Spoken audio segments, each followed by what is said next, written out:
Yeah. Nice one. Nice one.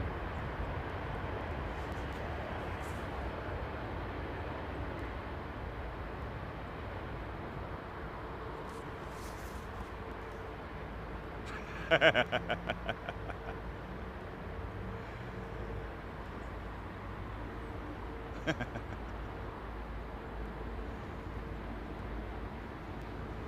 does work. Looks fine for me. The A, yeah. A? Yes, yes, yes.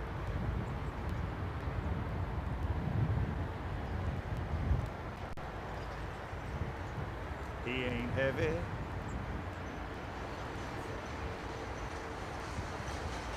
Right, okay. Well, how about that? You all right? How's everybody doing out there? You all right? It's Wednesday. All downhill from here. Well, that's if you finished work on Friday. Other than that, as you were. No, downhill, downhill. It's always nice to roll downhill, isn't it? You're struggling uphill, aren't you? But you're struggling uphill before you get there.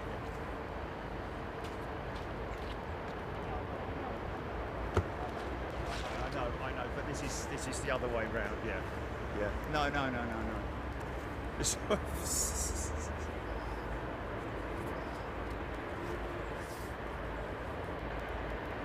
Okay.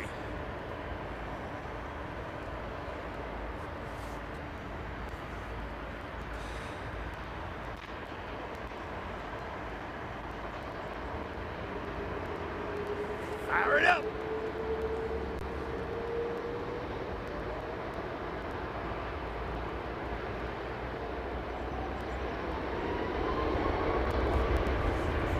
Oh, yeah, man, all that power. Man, these things are getting long in the tooth, aren't they? There's another example of a 200. Sorry, folks, just gotta get this beautiful American 222.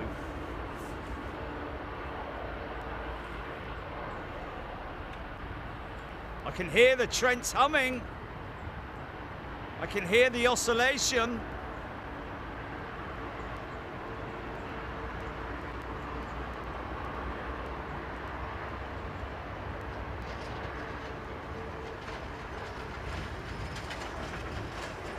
Did you go running into it? Or sort of like, oh, run, please find the parking space, blah, blah, blah. Or not?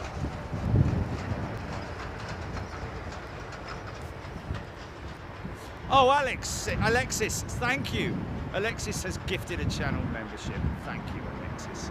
Morning, everybody. Hope you're doing well.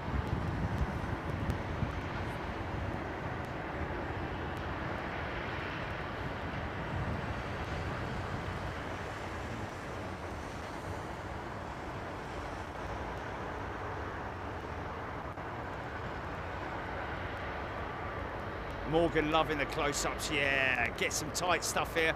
2-7 operations as they are, folks. I think if we were up on the roof again, we'd probably still have that low vis issue. So that's why I've decided to come out down here again. But people like it, man. And if you missed it on Sunday, then here's a chance to spend your lunch break maybe watching some big jets, nice and close, beautiful imagery. It's like painting a picture, literally, for me anyway. Wordsworth. Oh no, that was writing, wasn't it? Lowry. Oh no. Abstract.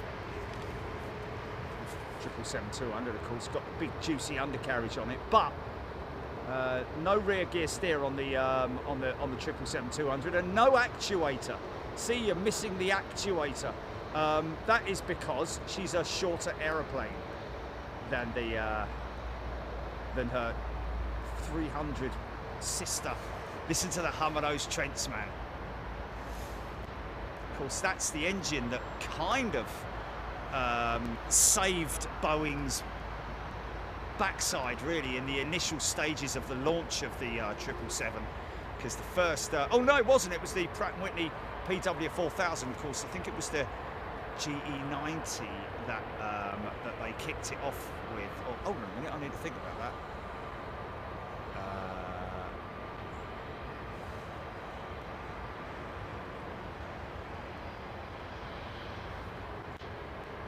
Karina off to LAX. Aidan Campbell, Virgin Atlantic Airbus A350 off to Mumbai.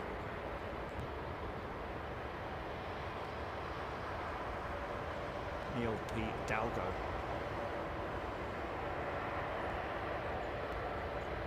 Magnificent. You can see the moment there is a little bit of lag when they push the thrust levers forward for takeoff thrust. Here we go. And then all of a sudden, boom, it kicks in. There it is. Watch the elevators shudder, man. Look at that. Look at the horizontals. Wow, that was interesting. Keep the front end down on the ground. She wants to pull up, man.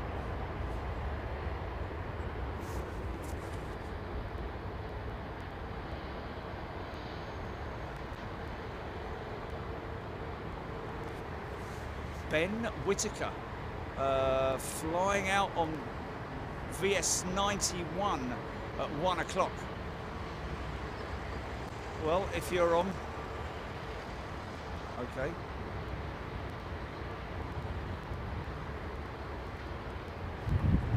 Wow. Big blast of warm air there, man. It's quite welcoming, I've got to say, because it is, again, it's an airfield, so the wind is blowing across the airfield. Airfields are notorious for being windy places.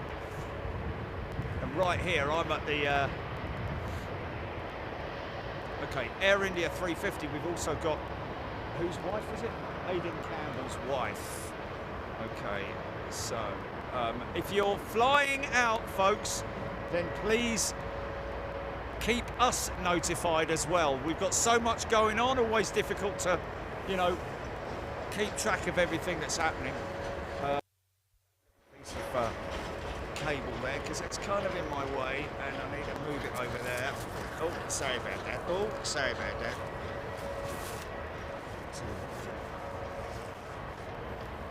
I've got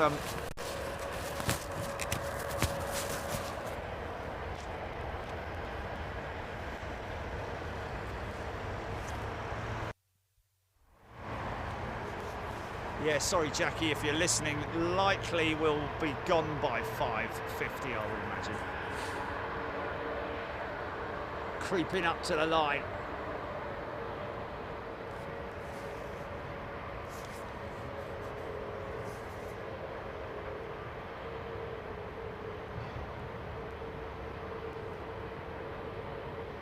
Stuart Ross, the bandit, has arrived.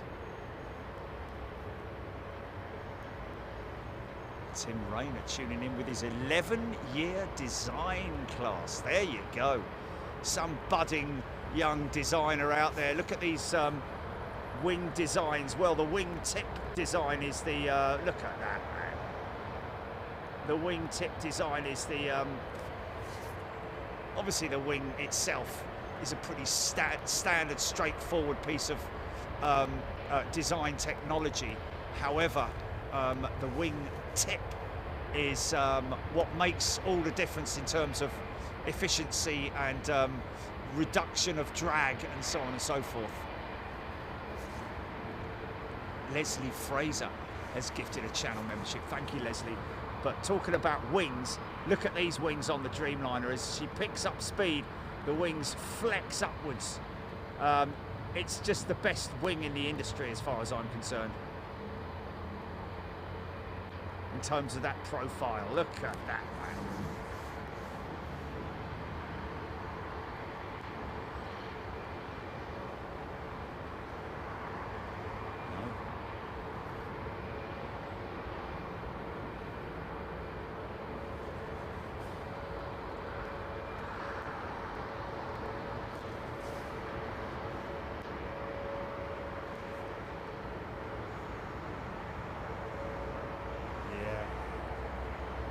Yeah, sun's been a bit of a stranger, hasn't it, recently? Last week since we've been back, really. John McKenzie tuning in from Hong Kong. Sorry I missed the Haneda stream as I was on holiday in Thailand with dodgy internet. Wow, there you go. Well, John, go check it out, because some incredible footage that we managed to capture at Haneda and Narita on our day trip there. I saw a woman with a dog in a pram in Staines just now.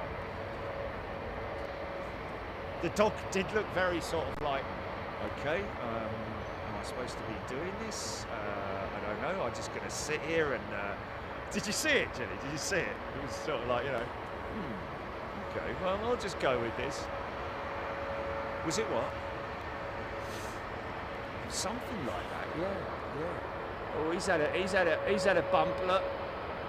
Oh dear, looking a little bit poorly, look. Been at the milk bar. And his engine cowl, his aft engine cowl. There's been a recent proviso or directive that's been handed out by the American. Oh, here we go, hold on.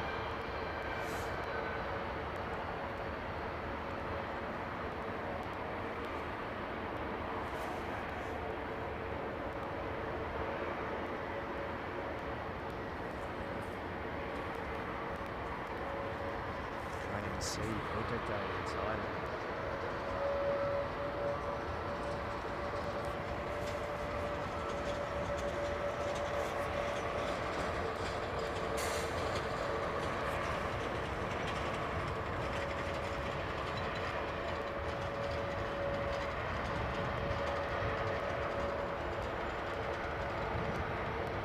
Look at that wingtip, man. Now, kids, talk about design and development. Look at that wingtip. Isn't it a thing of beauty? Big, long, 62 plus meter wingspan on the A350.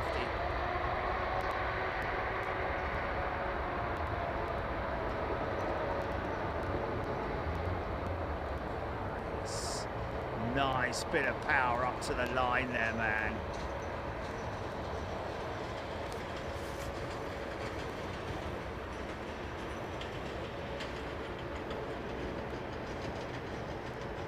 Yeah, the FAA have issued a directive, but I thought it was actually quite some time ago that they issued it, about the Rolls-Royce Trent XWB powering the A350 with that fuel line issue. Remember the aircraft that had to return? Watch the black smoke come out of this thing, man.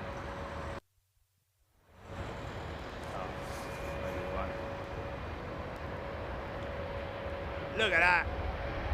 Yeah! It's like an old 707. Right. Yeah, remember the, I think it was actually a Virgin 350 that had the issue with the fuel line that had ruptured. Never quite got to the bottom of the exact design flaw with that, but we believe that it might have been something to do with loose connections on the fuel hoses, or one of the fuel hoses. Wow, big blast from those Trents, man. And I think they've all been inspected and checked. As far as I'm aware, that was last year. So I don't know, it's quite an old bit of news, really.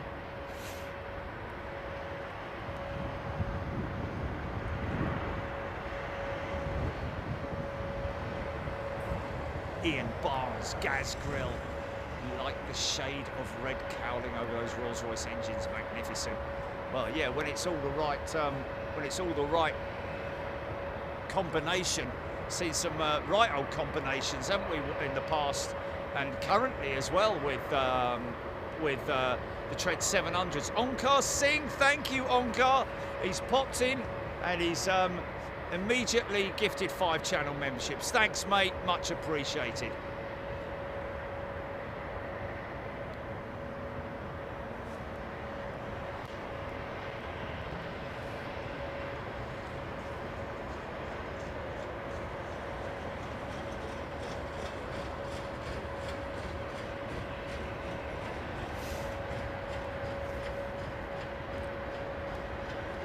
The home sim is coming together, folks.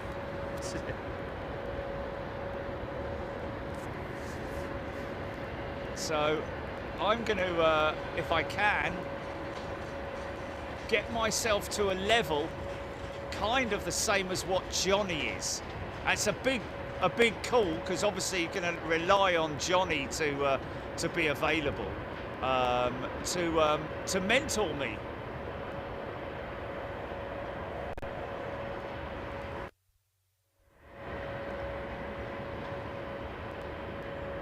Brian Svensson, 00L onwards. Thank you for gifting. Thank you. Also, Frankfurt Schiphol are booked, folks. They are in the diary. 25th and 6th, is it, Jimmy? 25th and 6th?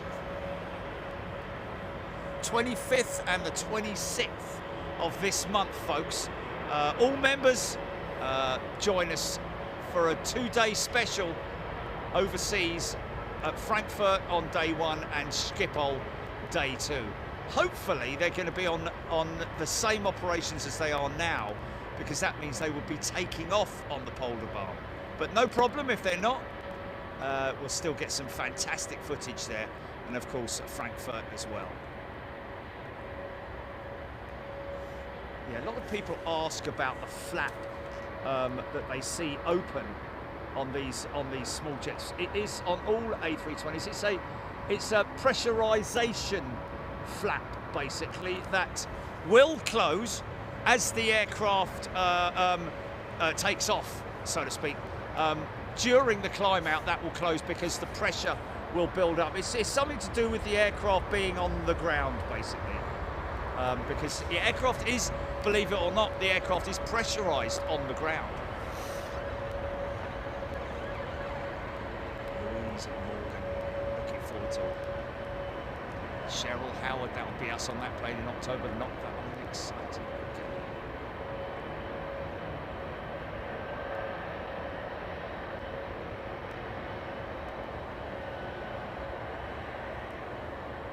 Richard Dalglish, good day to you. Great name, great surname.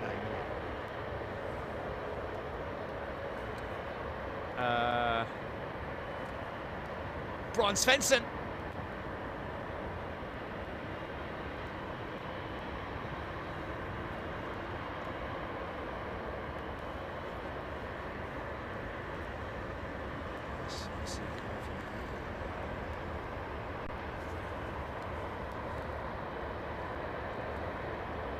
Now, it is an aeroplane that has turned a lot of heads over the last 10 years or so.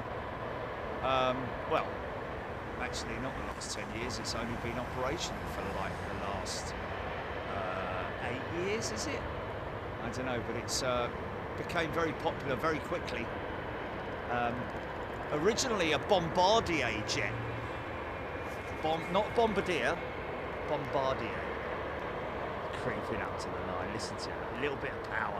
Just stroke the throttles, give her a little bit of power. Doesn't take a lot to get her up that line there.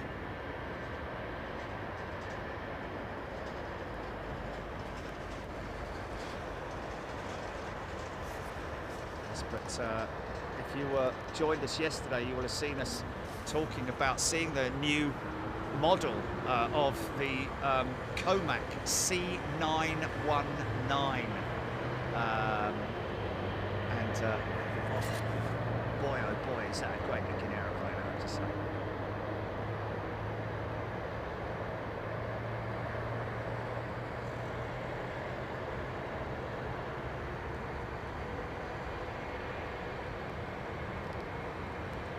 This is quite rare, you know.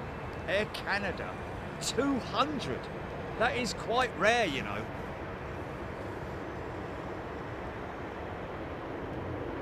And she's got raked wingtip as well, so that's quite a late version of the 777, I think.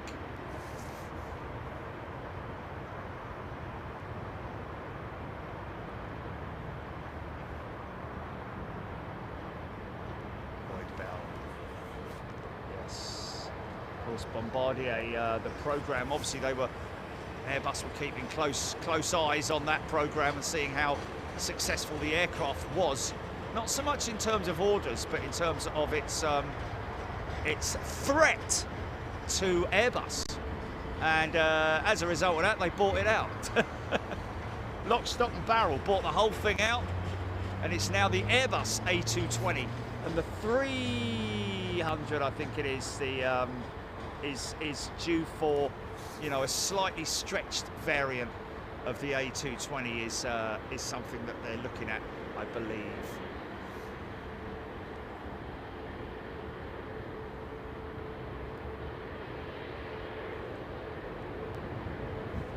Yeah, the numbers that you know, that if you look into the wow, this is an old girl, mate. Look at this right now.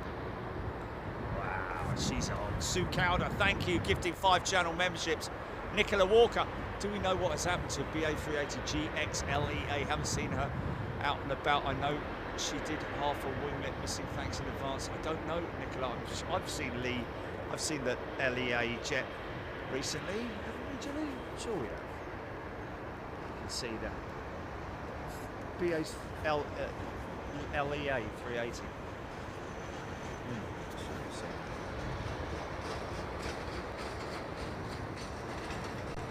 Might even be her now, look.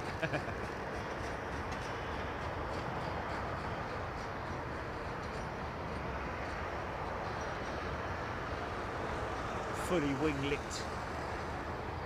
All her winglets and faculties in the right place. George Smith, thanks George. He's gifted a channel membership, very kind of you, mate. So here we go now. Get this jet up to the line. A little bit of a yes. Now you see this is the 300.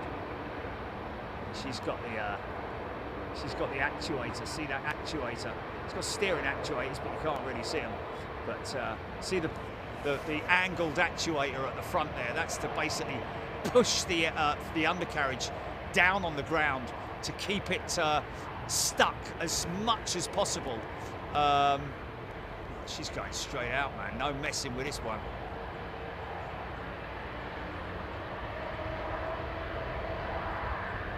Yeah.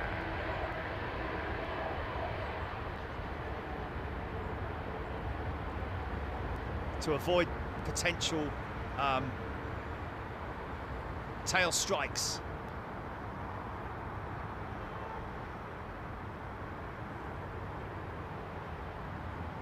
Oh, Jez White, she's in Manila on D-checks probably.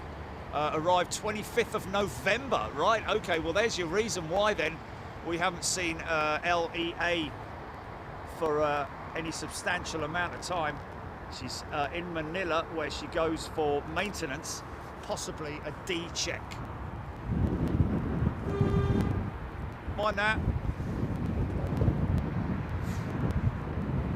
Yeah, David talking about the cost of maintenance, and it is insane, the numbers. Wow, big full.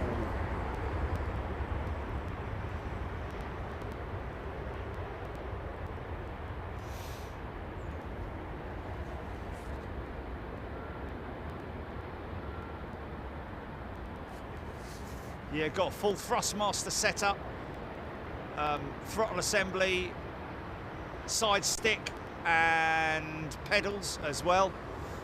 So managed to build the cockpit, so to speak, so that it's ergonomically correct, or as ergonomically correct as I could possibly get it in terms of the positioning of the throttle assembly, the thrust levers, and the side stick, by simply buying some side tables and flat packs, blah blah blah. Very easy to do. I'll show you.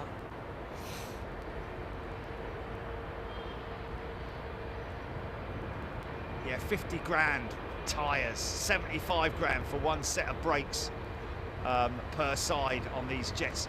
The numbers are insane.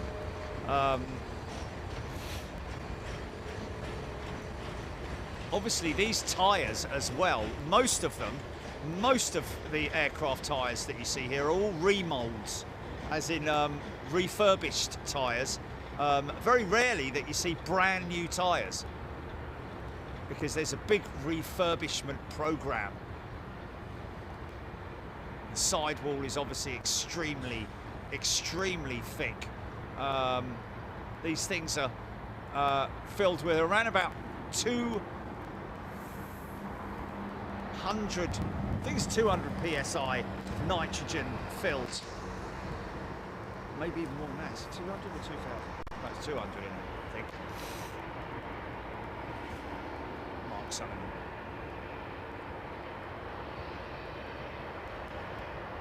Monique, we're going to be doing all sorts of things in the simulator. It's all just down to, you know, initially next Tuesday we're probably looking to do a dry run next Tuesday. That'll be behind closed doors, because we've got to tune all the equipment in as well, because the throttles and the pedals and the stick need to be synchronized with everything,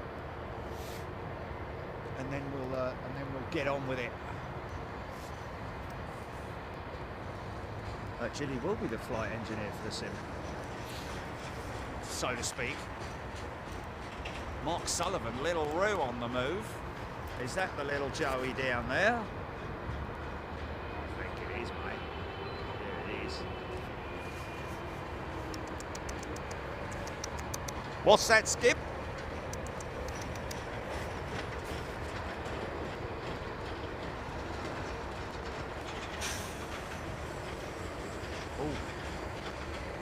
There's a Qatar 380 on the way out. Thanks, Chin Ball. What's funny, Jiggy?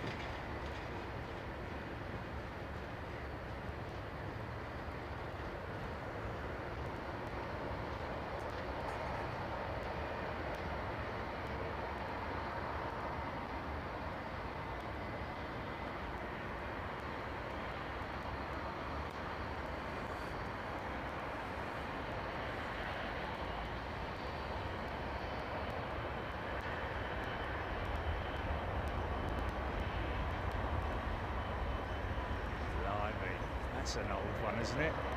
Craig tuning in from Australia, 39 degrees. Crikey.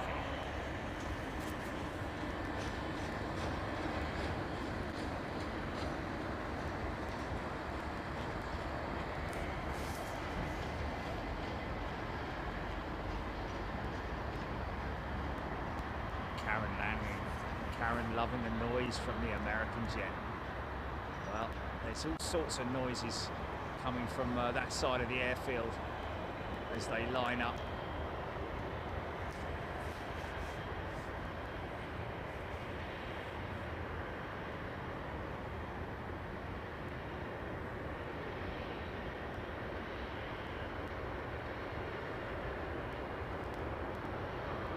Nana.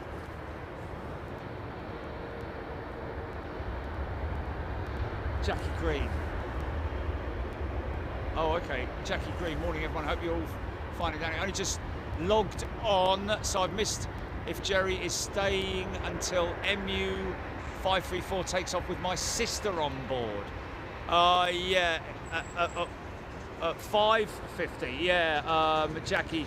I don't think we're going to be here at that time. I do apologise, but it's going to be dark then, isn't it? It's going to be dark then. Sorry, Jackie.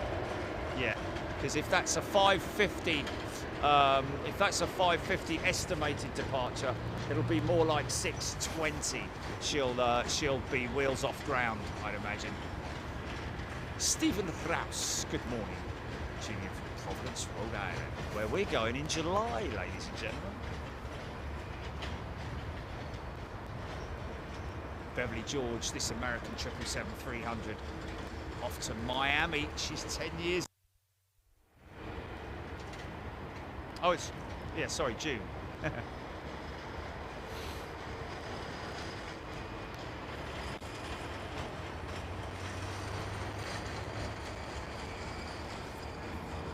I read, Sarah, that BA are sending their 380 to K-Boss beginning March 31st. Interesting.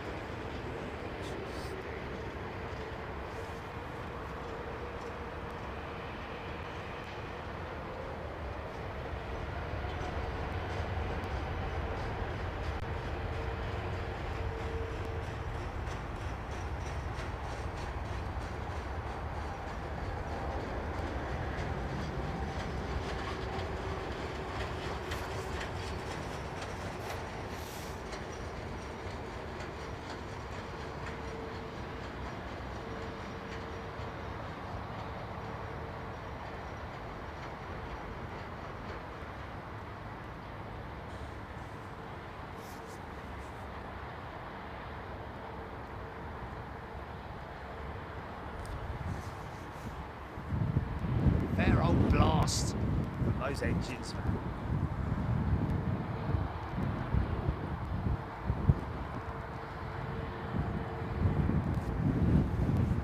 Little Joey. Scotty Orange tuning in from DC.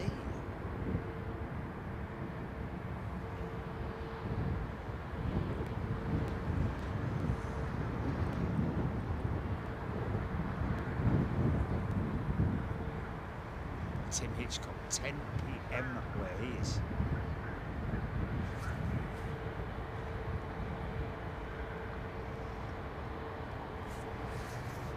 Here she is.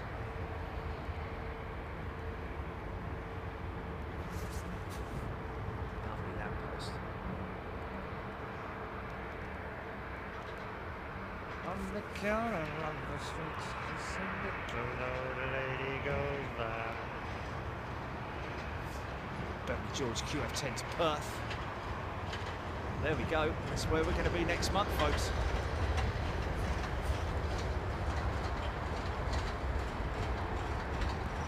Do what?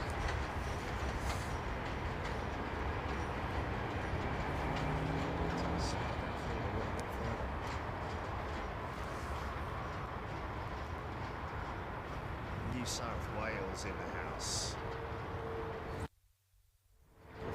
Around the world, watch this show, man. Isn't it great?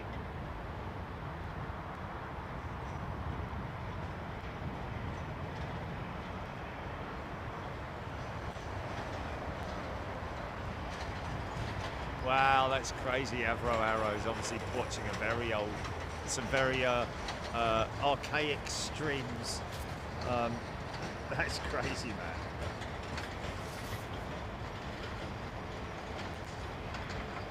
Mandy, good day to you, Mandy. Connectorus. Yeah, it's Cosmo. Put it off till later,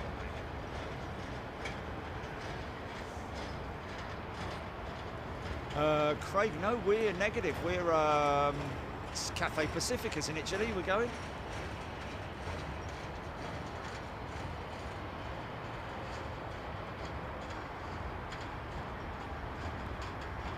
Kevin Beasley asking about EMA. EMA.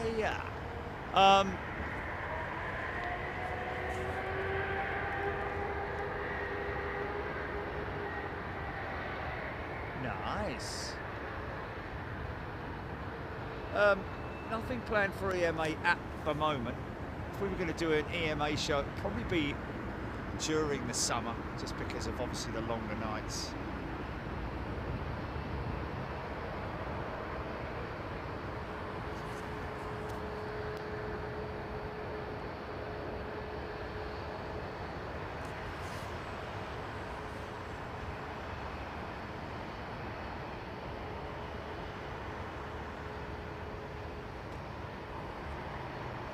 GWIS 79 tuning in from Cyprus.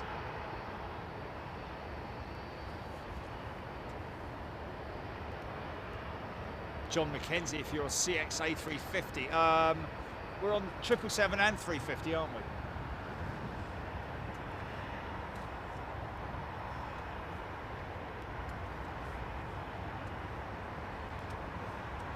Yeah. The Heathrow legs are going to be on the A350.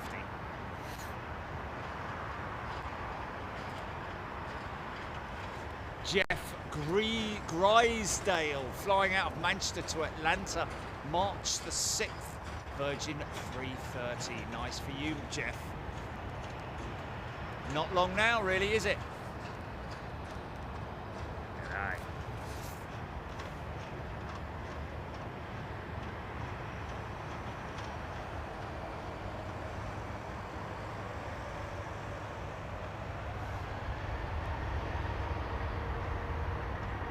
We were just on our drive about yesterday. Ooh.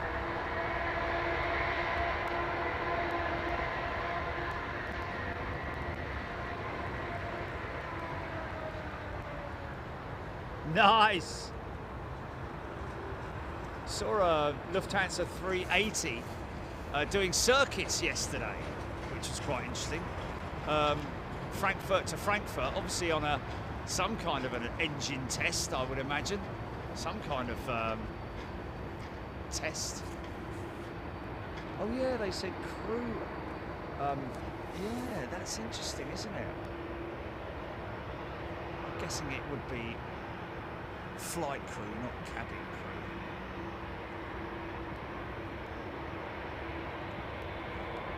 crew. Indeed, Aaron Thomas, one of the longest flights in the world, mate.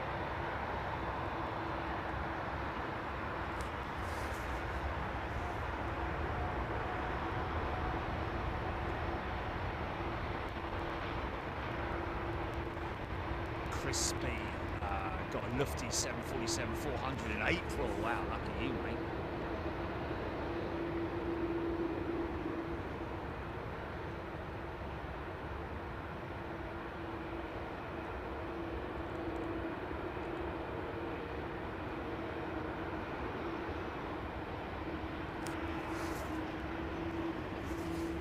Of course, they obviously carry a, I'd imagine, a 5-man crew on that flight crew on that jet.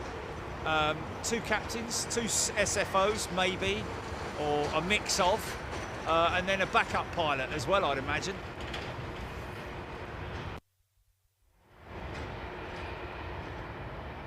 Dimitri, yes indeed.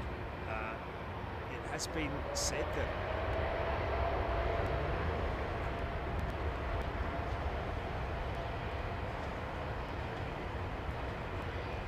Sir Tim at Emirates has indeed told Airbus that they would buy more 380s if they were to go back into production.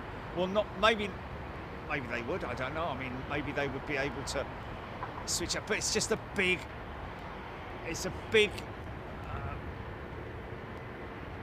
commitment, isn't it? If they were to start up the 380 program again, because all of the 380 final assembly lines have now been committed to the Airbus A321 program.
Sorry about that. Sorry, folks. Just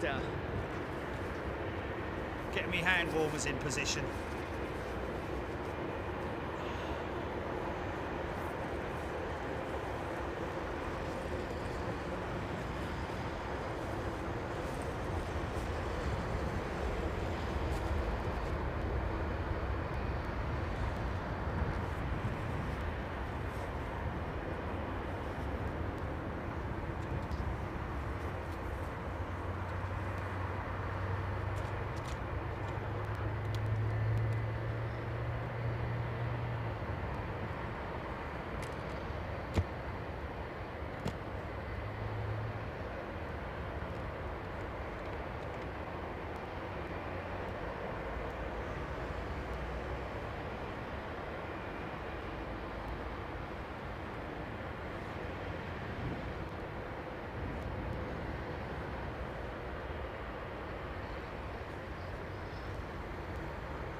Okay.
Really?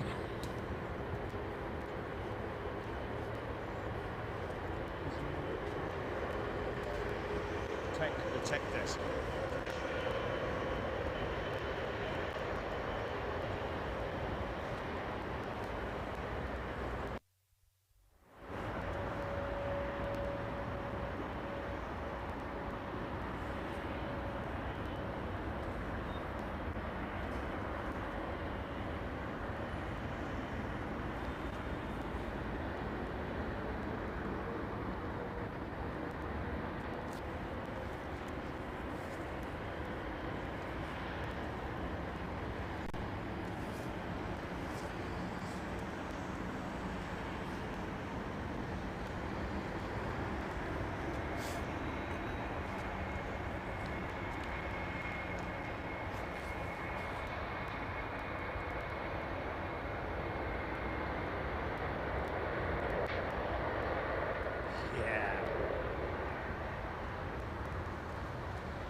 Andy Gee asking, do we have a new camera? Well, we kind of do, but we've been using it for a good while now. So yes and no, Andy.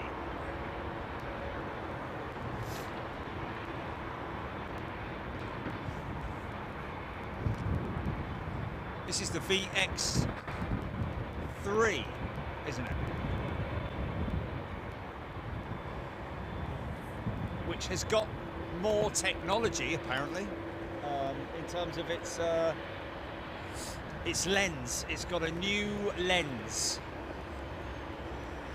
Brian Stewart, no booking on the Turkish trip yet. We're kind of fallen down on that one at the moment. But they do have apparently a very good spotting area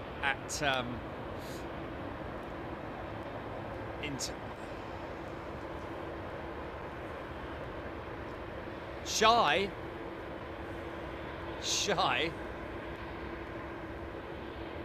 Avro Arrow, love the short edit you posted yesterday. Fab engine shots, great music. Yeah, nice one. Thanks for that. Appreciate that, because, you know, I just thought I'd put something together for you guys to, or for everybody to see this position and how funky it is. And there we go. And the music did work with it, didn't it? All done on my phone. It's amazing, isn't it? Using KineMaster, the editing suite. It's just, I'm sorry, American, but I just got to get this beautiful big tie trim. Proudly displaying the General Electric branding on the engines, right in your face, look.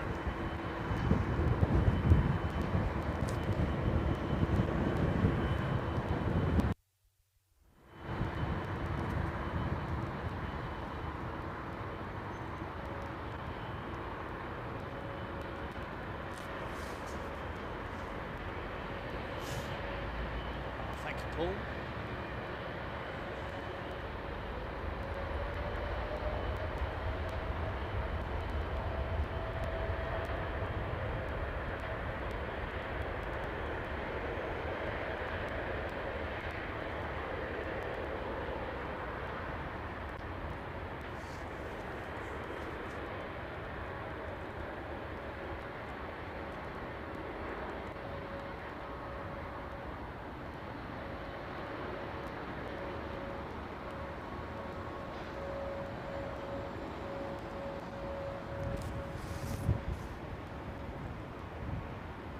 Thank you, Tapare, for the destination posts. Appreciate that.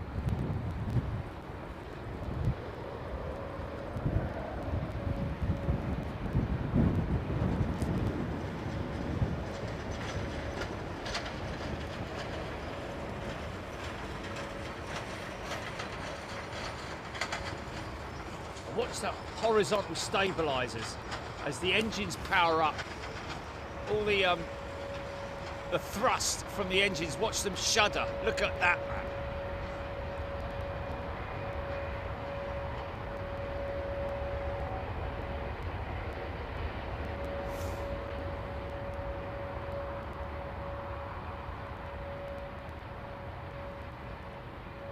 Oh yeah, John, you bet.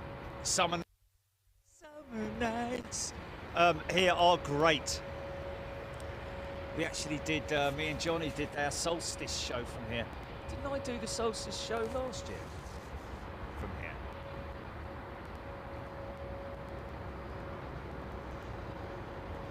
Oh yeah, that's right. I don't think we did we?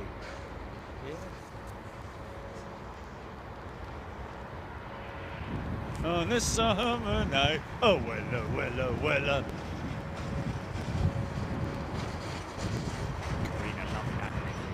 John Devereux tie, one of my favourite things.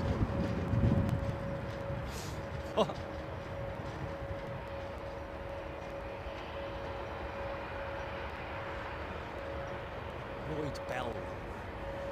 Maybe we can get BA1308 to number 1 for Abby and her friend. When's 1308 going out?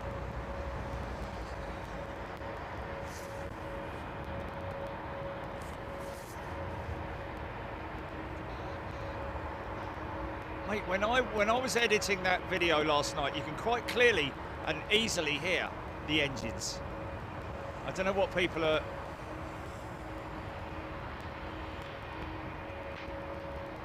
Turn it up!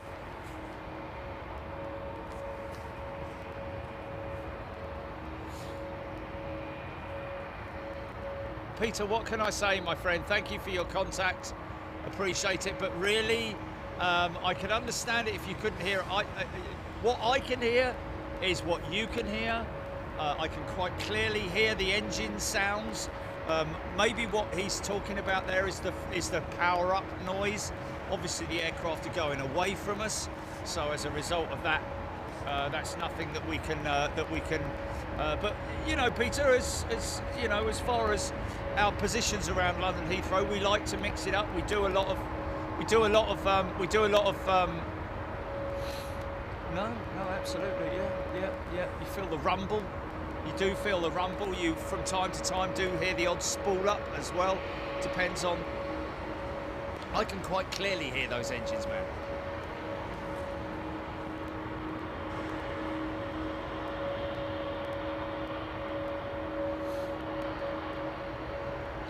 Yeah. Ooh. That's an engine start I felt then.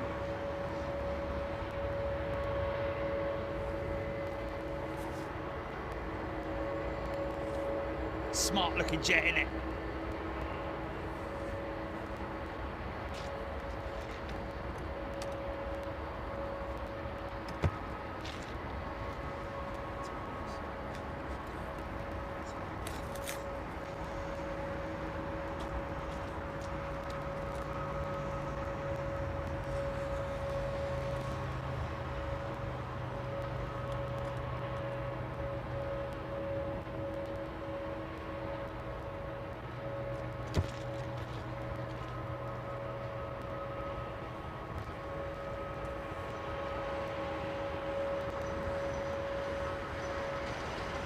Chrissy, thank you. BA1308 is now taxiing. Where's it going?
Ranger.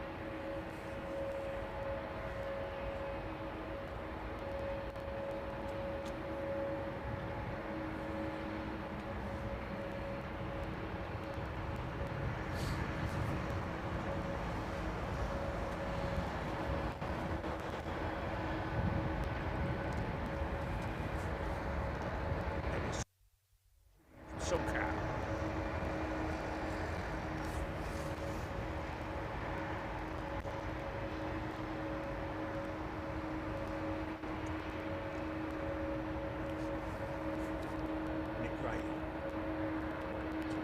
United 777 PW4000s. It's the new, might hear a power up to the line unless ice and air goes out intersecting.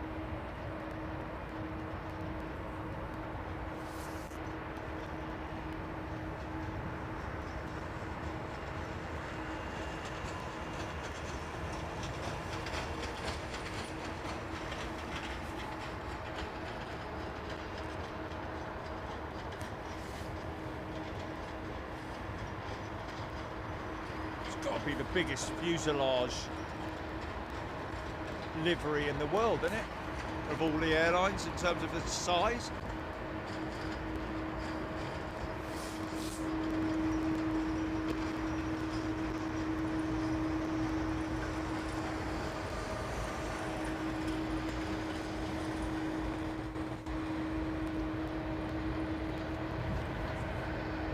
See the 787-esque back end on the mats.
Deborah Davies, thank you. She's gifted the channel membership.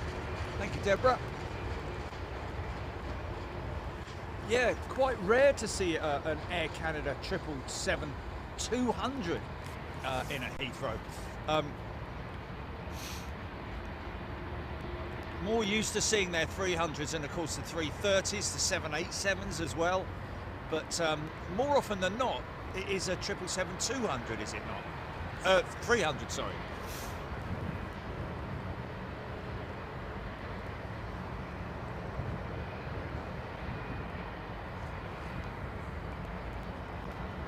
Jazz saying, if you can, he's advising watching the stream on a TV with a soundbar. Yeah, I mean, obviously, not everybody's got that capability, but yeah, if you're listening to it on a computer or a device that, you know, doesn't quite give you the ambient sounds that you would like to hear, I would always recommend listening to it on a set of headphones, a good set of headphones, not the AirPod things, but a good set of headphones that sort of like block out all the background noise, and you get the full feel of what's going on.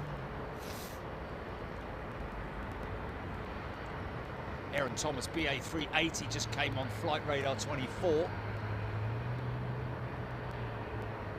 Abby Garvey, BA1308 after BA344. Okay, well, you guys are going to have to tell me which one it is, if it's lining up or... Right in front of Air Canada, is that our jet here? Is that 13...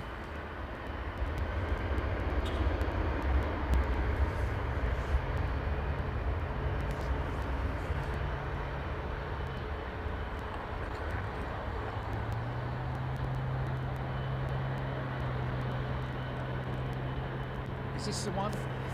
GP, can you just check?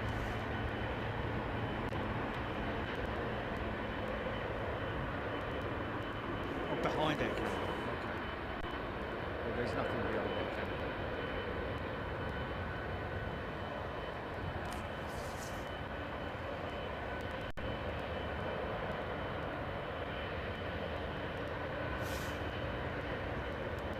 Canada. David E, you will hear everything I hear. Everything I hear here, the microphone will... Sorry, what's that, GP? Sorry. Okay, the one that's I'm filming going out.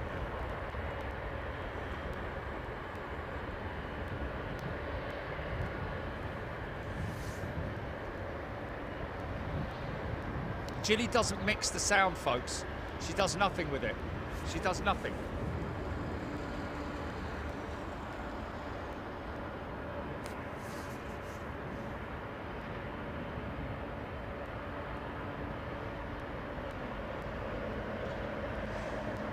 It's all raw as it comes out right here, right now.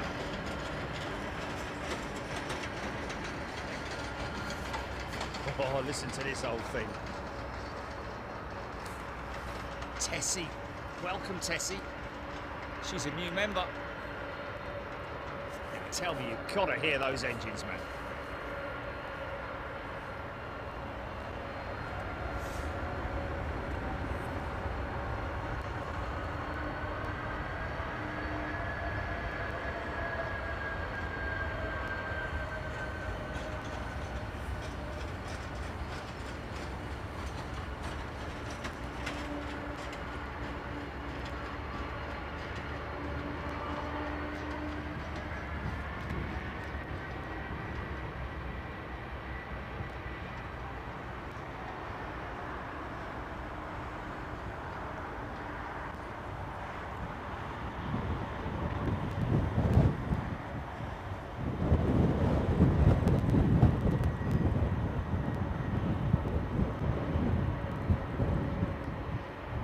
Proper old school sound, man.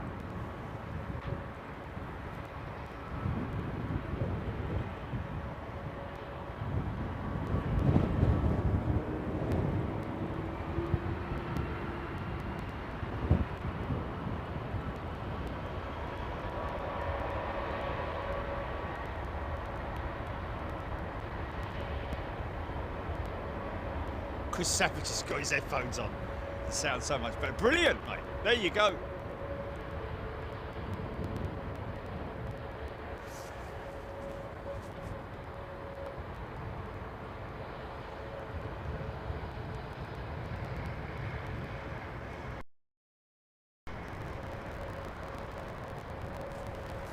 Good old smoke.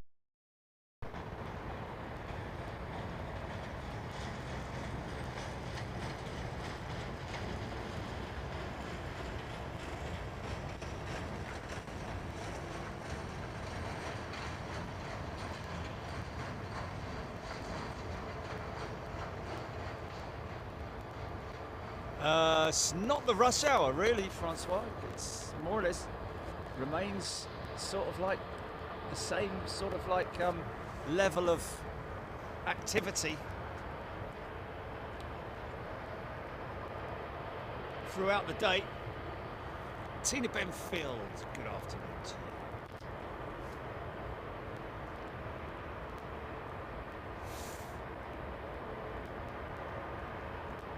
Oh, Anita's doing chores.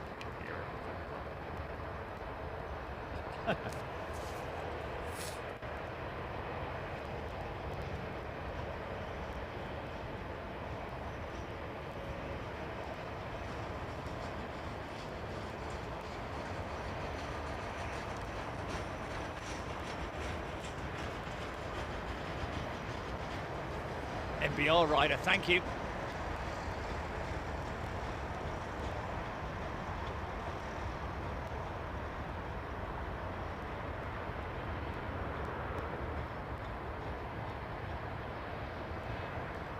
Negative, Ross. I don't have the other mic on the fence.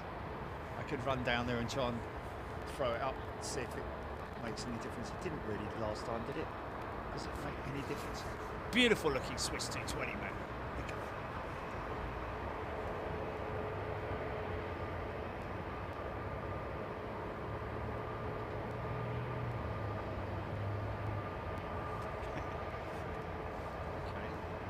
Susan can hear all bodily noises. Interesting.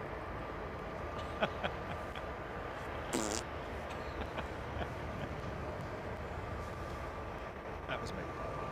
Just Chris Savage, no news on the B-52s yet. I'd imagine that the two that were scheduled to arrive yesterday have arrived, I'd imagine. Delta 330 coming out. John Grinham, thank you. Yeah, we got another probably Pratt & Whitney shod jet. Chris Gossman in Seattle watching at 4:26 a.m. Wow.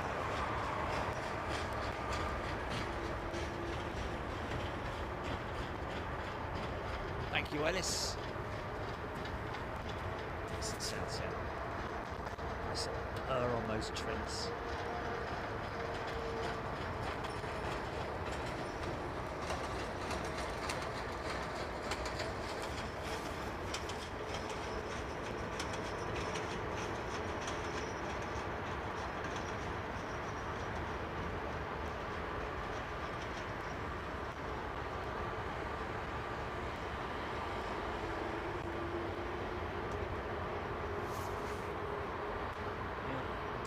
I read somewhere that Airbus were looking at another variant of the A220, a stretched version, or potentially a longer range variant.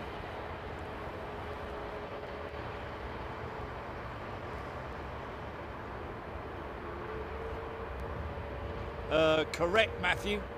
It is the gear turbofan Pratt & Whitney PW 1500G, I think, on the that's exclusive on the A220. No leaps on that. It is an exclusive engine. Matt Jones. Kernicterus. The perforated nacelle rear cowlings. Okay, well, we call them the kind of more like the scalloped, aren't they? And that is supposed to be for noise, a noise reduction for the engine note, so that it clears up the airflow around the back of the engine. But it actually backfired on Boeing with that nacelle. It's never really been proven to be in any way an efficiency gaining product, because it actually creates more drag, believe it or not. Sounds crazy, but that is the case. So you might hear the old howl of these Pratt & Whitney engines on the A220. It's just kind of exclusive on the 220. You might hear the odd howl now and then from a 320, but you know, more often it's these 220s where you get that air crossing over the fan blades, a bit like blowing over the top of a water bottle, and hearing that noise. So he's going to stop there, so he'll need to power up, and you will hear that very early stage of the power up. You'll hear that noise, the Wookiee, as we sometimes call it.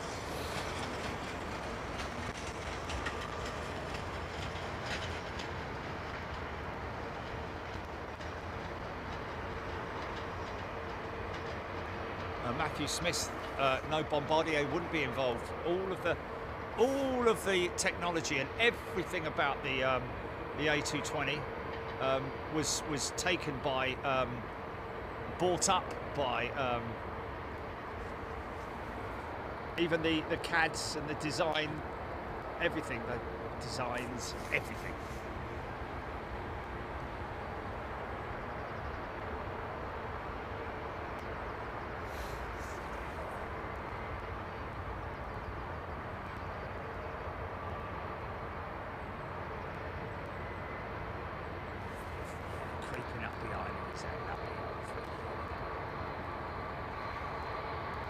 Listen to those engines, man.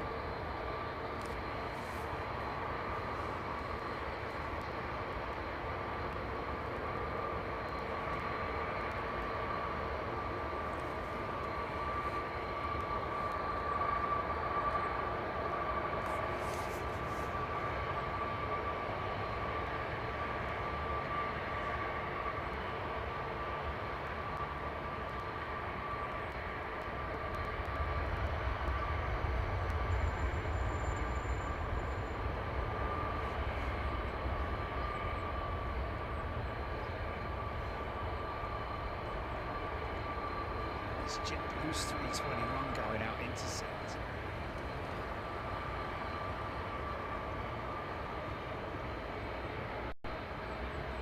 So Ben Whittaker is on board VS91. Okay, there's another one that we're going to get. What side are you on, Ben? Are you on the? Hopefully you're on the right-hand side. Are you in a window seat? Hopefully you're in a window seat. Here we go.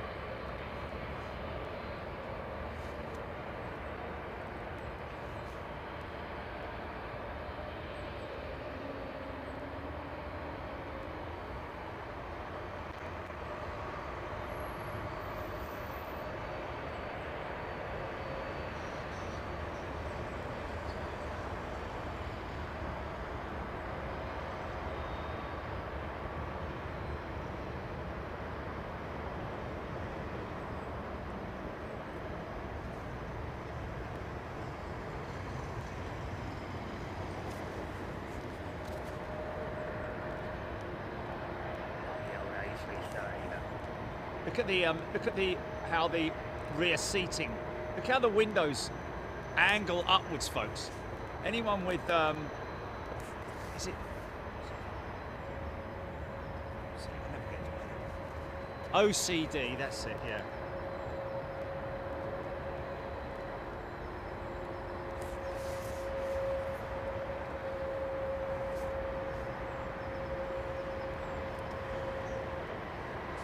What's that, GP?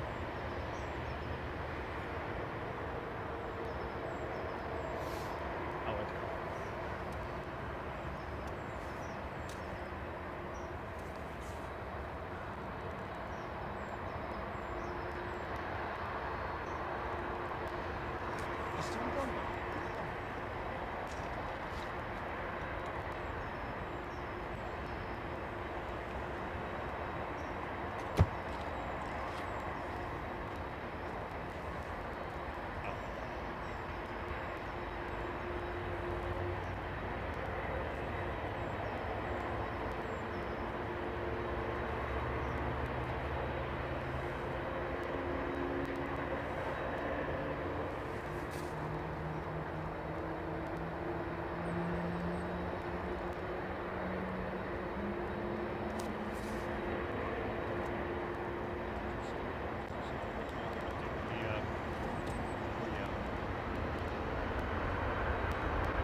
Ben, if they're in the left-hand side of the, what was that triple style?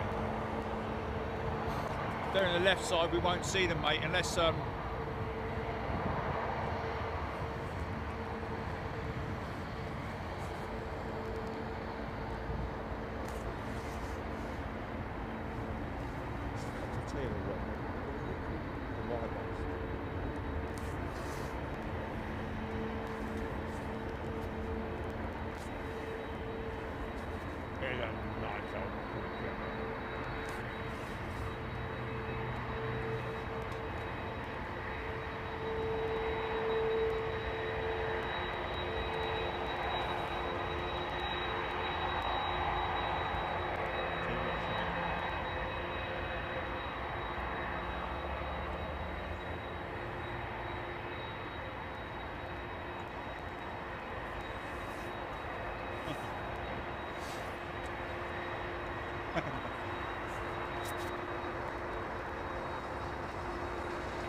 that's a proper hot rod, that is.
Wow, man.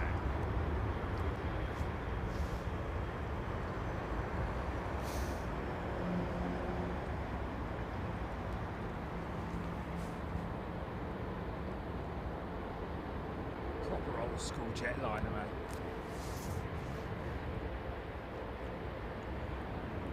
And a very successful airframe as well, both passenger and freight.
Look at this thing.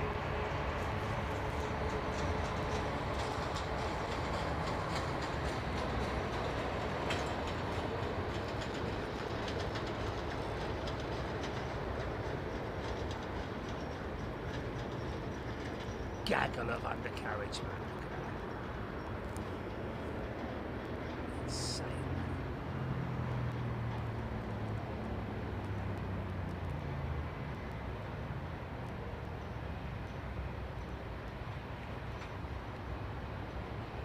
got to zoom out to get the whole bleeding thing in there.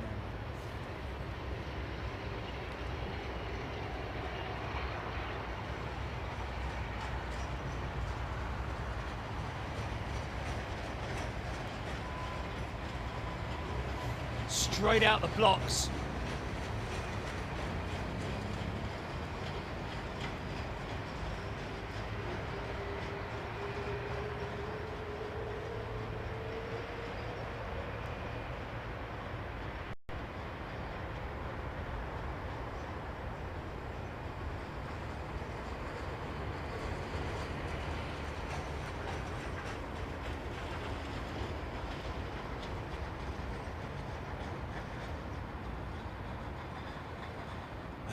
Nice one.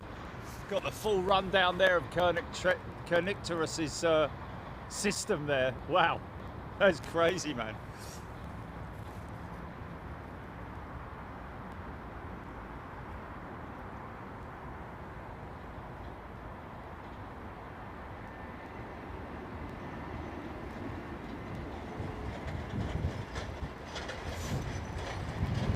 Yeah, there's a blast. There's your blast.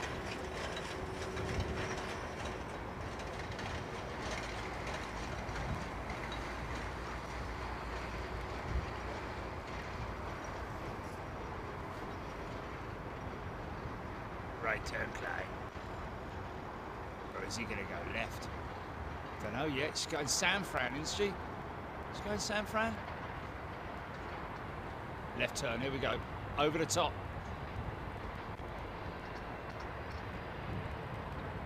That'll be flying over the Klondike, won't it? Yeah. The old flaps will be retracting.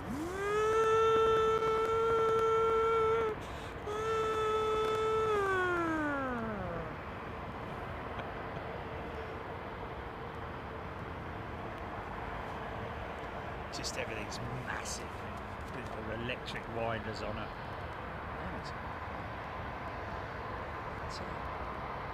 Should be pushing the back.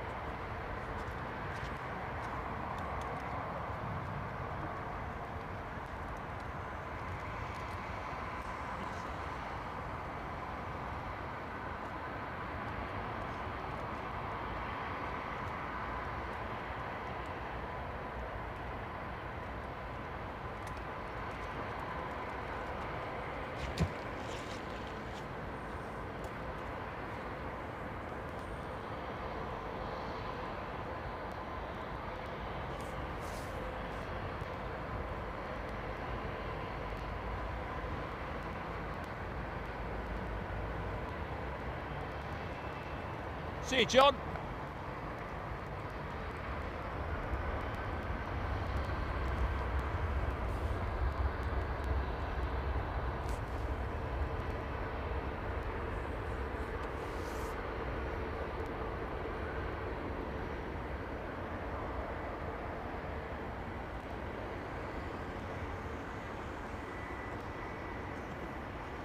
Interesting. Ungainly hunched over aircraft. Okay.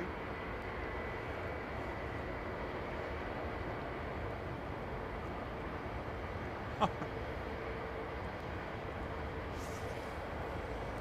take that Taparay.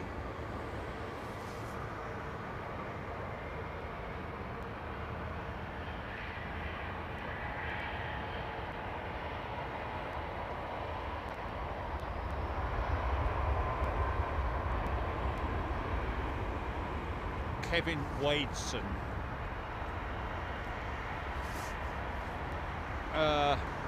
Yeah.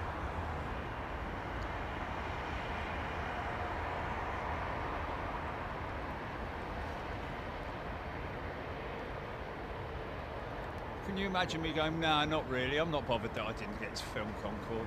Not really bothered, you know.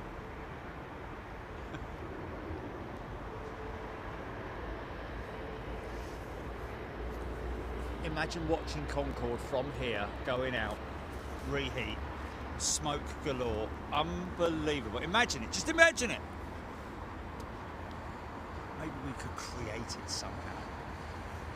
Some whiz kid out there who's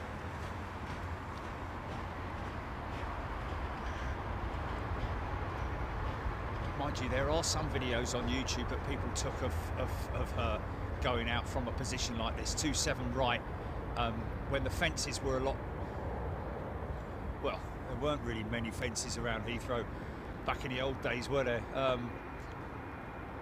Where you could quite easily see Concorde, because they didn't have these big blank plates in the fences then. That wasn't our Virgin flight, was it?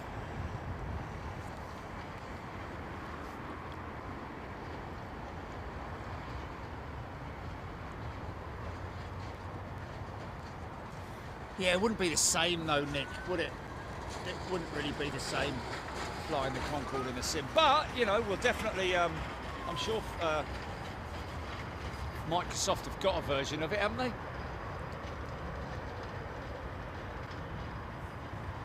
Of course, don't forget, ladies and gentlemen, we'd need a 4 thrust lever assembly then, wouldn't we?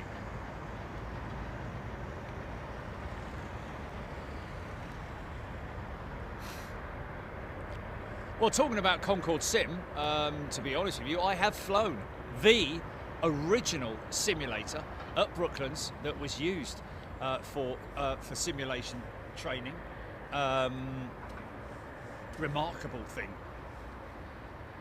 Very fortunate to be able to have done that with a chief engineer, a flight engineer who flew with Concorde on my left side.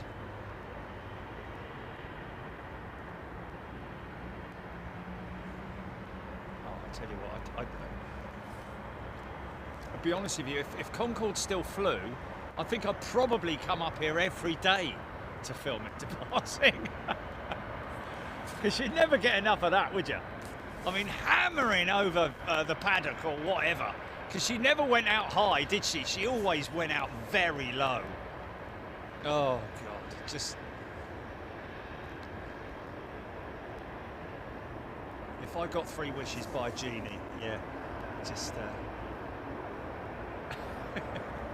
E. Peterson's a returning member.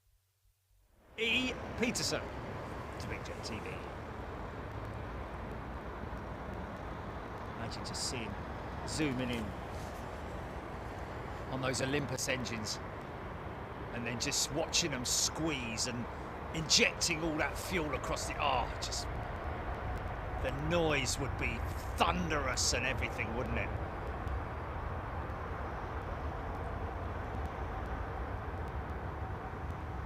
I'd literally come up here every day. Is that another 380 coming out, or is he on tow?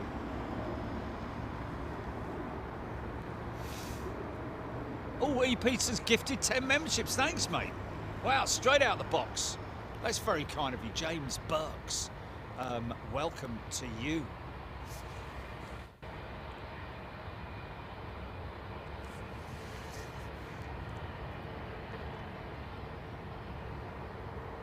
Wow, Nick Gray.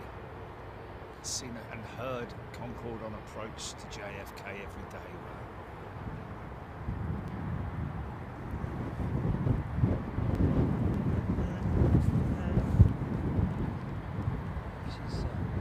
Is she on tow? I'm not seeing any.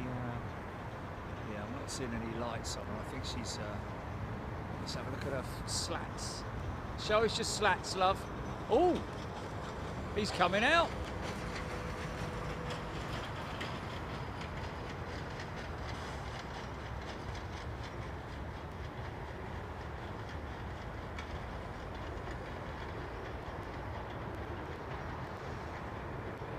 We could do that, Andy Baradell. We could do that.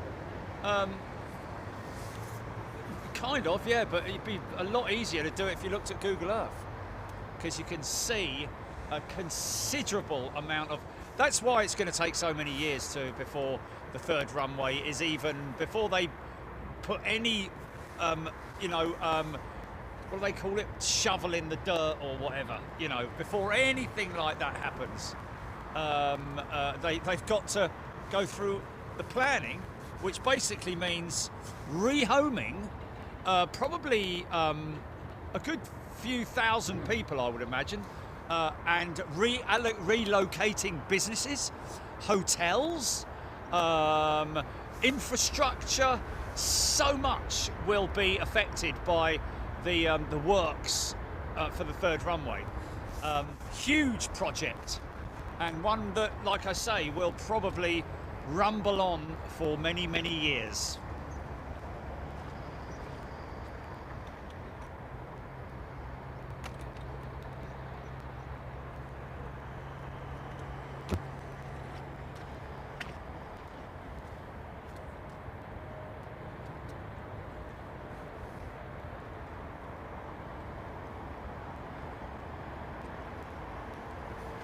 Phil Fionda, I'm going to read it, he's a subby.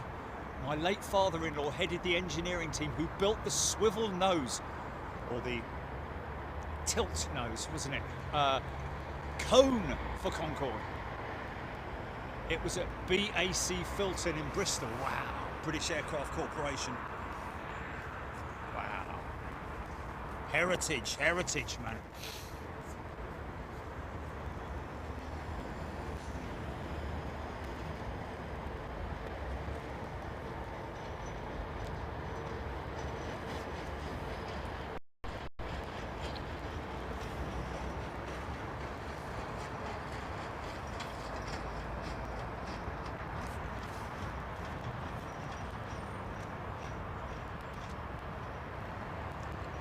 I'll tell you what, I know I only saw a model of it, but it is a very detailed and scaled model of that Comac C919. I bet you Boeing and Airbus and Embraer are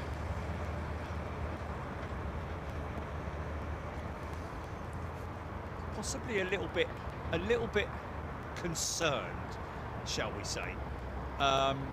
Just remember that China,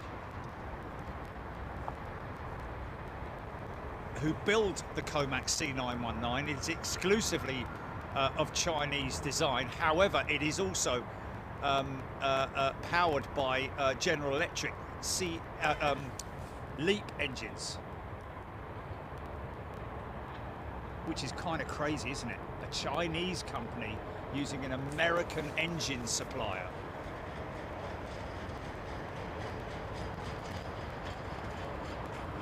Is our bird of praise again, having a bit of fun down the runway, look. Oh no, they're crows.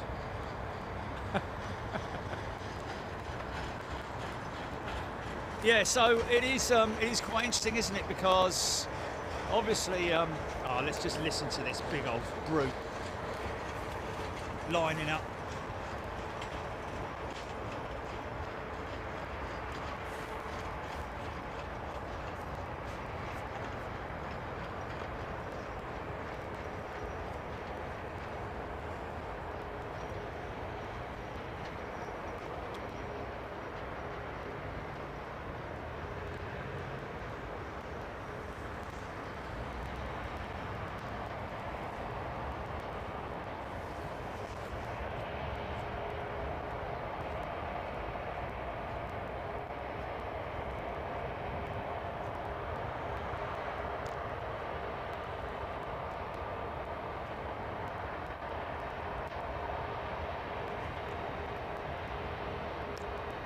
Yes, green fingers, you're right.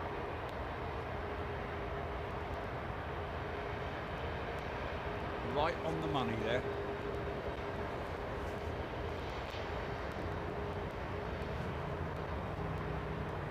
The General Lee.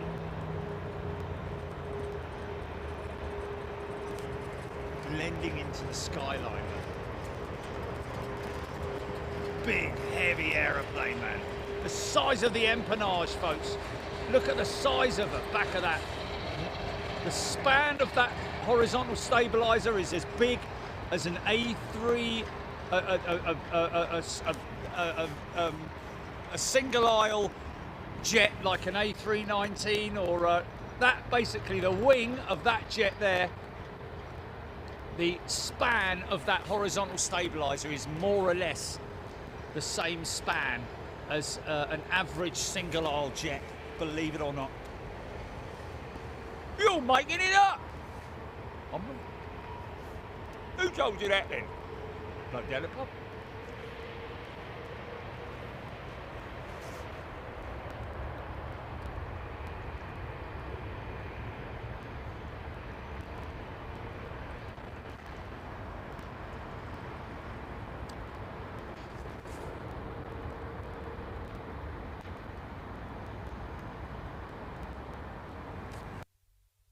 Obviously be less emissions because the aircraft would be theoretically coming straight in to land, as opposed to being in holding patterns for like 20-30 minutes and burning off all that fuel. So they theoretically run less fuel. There are all sorts of benefits, and of course let's remember, folks, by the time by the time that any third runway is built, we'll be so advanced into the future in terms of engine technology. We will have cell technology by then, within 10 years for the domestic stuff. You know, ATRs, that kind of stuff. They're all going to be powered by fuel cell technology, which is a combination, of course, of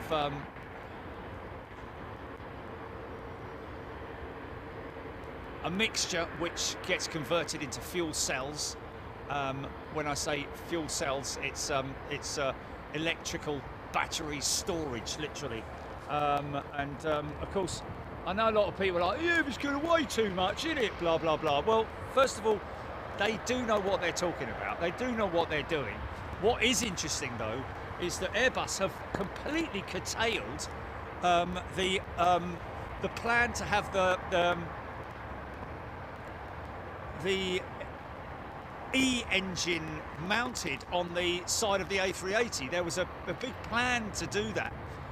Seems that Airbus are doing quite a bit of cost cutting at the moment, and also they've delayed the program for the that four-engined fuel cell technology, again aircraft with electrically powered props.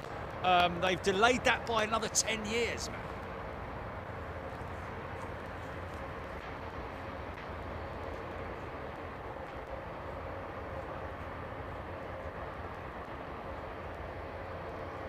Oh, Deborah, I probably will be pushing up the daisies by the time they do that. What's that, GP? Say it again.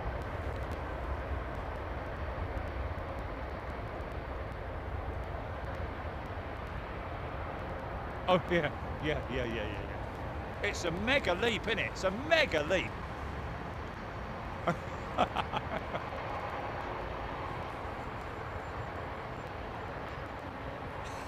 That's funny, man. That's funny. Yeah.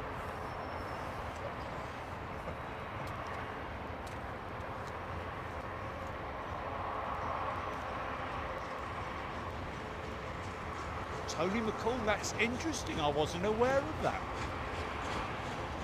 One of the most vocal opponents to the third runway is BA.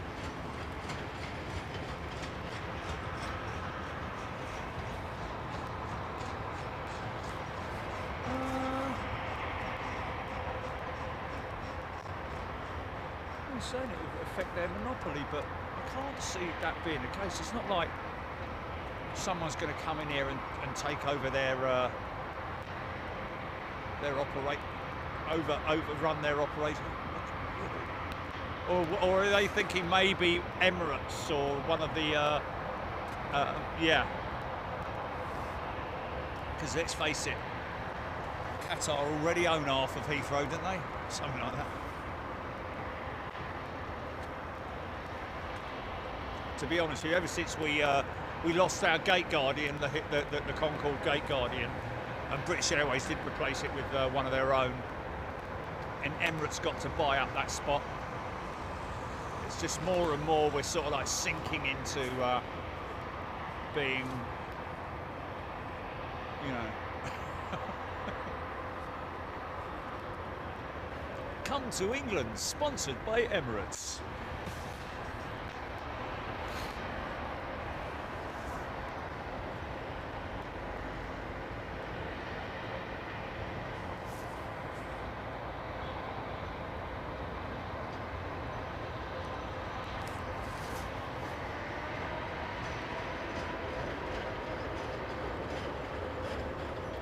Sananda, the third runway includes new gates, new terminals. There'd be at least one more terminal built where currently on the north side of the airfield there'll be parking gates and terminal, at least another terminal of parking gates for more jets, and obviously during that phase they will probably expand as well, I would have thought, here at Heathrow as much as they can, whatever. But you know what? I don't know. We'll see what happens.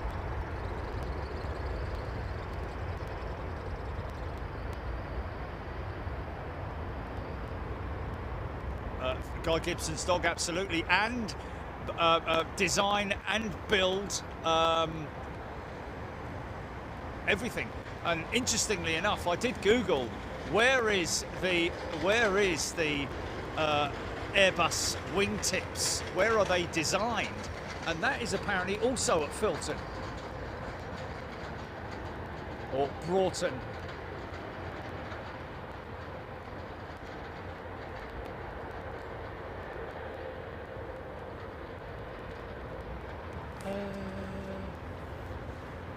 Is it? No.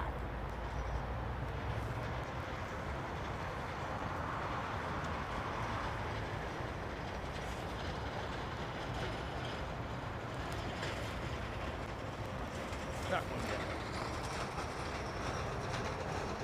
Look at that one there.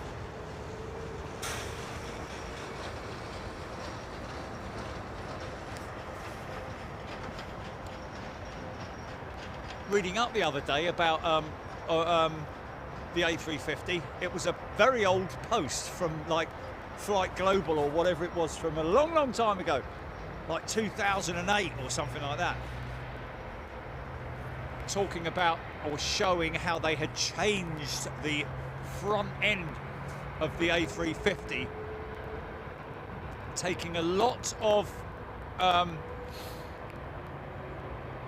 learning a lot of lessons from the A350. Sorry, the A380.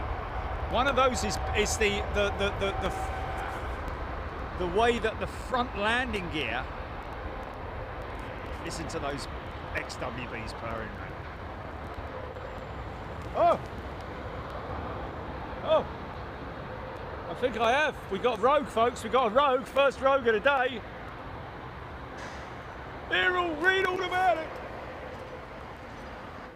We have. I got him. Ha ha! Here we go, folks. What's pushing back, JP?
Nice. It's real dramatic from here, isn't it?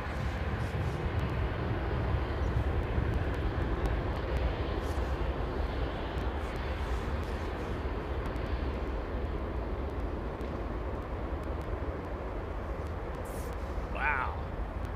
It's a lot of stopping power, man. Still going strong on the reversers.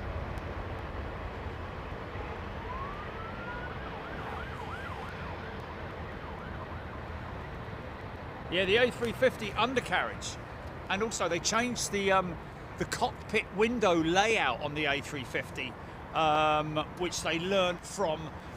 They basically brought, they learnt a lot from the A350 program and brought that over with them to to the A350 program.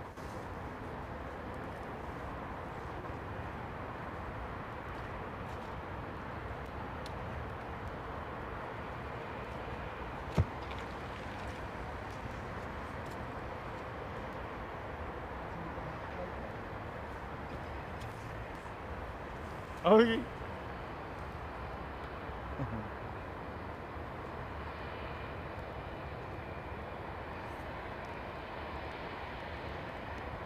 Folks,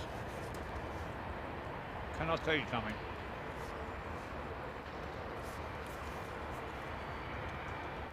You know, we got these Apple Vision Pros.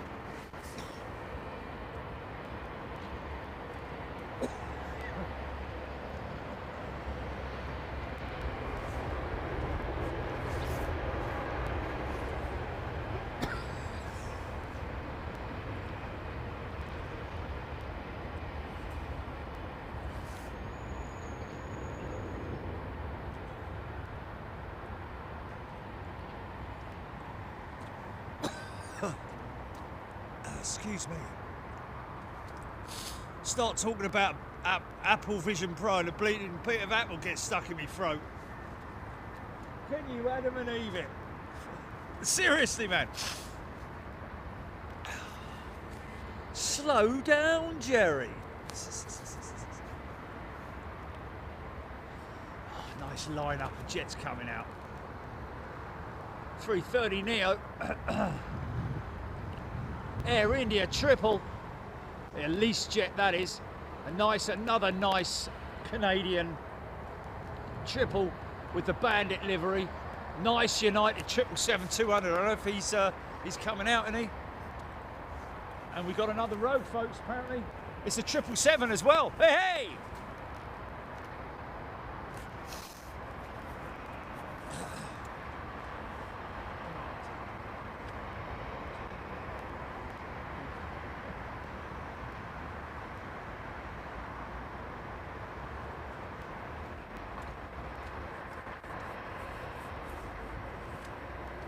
Yeah, we've got another rogue, folks.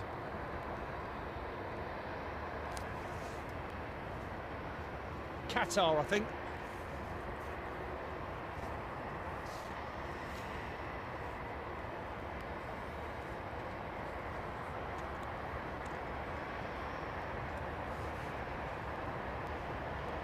Good amount of people who type Rouge.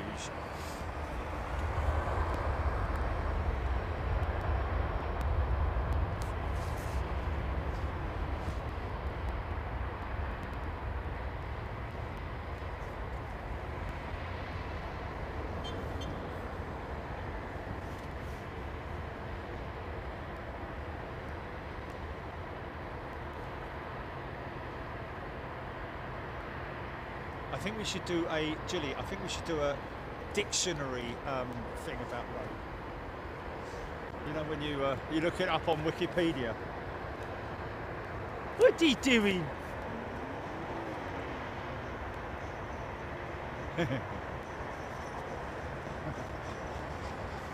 Okay, we've got a heavy coming in, folks. Here we go.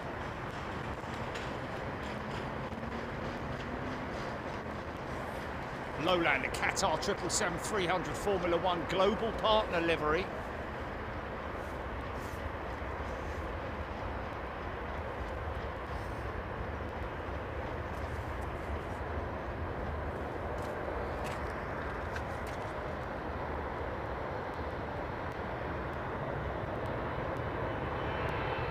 Oh yeah!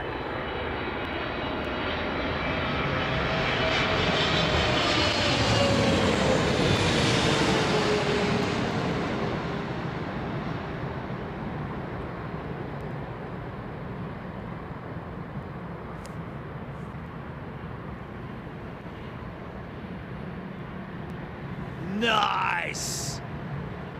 Yeah!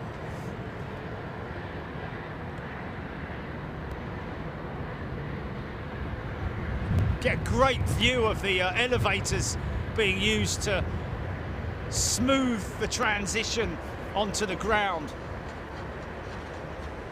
Yeah, the Apple Vision Pros, folks. I will finish this story because I don't even know.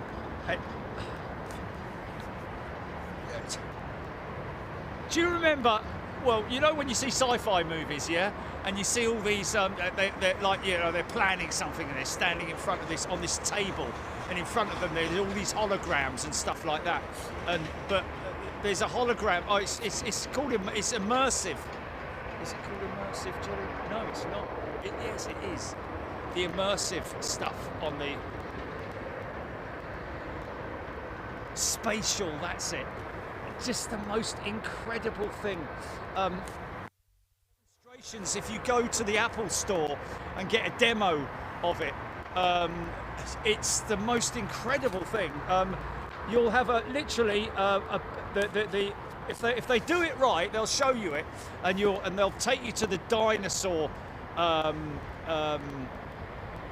immersive show, which is just it's on the Apple Vision Pro when you buy it, but you literally have a butterfly come out, and you hold your hand out, and the butterfly lands on your hand, man.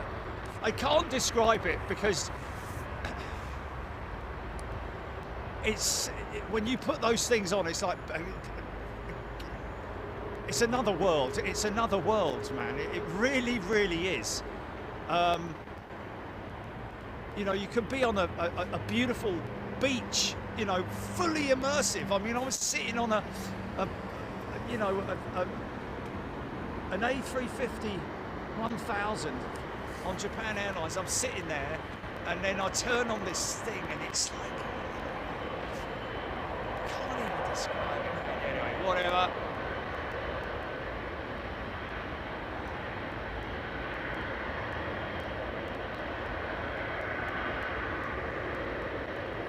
Skipper named Glenn. Anyone else think that the base where the pitot tubes meet the body on the newer Airbus look like fake bullet hole stickers? Okay, well here's one for you, Skipper, which I've talked about many times. Look at the pitot and the angle of attack sensors on this 777 and tell me that isn't a smile.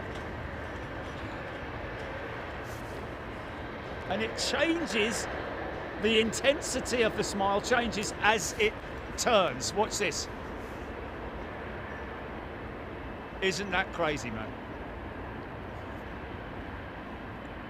There's the big smile, look. Now he's looking down the runways. Look, he's really happy now. It's crazy how. Really, really happy there. He's like, whee! I'm going flying, mate.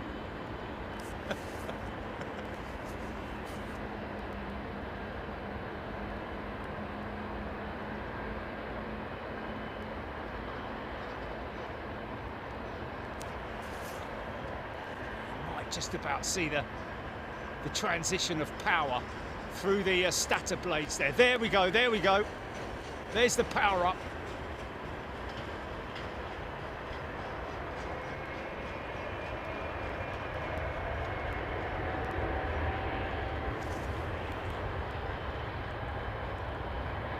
The sound is pinging off of Terminal 5. The sound is pinging. Listen to that.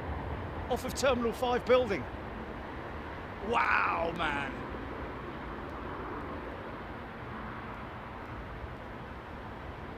Did you see that, man? Did you see that? Yeah, there's lots of videos with people showing this. So I don't know how they do it. Oh my God. Have you got that?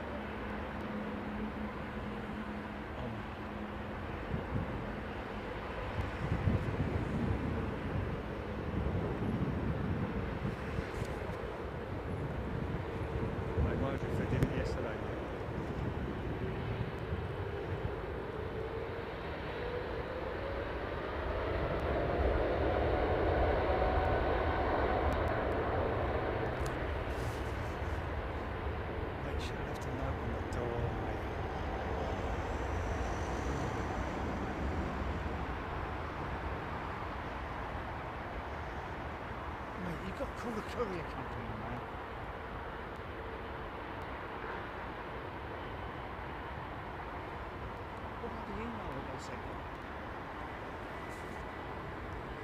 you said they sent you a note. There was a notification. Oh, it's an update on the. Oh my god. Oh my god. Oh hello. Big old blast there.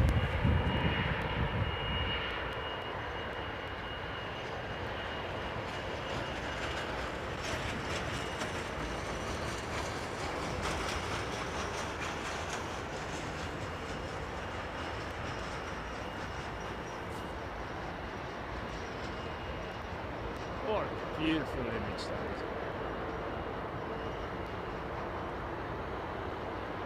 Now this is interesting because this is a 777-200 with United, but with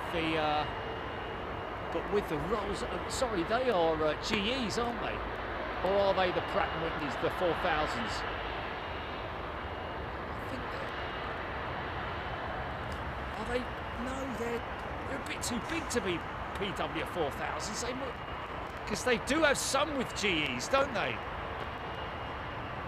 American are all G90 on the 300s and Trent 8s.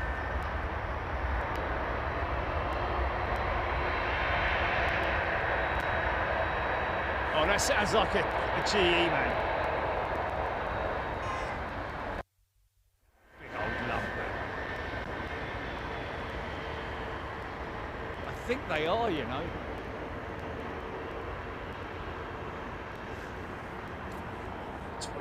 Years young. Tim Rotunda, GEs. Oh, is this an ex-continental jet then? Wow.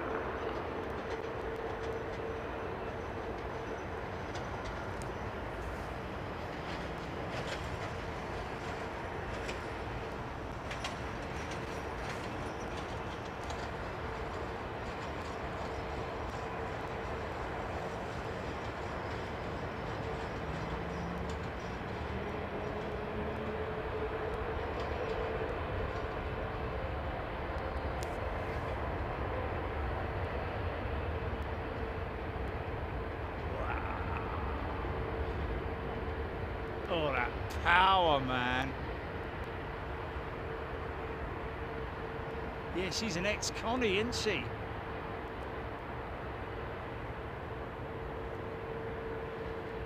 Oh, Ellis. Dunno. Look on flight radar, Ellis.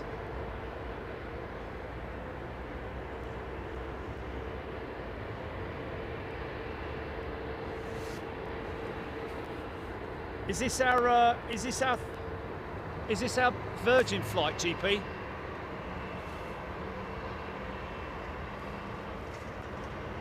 Hello? Jorge Pedrero. Good day to you, Jorge.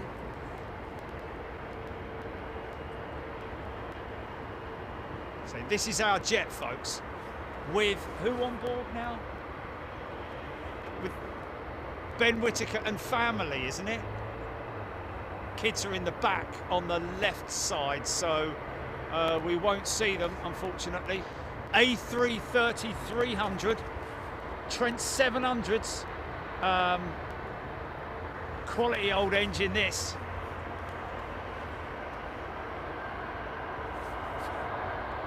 Sort of like, I think, after the RB211, this is the engine that kind of like started it all with the A330, wasn't it?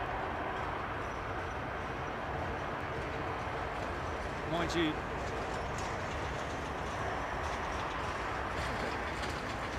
would have been the Trent 8s on the interesting that so was the Trent 700 developed before the Trent 8?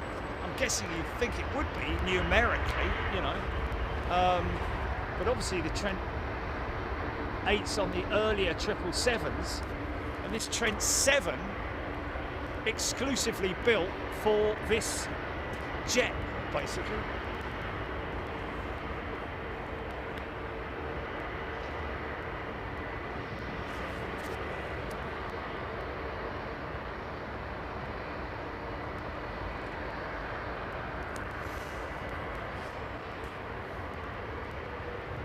Ben Osborne. Thanks for the United Ford Focus, Jerry.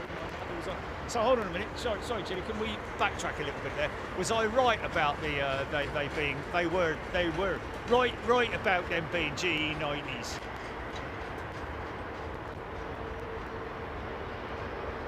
There you go. So that was an ex-Connie jet, right? Okay. So yeah, the other ones, as you'll see, you've got Pratt & Whitney PW4000s. Got a lovely old 767 in the lineup, folks. Hey, have we got a road? We got a road.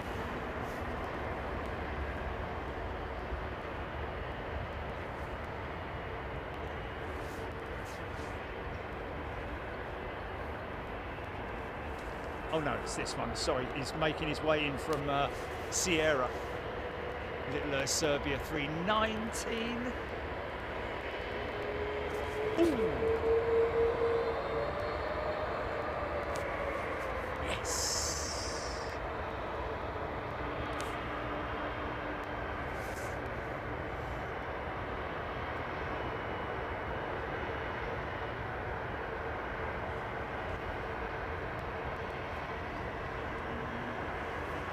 Marshall Martin is a brand new member. Welcome, Marshall. Didn't see you there, mate. Get involved if you're a new member, please. You've got every right to come in and chat to me as everybody else, folks. We have a very friendly, knowledgeable bunch of members and coconuts. Sorry. Yeah. So, you know, get involved if you want to give us any information. If you want to, if you want to shout out technical stuff, I always love talking on the technical side of things. Looking at these, the Airbus wing, it seems a lot more sort of like a lot more tidier, doesn't it, than the Boeing wing, because it's just got the two flaps and the single aileron, whereas on the Boeing you've got the inboard flap, you've got the flapper on the outboard flap, and then all that kind of stuff going on, and then of course the aileron, the outboard aileron as well. Nice.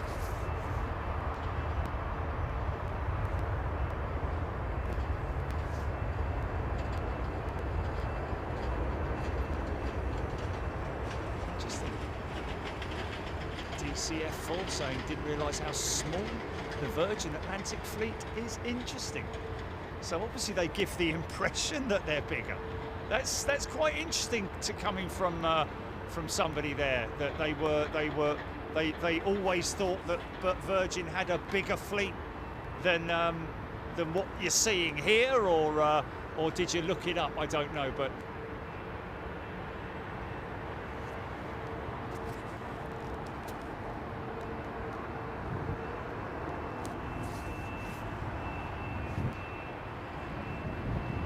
Now this is Pratt & Whitney territory right here. Now, when she comes up to the line here, because you can see they're all lining up, lovely old 777 coming out there, having to go sort of like to space them out. They're having to go all the way around there, around the back of the bike sheds. You know, all the kids out there smoking oilies. This is a Trent 800, sorry. This is the Trent 800. Which is an engine that was quite quickly brought into the 777 program, on the 200 variant anyway, as a sort of like, because Pratt & Whitney, I think the first 777s were with Cathay Pacific, were they, or something like that, and they were Pratt & Whitney powered, but they were quickly, the engines were changed and switched out to these Trent 800s because of the problems that Pratt & Whitney had initially with their PW4000 program. So again, like the RB211 with the on the 747, once again Rolls-Royce to the rescue for Boeing. Really, they've got them out of a lot of squeaks of well, two.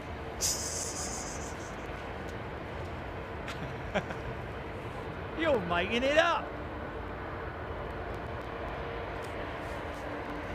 Half a denarii for me life story. That's a Trent XWB right there. Coming out now. Wow.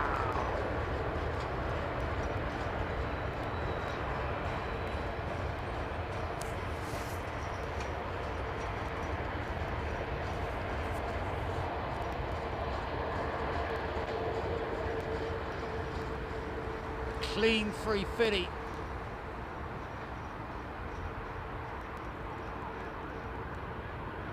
Don't they look cool up there, man? Sitting up there.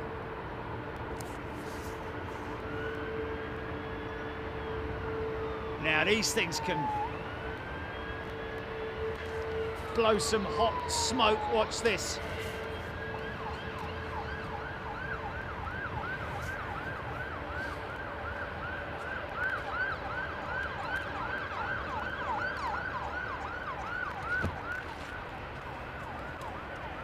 Yeah, man, look at that.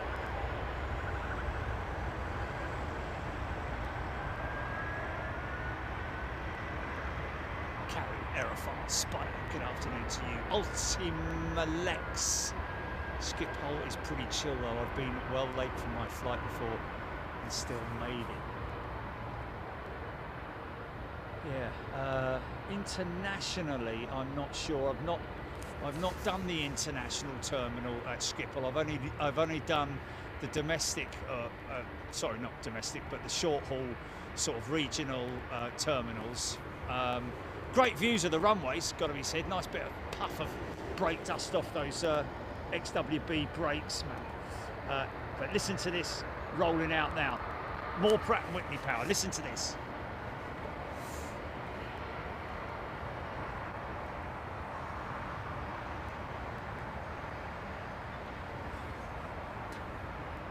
Dave Walters, welcome, first class member. Straight in there. Welcome, Dave. Get involved, folks.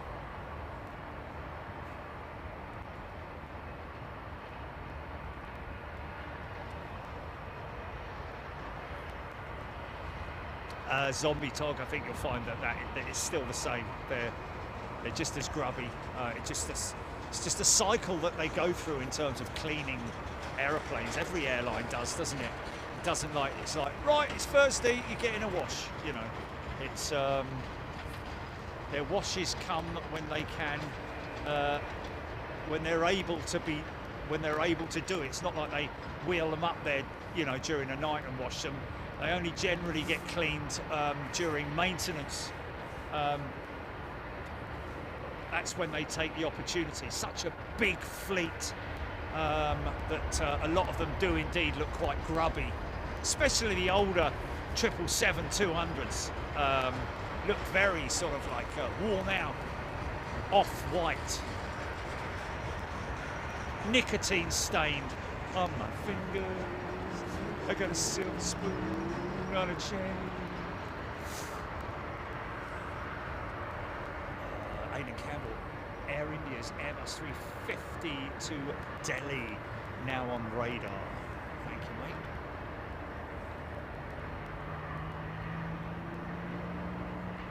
Aviation Stapes, thank you.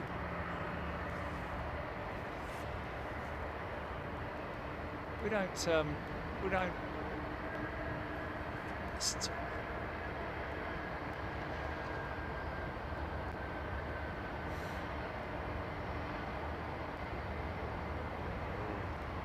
We're going to get a power up sound because she's going to have to come to a stop, and she's on the turn as well. So this is double the amount of power they'll need. They're going up a hill and turning, which needs more power when you're in a turn. You've got to maintain that flow. It's one thing I learned taxiing the Dreamliner in the Virgin Simulator was how heavy it gets as soon as you come off speed and you're in a turn. You've got to keep the power up or have enough power to give it that speed during, and that all comes with feel as a pilot. But you'll hear it here now. This is going to be good. Here we go, here we go.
brick houses, these things, mate.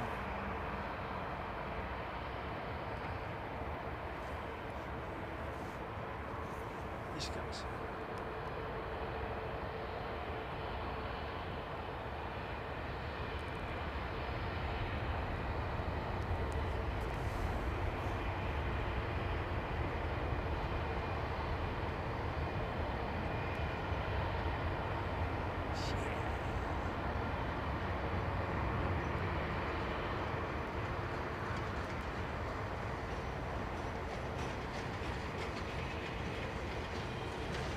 Got a grand piano, mortal ribbon. Got white staring eye, and I got a strong urge to fly, but I got nowhere to fly to.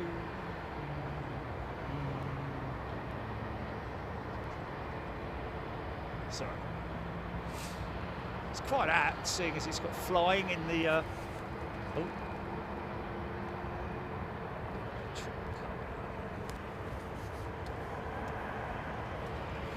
Jimmy G, always amazed how big the winglets are on the 767.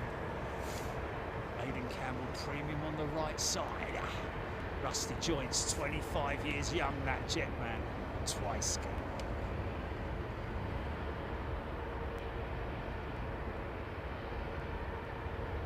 I love everything.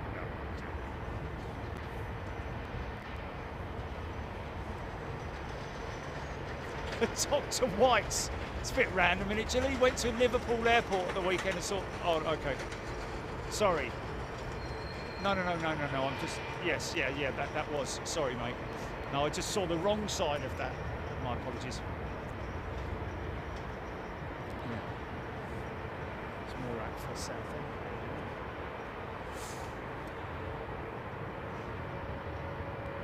Siona Jedlika. I'm looking forward to the 777X if it goes into service. Well, we've talked about that as well, folks. I mean, we're now looking. I tell you what, old Sir Tim, the boss at Emirates, he's not a happy bunny, mate, because he's obviously, you know, when you're waiting for something to arrive, coming from, you know, that you really want. You know, you're waiting for the parcel to arrive, and it keeps saying that it's being delayed, and you really want it, you know, like a, and he's not happy with Boeing, because now realistically we're looking at 2028 potentially as when they start delivering these aeroplanes. Start delivering them. So between now and then, they could have, I don't know where they're going to put them all, because they've got a shed load of them at Painfield, and they didn't look like there was much more room. All the spare places around Painfield. I think they'll have to, you know, remember back in the in COVID where they parked all the 737 Maxes up? No, it wasn't during COVID, was it? It was when it was grounded. They parked them in the car parks, in the parking lots. Rolls-Royce Trent XWB. Give or take £100,000 of thrust right there, folks, if you want it. But they never use it. These aircraft are heavily derated. Not all the time, but most of the time.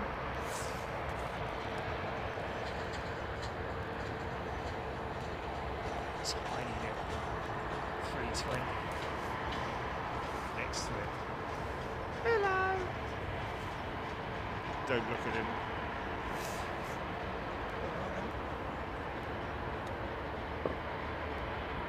David Cannard, yeah, I mean, interestingly, that reminds me of another story that I want to tell you a story. The other day, I heard about the last 777 that was delivered. The last 777-300 that was delivered, and it is now the last one that has been delivered. Who was that to? Who took delivery of that? Anyway, it was already sort of like 5 years old or 6 years old or something like that, because of all the difficulties and COVID, of course, and all that balala, you know.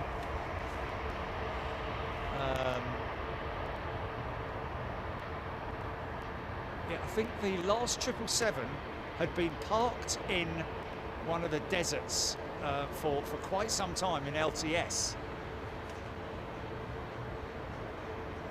See how far forward the undercarriage is on the A350.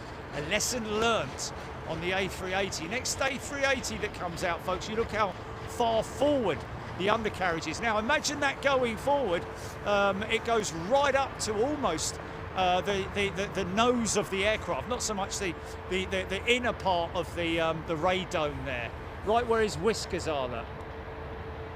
He was shaving this morning. Look, he's just left a little bit of stubble there. Look.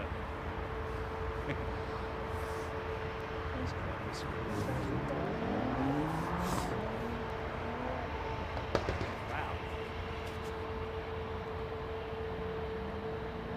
Proper taking his time, man. Wow. Oh, because there was a intersect. Sorry, there was an intersect. That's the reason why. Didn't want to get his pitos full of soot and grit and stuff.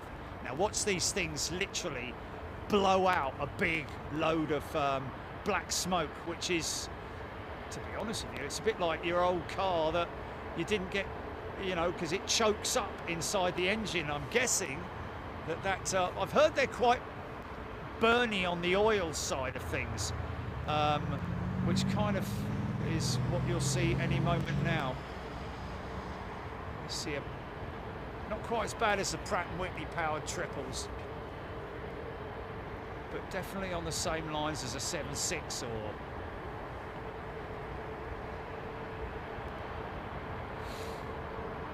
Hopefully that's my box. There it is. There it is. There it is. Oh, that's full stretch, isn't it? Wow. Okay. Well, I'd hope so, John, I'll be honest with you.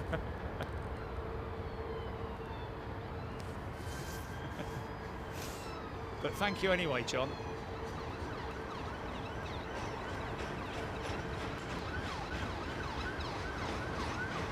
You see that, Jimmy? From a subby. Good on you, mate. No, you should have left it up there, mate.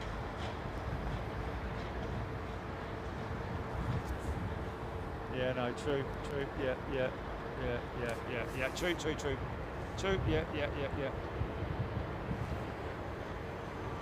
Nick Gray's certification flights have indeed resumed, but remember, Nick, that the 777-9 was only 6 months into its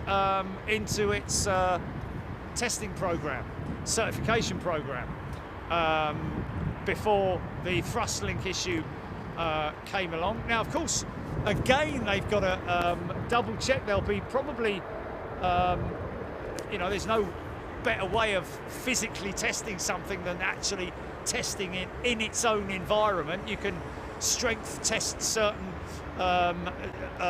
materials and alloys and titaniums and so on and so forth.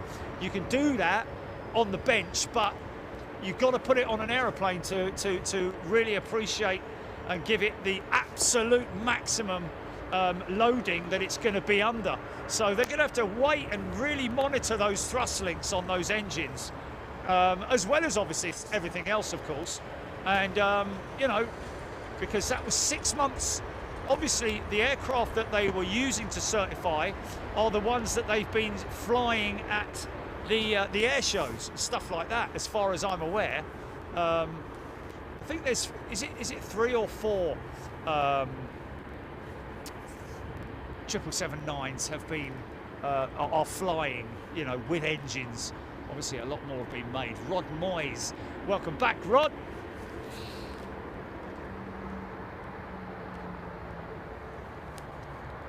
It's always made me wonder about what exactly it is they're trying to say there.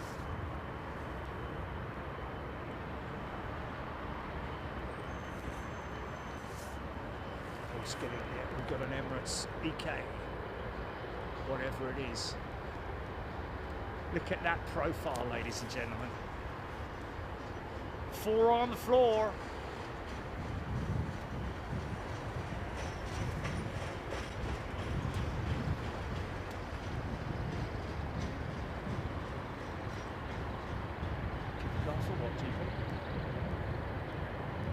Yeah, I've got the Air India. Oh, Aiden's wife's on it. Yeah, she's long range. Oh, I tell you what, I've just seen down there. Look, TAP's 321 Retro.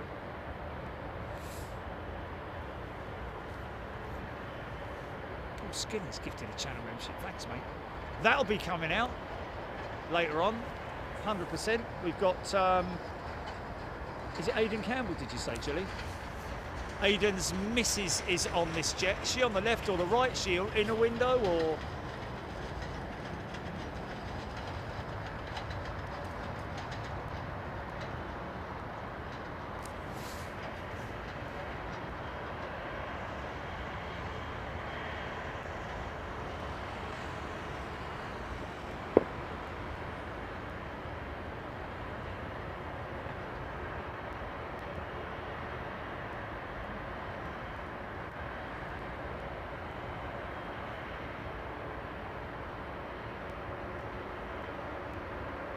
So this is the 5 door. She's got rear wheel steer on it.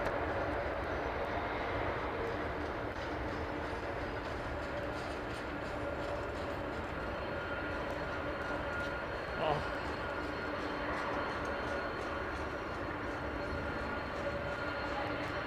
Hold it right there, Simpson.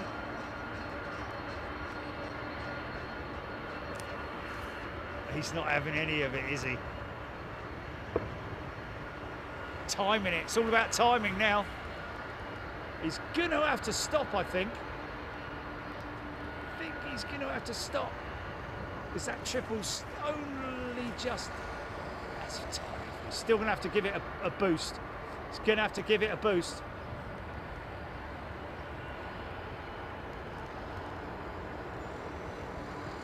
Rolling it.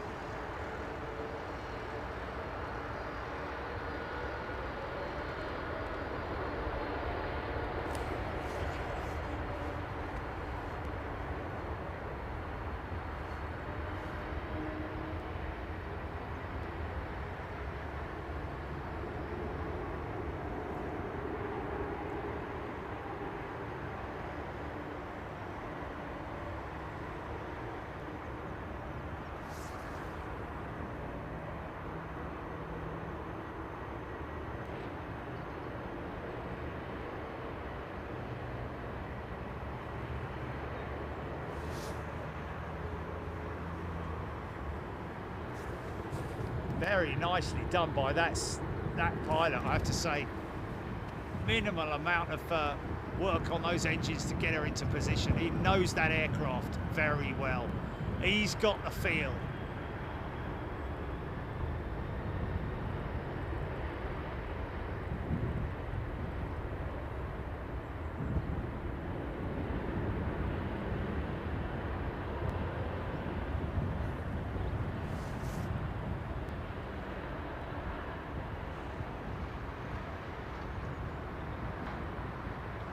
MJH350 any show Sunday, as I'll be working the VS105 to Seattle. MJH350, drop us an email, contact@bigjet.tv, give us the info, and we'll try and jump on that on Sunday for you. Always happy to do crew.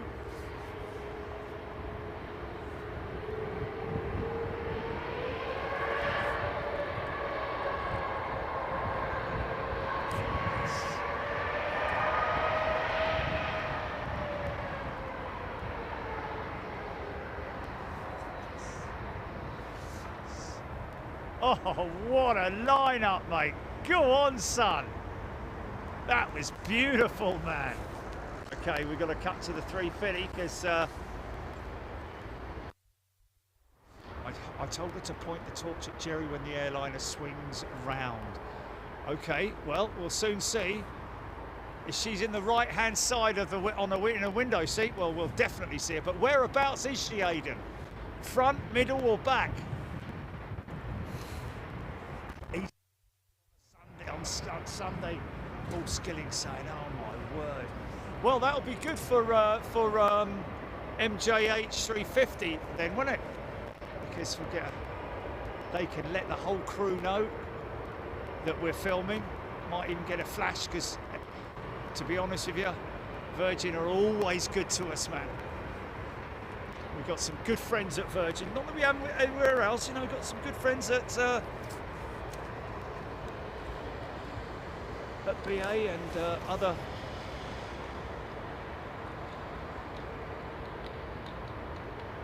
operators as well, of course, as you know, with pilot friends and all that. But you know, in terms of overall as an airline, we're definitely we've got a lot of good people at Virgin that we know. Oh, that tap retro's coming right out. Look at his beautiful artwork, man. How retro is that? That is proper.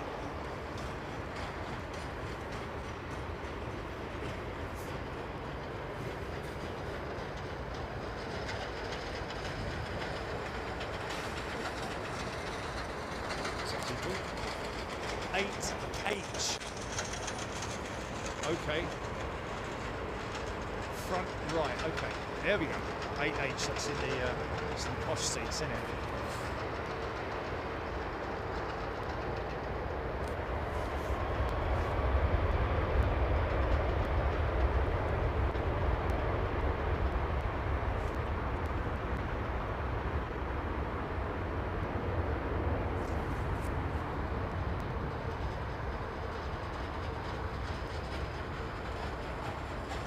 Around about the D mark, I'd imagine.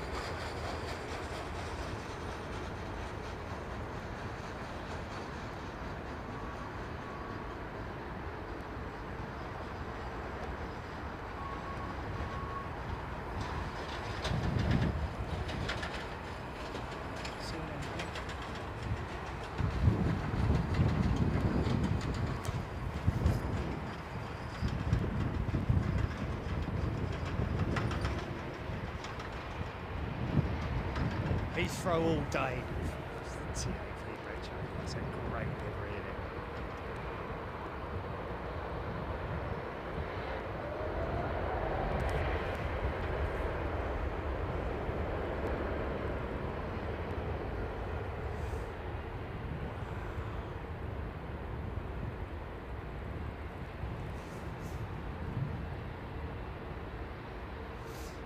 They say the shades look down.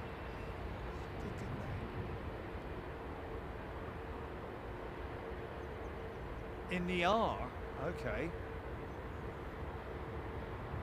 It's more an 8 back, wasn't it? Yeah, it does annoy me with the fella on my left. I was in the middle seat on the flight back from Japan. Hey, look, he's flacking his eyes out, but he's got his arm over his eyes. Boy, what are you doing? I can't see. You leave it, you stay there, mate. Yeah, all right, but you don't need to put your bleeding wing over my eyes.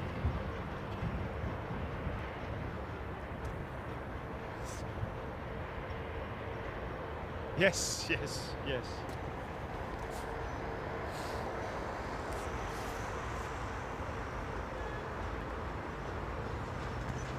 is a lovely jet. I like what they've done with the belly paint and the engine paint as well, because that would have been chrome, wouldn't it? That would have been painted chrome. Sorry, it would be a raw chrome, which they treated, didn't they? They had to literally polish them. But obviously, with today's, you know, different materials that they use, and also the anti-corrosion paint, they have to have obviously a layer of that as well.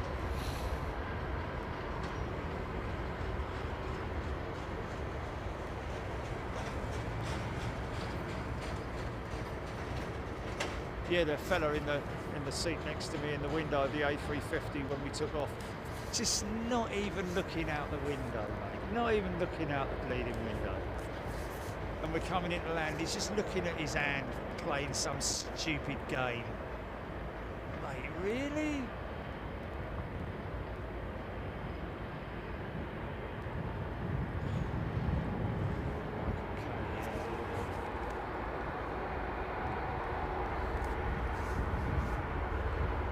Okay. 707, couldn't it? 727 maybe? Even got that anti-reflector paint underneath the cabin, the windscreen, look.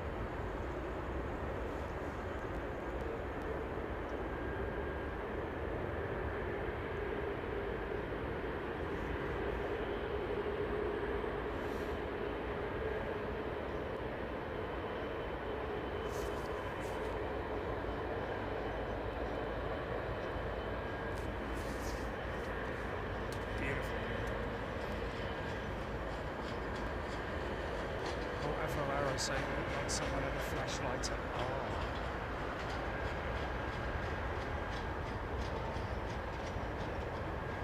Oh, they're those seats up the front where they've got like 2 windows per seat, haven't they? Yeah, because they're each. Yeah. So she would have been way back. Yeah. But we got her. Apparently, we got her, did we?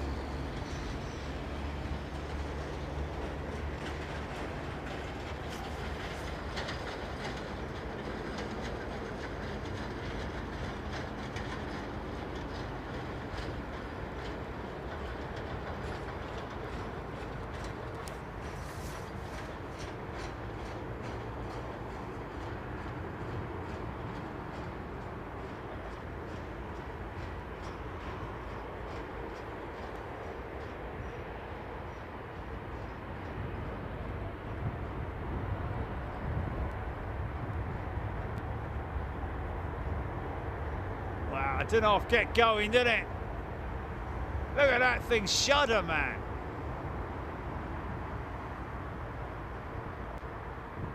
Definitely a light in the R. Okay, well, we got her. That's great. Sorry, Aidan. We got her, he's saying. We got her. Okay. So I didn't zoom too close. I need to look that back. You have to look that back, GP?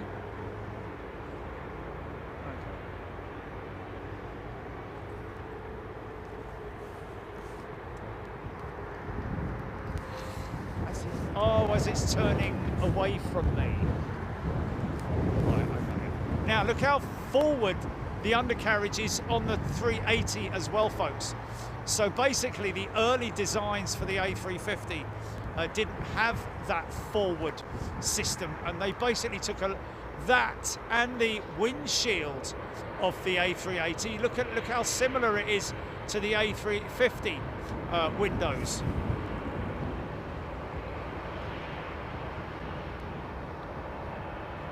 But I think they've almost gone all one piece, haven't they, on that centre panel on the 350. I'm not sure. We'll have to have another look at the, but it is pretty similar. They've learned a lot of lessons from the A380 programme and used it on the A350.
Watch the elevators.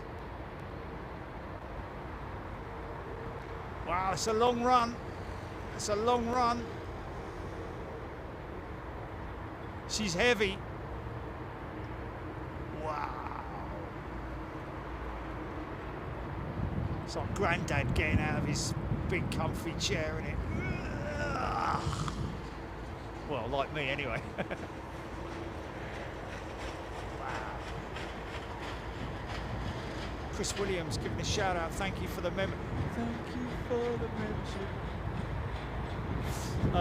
An absolute pleasure, Chris, and thank you to whomever gifted Chris his membership. Oh, gear up. Still got his gear down, mate. That's interesting. You very rarely see that, man. It was a long run, wasn't it? You never see that. I've seen it once before. Oh, it sounded like a darling then. Once before. And it was a Qatar jet, which was a little bit late in retracting its gear. But that is very late. Is it going up? I think it's going up, is it? Yeah, it's going up. Wow, that was late, man. Lots of drag as well.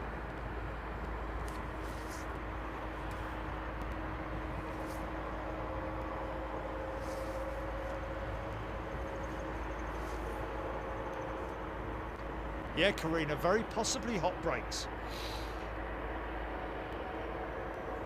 Remember, I mean, the turnaround time that Emirates like to do with their 380s is 90 minutes, 90 minutes.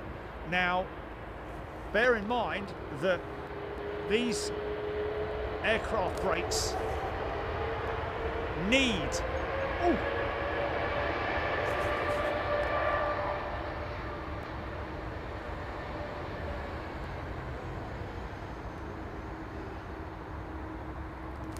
beautiful sound. What a beautiful sound. Now here's a United 777-200 with Pratt & Whitney's. See how much smaller the Pratt & Whitney casing is compared to the GE90. I think that's a Pratt. Yeah, I'm pretty sure it is. GE90's just going. Hear the hum of those 900, those 800s, man. Can you hear the oscillation? Yeah, they're Pratt & Whitney's all right.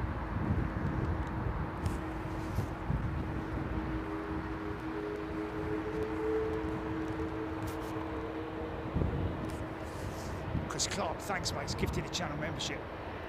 Thanks Chris.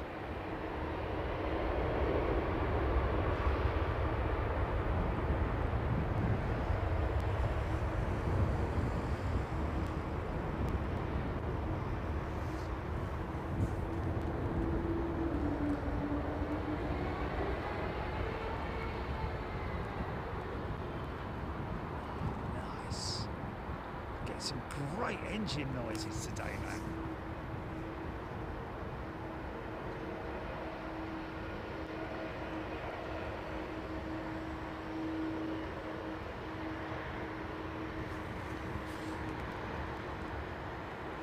Yeah, very likely hot brakes. 90 minutes is the allotted turnaround time for most of these jets, unless they've got brake fans on them like the Airbuses do. Not all of them, but in order to allow the brakes to completely cool or get to a working temperature so that they could be used in the case of a rejected takeoff. Now, if this guy takeoff thrust is well set,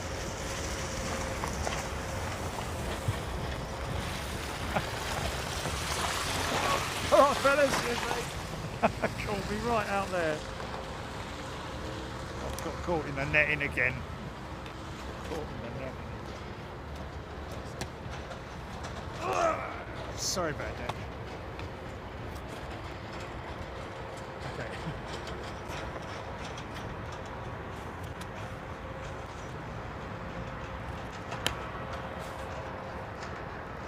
Look at me with my little trolley.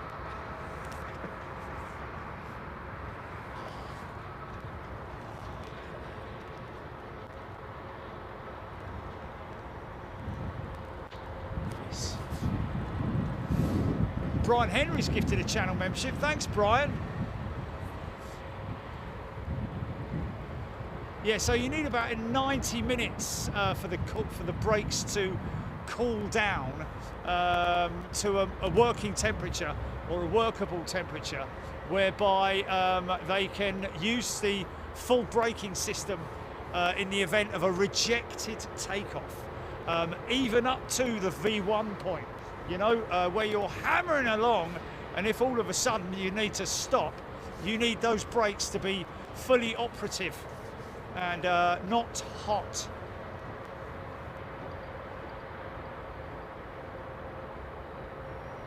So the chances are that, you know, I'm sure the brake temperatures would have come up potentially. It might have been just one brake that had failed on one wheel maybe, and they needed to give it time to spin down. However, that wasn't 2 minutes, was it? I don't know. It wasn't 2 minutes. So that's coming down Sierra, that jet. Lufthansa Neo looks good, doesn't it? Lufthansa Neo looks good. That's a Pratt & Whitney engine as well. 1300G or 1100G, one of the two.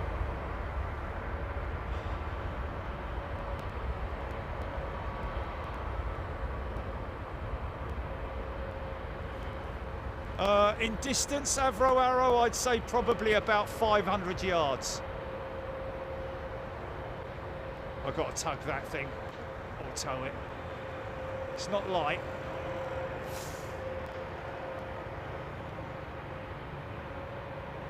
Oh, Chris Williams, Aidan Campbell gifted the membership. Thank you, Aidan. Isn't that great? I think I saw he actually. I don't know. How long have you been talking to me for?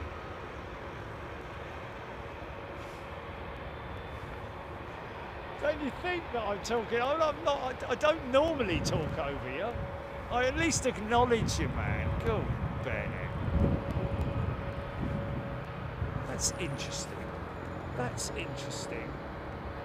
Oh, he's on tow. Looked like he was going too fast. Anyway, what were you saying? Heidi Heffington has gifted 5 channel memberships. Thank you, Heidi.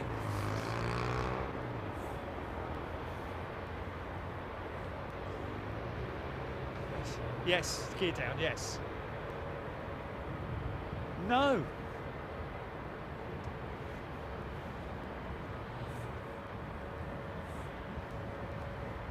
Mute me for a reason. Let the reason be. Yes. Okay, so Jilly's been talking to me since that 380 went out, and probably about 5 minutes before, not knowing that she was muted. So now, what were you saying then, Jilly, about the 380 with the gear down? Oh, okay, blimey. I thought you might have heard something that, or somebody reported something back. Okay, okay.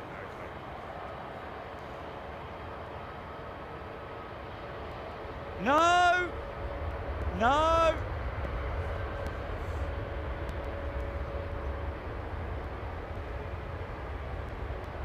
Charged he was.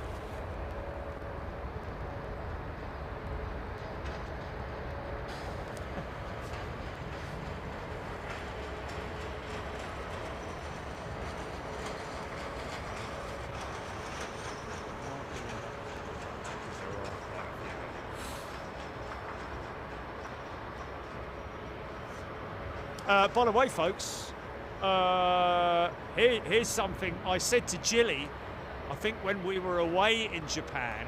I said, Jilly, can you not create is it manga? Or what is it, Jilly? A character.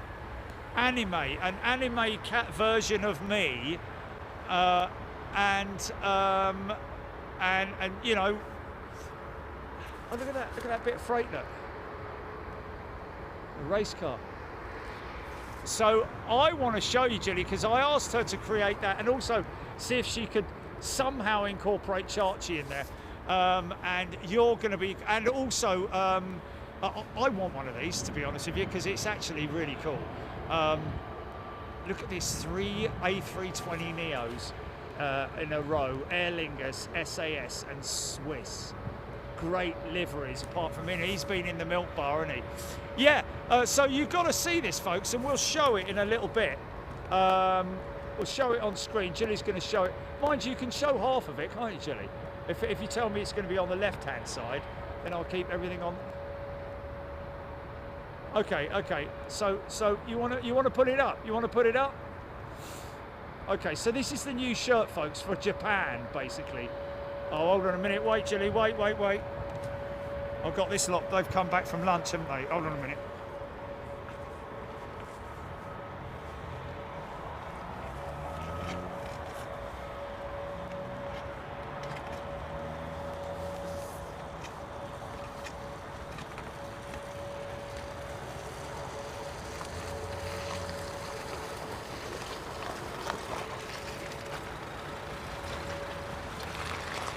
You all right, mate? How are you, mate? Any good ones? You what? Any good ones? All good ones, mate. They're all good ones. Good view from there, aren't Yeah? Where you at? Down there? Yeah, down the back. Oh, well. Bush clearing and stuff like that. Have fun. Cheers, mate. See ya. Bush clearing. Oh, I say.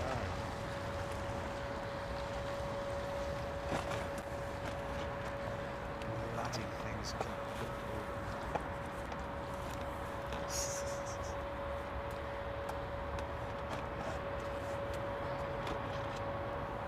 Oh, you can't make it up.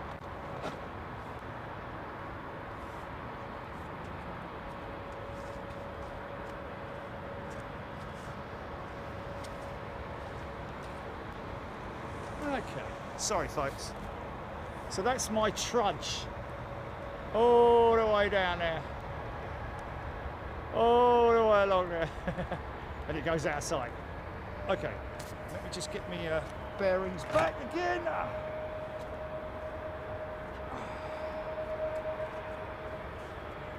Sure that's right.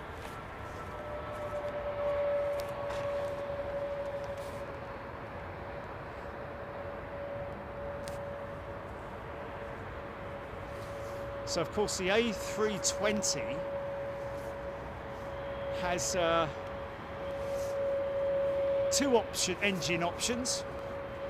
This is the Pratt & Whitney, and that's the Leap 1A on the very similar engines, however different manufacturers. Pratt & Whitney on there of America, Leap, which is also from America. It's actually the replacement engine for the CFM56 engine, which we're used to seeing on previous 320s and 737s. And the A340-300 as well, the CFM56. Crazy. But a much different design in terms of the engine cowl. Very tubular. Looks very much like a sort of mini Trent 700.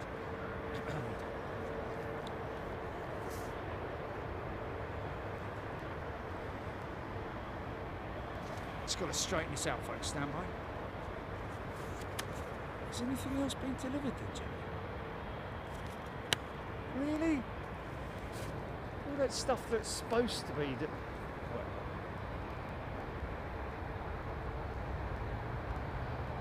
Yeah, I know.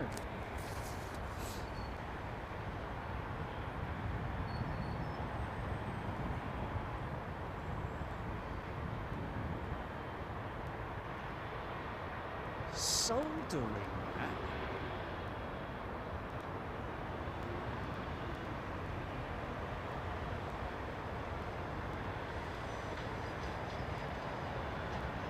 Two of them. Yeah, that's right. That's for the throttle assembly and the thing to. They go on top of those. You know, anti-slip, so the plastic doesn't slip all over the place. Controller and the throttles.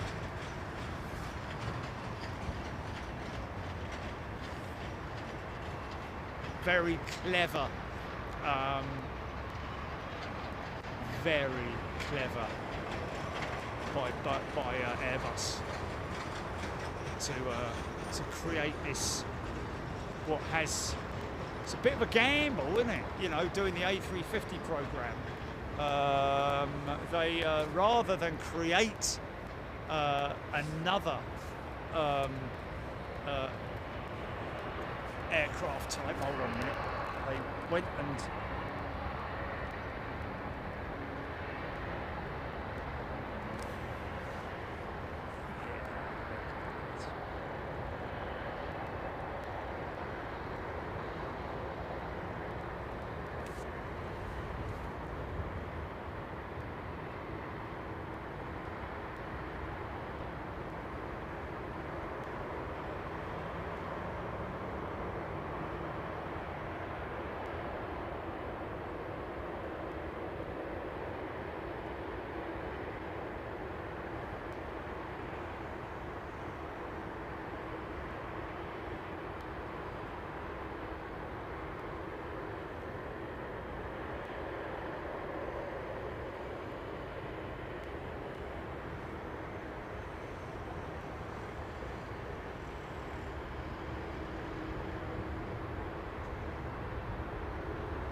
I know.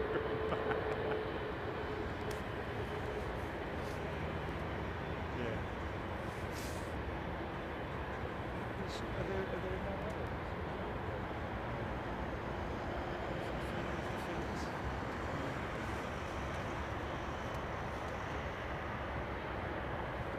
Sean Cooper, what a beautiful airline, Etihad. There we go. Wind this thing up.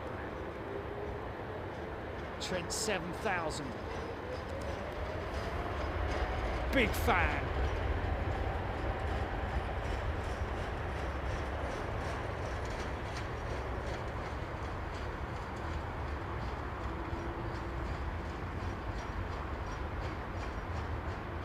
Yeah, get going, mate. Look at that. The size of those engines compared to the old Trent 7s or the CF6s. Or even the Pratt & Whitneys. 3 different variants of engine on the old A330s, but now these new ones come exclusively with the Trent 7000 engine, which is, you know, closer towards the Trent 1000 technology in terms of fan blades, probably, I would imagine.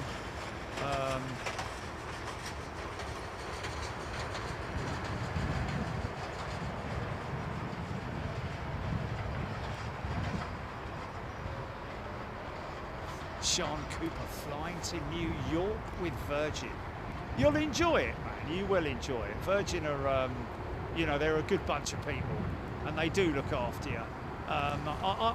You know, there's airlines that I've flown with where the Eastern carriers are very courteous, and you know, the likes of Singapore Airlines, Etihad, Emirates, all that mob.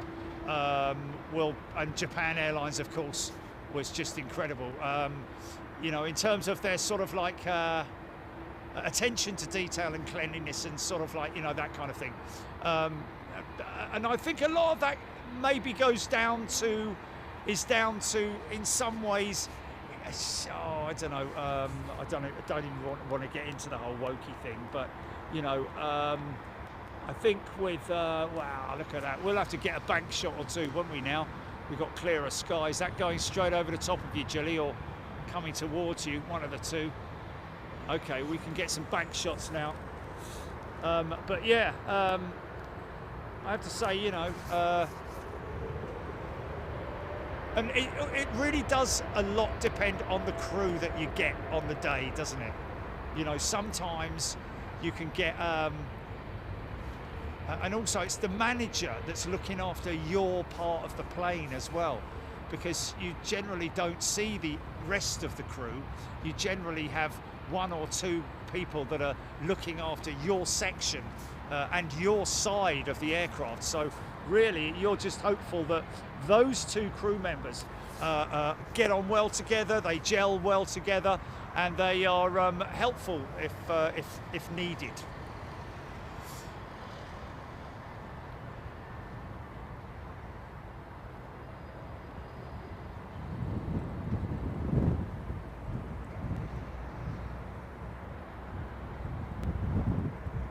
It's, you know, because I don't really go to the back of the plane with BA a lot, or with the others. Well, I just don't. But if you're kind of like midway through the flight and you fancy a cup of tea and you go to the back of the plane, yeah, you'll find 3 or 4 crew members sitting there having a good natter. Oh, did he? Oh, yes. I don't like those. No, yes. Well, oh, yeah. Well, Bob, my husband, he bought one of those the other day.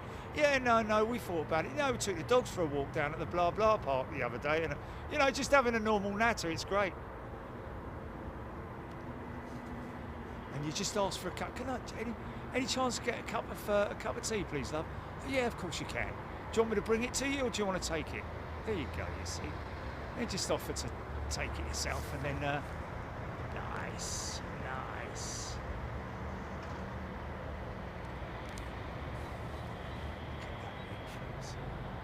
I mean, I know it is an impressive wing, but wow, look at it now though, man. Look at that wing flexed up, man. That's insane. Here comes the big bad lad.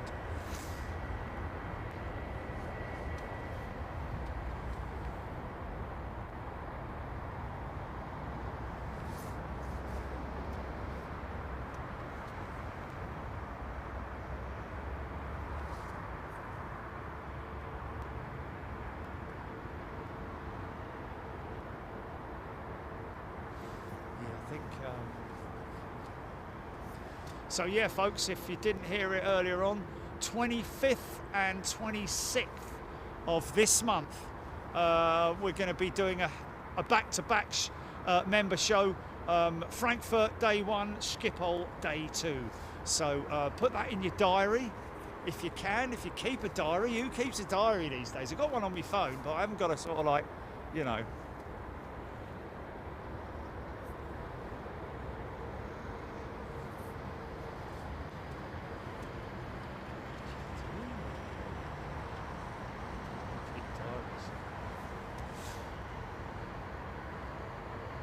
Up this morning, 6 o'clock.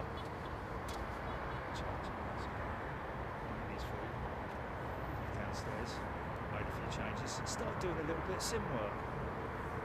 At 6:30 in the morning, decided then to go and have a bath.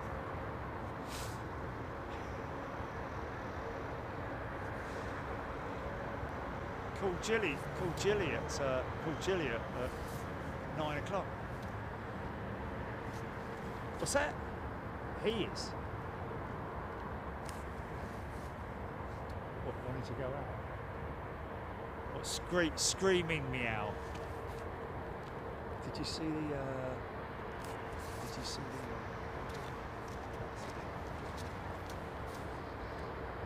Oh, okay. All right. Okay, we can delete that one then. Oh, is it? Oh, right. God's sake.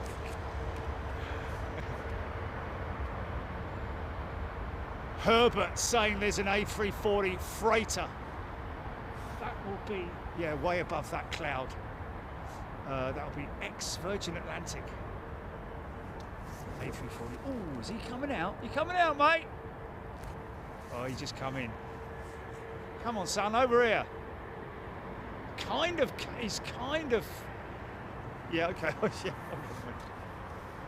Yeah, sorry, Ginny's patiently waiting for this. Right, put the picture up on the. It's going to be on the right hand side. Okay, GP, put it up. On the, it's going to be my left. I'm making the left hand.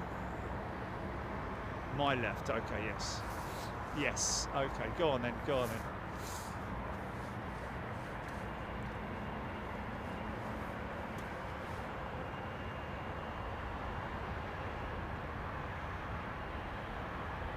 Heidi Heffington uses a paper planner. Well, wait till I can see it, Jimmy. There it is. Haha, it's pretty cool. Could have been a bit bigger, Jimmy.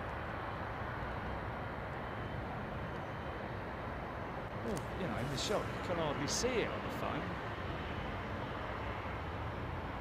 Okay, all right.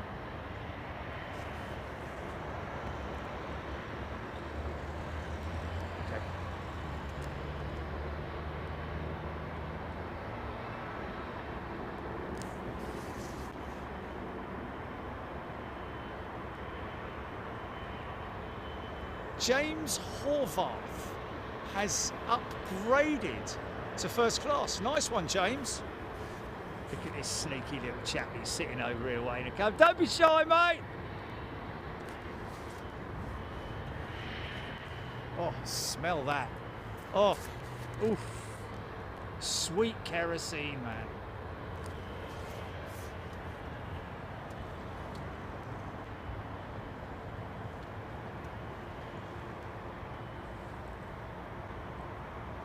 Stephen Billings saying allegedly Qatar getting to be one of the worst things actually. They have been a front page on Amazon and it's turned up some clients on social media. Yeah, it only takes one.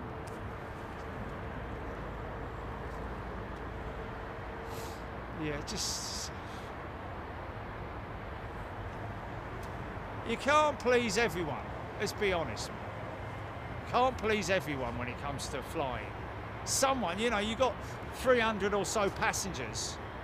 You're going to get one or two who've had a bad experience, aren't you? You know, and you've only got to get a couple of Karens, and then you're really in trouble. Yeah, all right.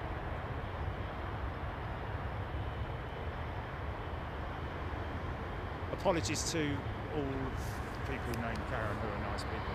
I don't know where that came from. I've never really understood it, to be honest with you. I think it's an American thing, isn't it? But anyway, a couple of moments. Yes, Brian Stewart. Sweet kerosene. Ba ba ba. It's absolutely right.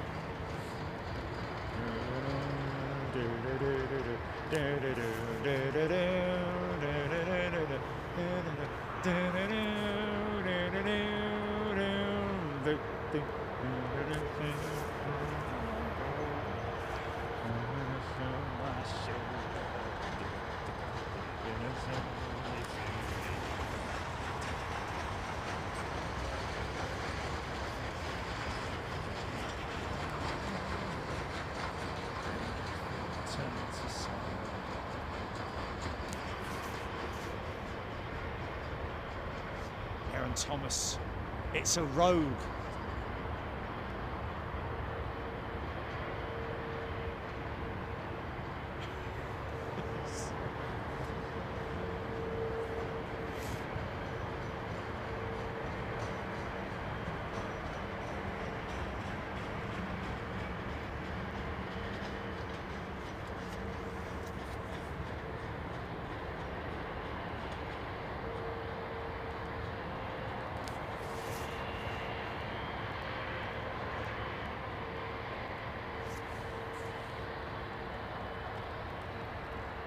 Another drag racer coming out. Did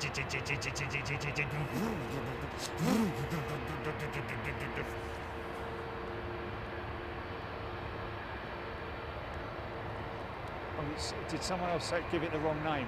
It was Neil Diamond, wasn't it? Yeah. Did somebody say something else? who sang Sweet Caroline. Yeah, but someone said it wasn't that. Someone. Oh, you had to be there, man. You've missed it. You've missed the whole thing there. Okay, time for some, I think, Pratt & Whitney action.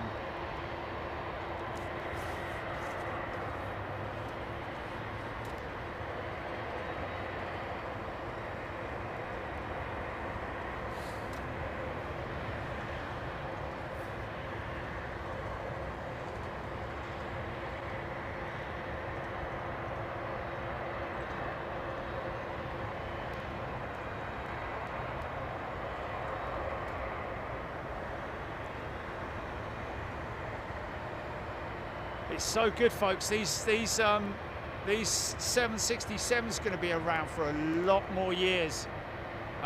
So aviation is kind of stagnating at the moment, which is a great thing in terms of, I mean, the operators would want differently, of course. They'd want newer aircraft, more efficient aircraft, and so would the general, you know, the industry and here he comes. Here he comes. Rod Stewart? No, he didn't say Rod Stewart, man.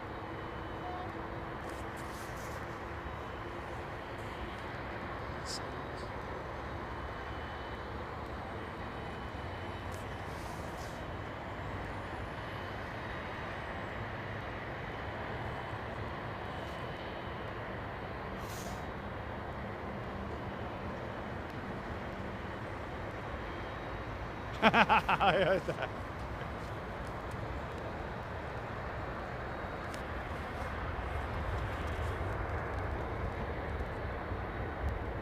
He won't chase the bird, man. He won't chase the bird. He will not. Yeah, 100% sure. He sits out there and all the birds like jump around him and, you know. Oh yeah, look at this. Screw it, he won't get screwed.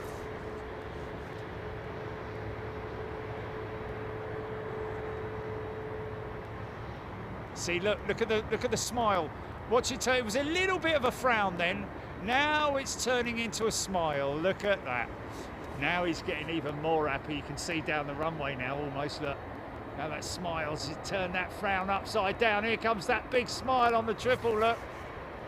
Here he goes. Now he's really happy. Whee!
CF6, not Pratt, it's a CF6.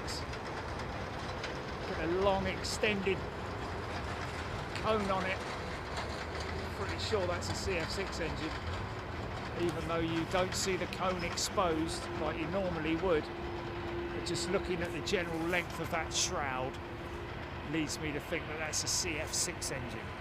Might be wrong, it might be a Pratt & Whitney with a long shroud.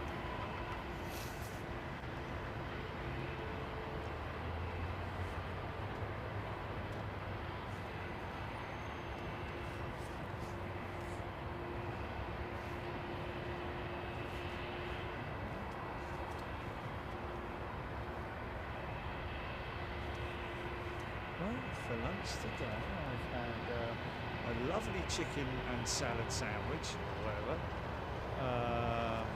A bowl of nice container of fruit. Nice container of fresh fruit from those apple cut-off things, apple slices and grapes.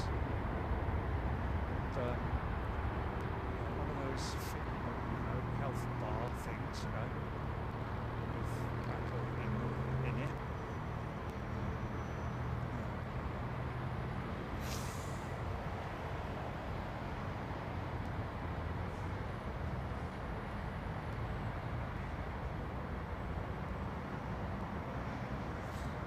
Off to Atlanta.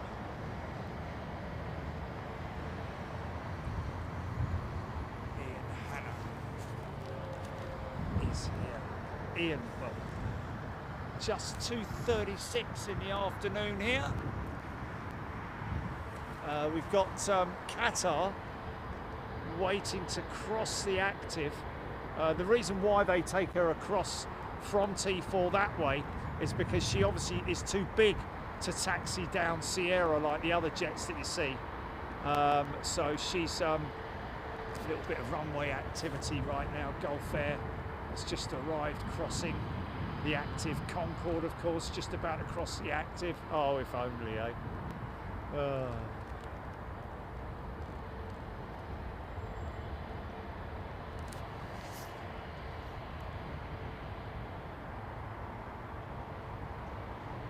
Yeah, so how cool is that shirt, folks? Didn't Julie do a good job, man? With my way of thinking, yeah, I said in Japanese writing, didn't I? And I said, can you get charts? I had no idea it was going to be like that, mate. Had no idea it was going to be that good. Yeah, really good, mate. No, other than adding Chachi. That was it. No, when you sent me the original, it didn't have Chachi. I said, could you make her like the little cat thing?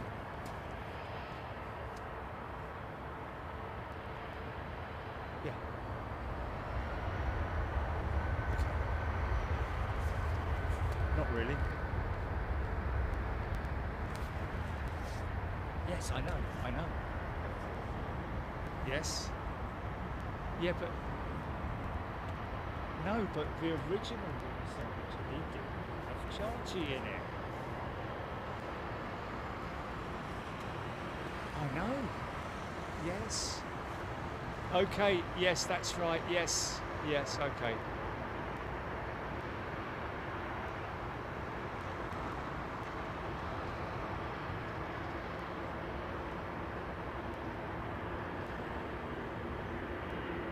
Yeah, to commemorate Japan, and I think we should do a similar one for Anchorage, but me as a sort of like a minor.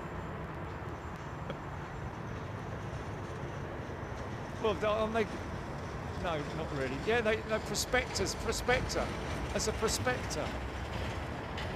Yeehaw! And all that. Okay, all right. Yeah, but not one as good as that, which is like really,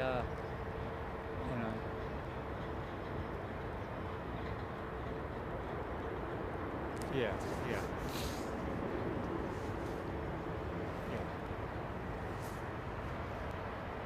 Kevin Beasley, I know, Concorde from here would be, oh my goodness me. And like I said earlier on, if Concorde was flying now, I'd probably be up here every day.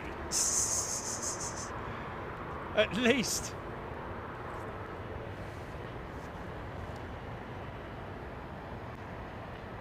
No.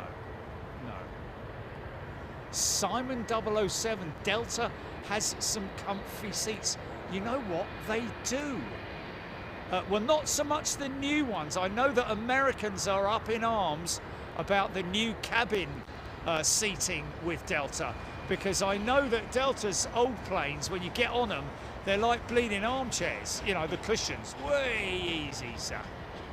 They're like, the cushions are so comfy, like faux pas leather or whatever they call it. Faux pas, I mean faux, isn't it? Faux leather.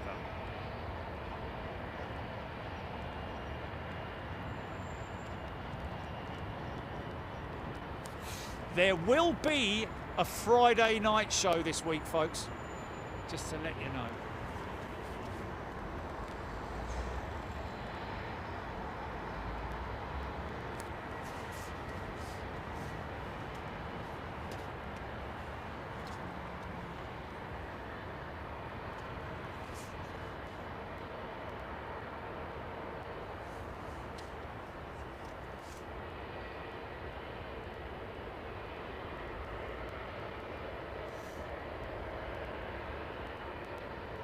Indeed. Still on an important journey as well, indeed. This one today, I don't know where he's going, but it's another important journey for that jet. Our most important journey yet. Well, you didn't do much last year, did you, with your £9 billion budget or whatever it was? Where did that money go? I'd love to see that. I'd love to see the accounts of BA. I know a lot of good people from BA, by the way, folks. Like nice, normal, friendly people. Mainly mainly cabin and air crew, or ex-air crew as well. But you know, as a company, I think they need to sort of like, you know, restructure some sort of like parts within the company in terms of how, I mean, all that money that they threw at that advertising campaign for the cabin safety announcement. What a load of tosh! I've got to be honest with you, man. I wasn't impressed by it in the slightest. It's so bloody BBC sort of like, you know, like, oh, look at us, aren't we amazing? No. Look at the Japan Airlines cabin safety announcement. That's the kind of thing I want to see. I don't want to see people distracted by some woman in a frilly dress.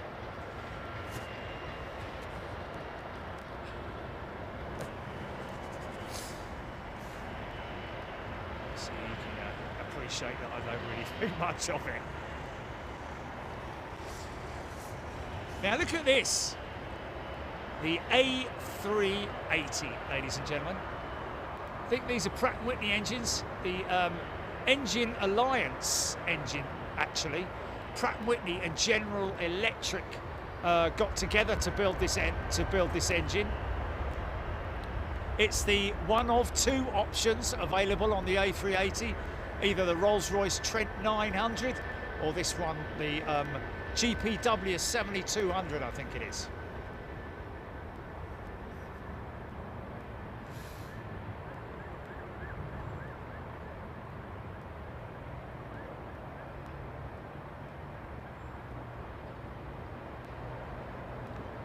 Now look at the wing on it and see how the outer wing section is actually almost bowing downwards. That's partly down to the fuel, but they don't have tip tanks, I'm led to believe. Don't think there are any fuel tanks in the outer part of the wing. Somebody told me no, they don't have tip tanks, but there you go. They do have the option of a horizontal stabilizer tank in the back of the aeroplane. The horizontal stabilizers there, as you can see, actually have fuel tanks in them. I don't know if they use them, but obviously the aircraft's very clever. Onboard systems will balance the aircraft out and move the fuel around to keep the aircraft pitch in flight absolutely optimal. But what I'm talking about with the wings,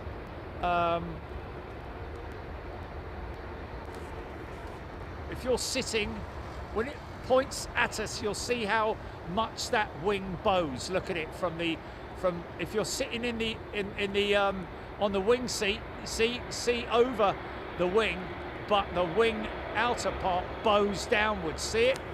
See, it's actually a negative. Listen to that. Now you watch when it takes off though. That outer section of the wing massively flexes up by at least 15 feet, believe it or not.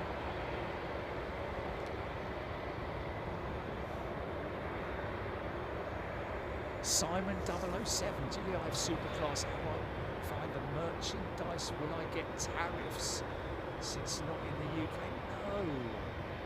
No, there's no tariffs. Yeah. No, you won't have tariffs.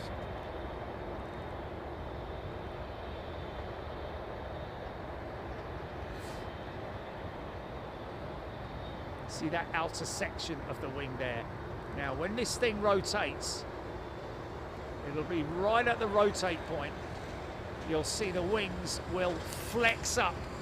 And if you're sitting on the window, you can see how below the wing line, you can just about see over the wing there. But your view from that window seat will literally end around about at that engine there, at the outboard engine, because the lower wing section is actually away and out of sight, believe it or not. It's crazy. Here we go.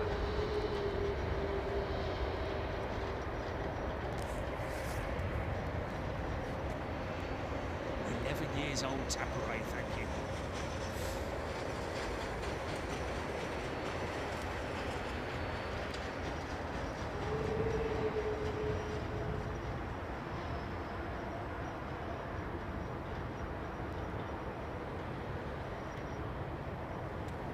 Yeah.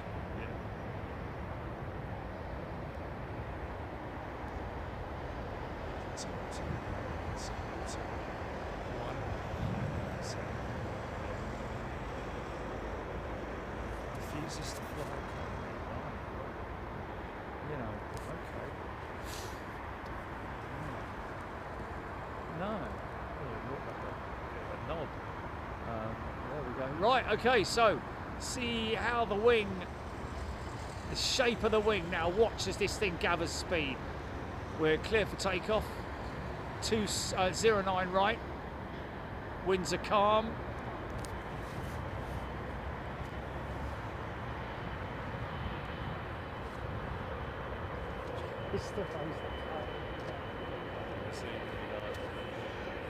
Oh, here we go. We've got a couple of security lads coming up here now. Obviously, they haven't phoned the traffic desk, have they?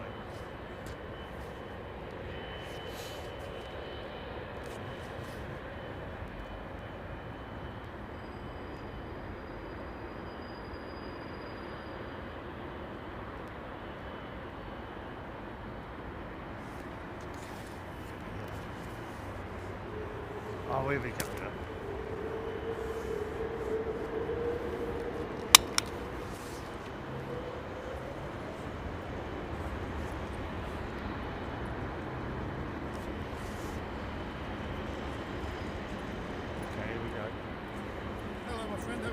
I'm all good, mate. How are you doing? Very well. Can we have a quick chat? Yeah, of course you can. Hold on a second.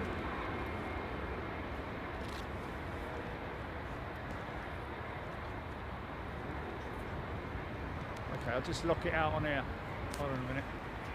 Right.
Okay, there we go.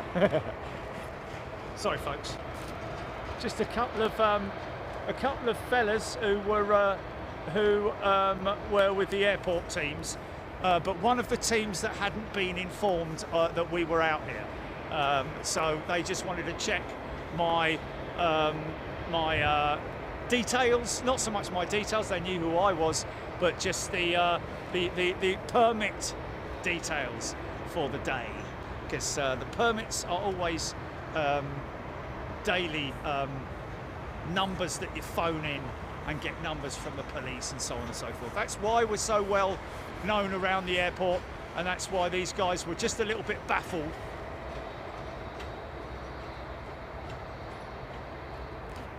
So yeah, interesting, isn't it, that the A350 flight deck glass panelling is nothing like the A380 at all.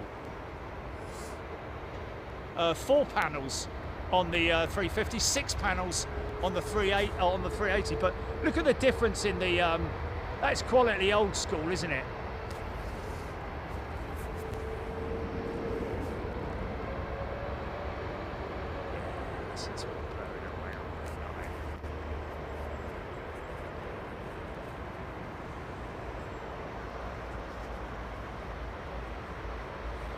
Hum of the Trents.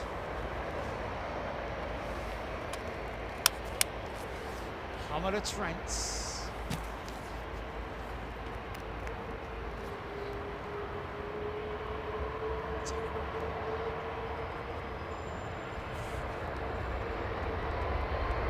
Oh, yeah. Yeah. It's the BA police. You can't talk like that. It's a clean looking airliner in it.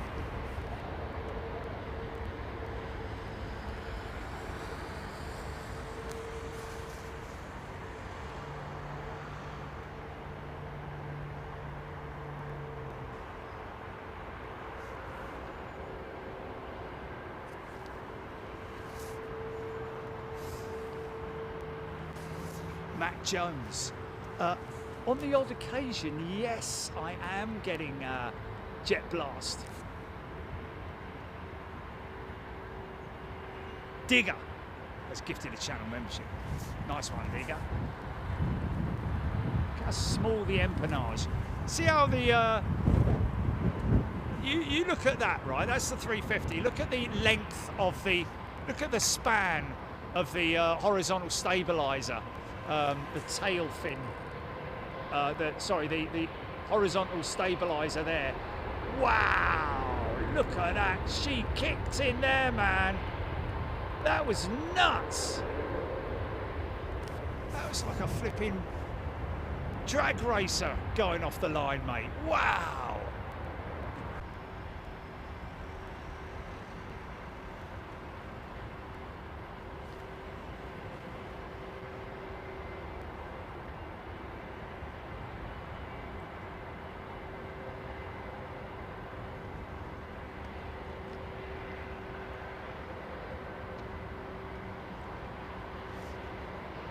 Tarn spotter, yeah. Well, Tarn, you know, and everybody else, I had to work hard to get these positions, you know. It's taken years to literally get the opportunity to film down here. He's off for maintenance, to film down here from this position. And that's why it does aggravate me a little bit when you get people coming on and saying, oh, I don't like this position much, can't hear the engines. Well, you know, if you realise and understand the amount of groundwork that went into getting these positions in terms of the permits, relationships that I've built with the police, with Heathrow, with the security teams and all that kind of thing. All of that to bring you this. I've gone through all that hardship and well, yeah, hardship but at the same time, I have to say, I feel humbled because I've met so many great people along the way and created so many great relationships. That's why I love it when I come back to Heathrow. Because of our access and what we're able to bring you guys. Brian, it's the 3 p.m. rant. It is 3 p.m. and all, isn't it?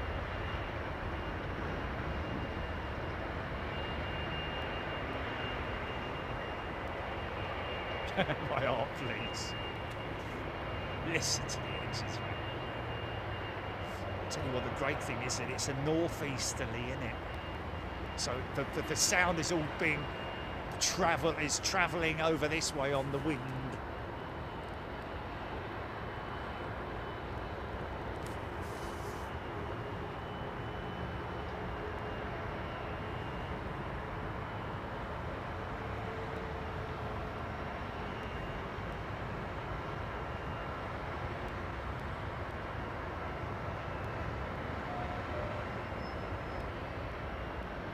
He's just got the brakes off, letting it idle.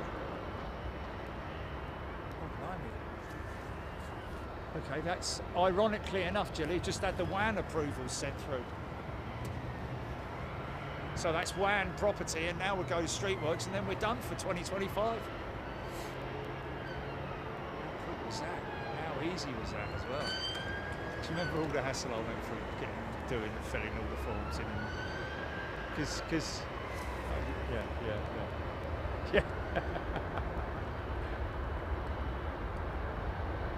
Well, it was learning and a whole new procedure, mate. Yeah.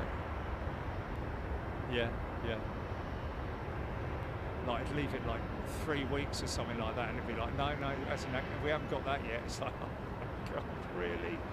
Oh, I hadn't submitted it or something like that. It's like, you've got to wait another week because we've got to get this insurance and that insurance. Dillis W has gifted a channel membership, and this happy 777 on its way out.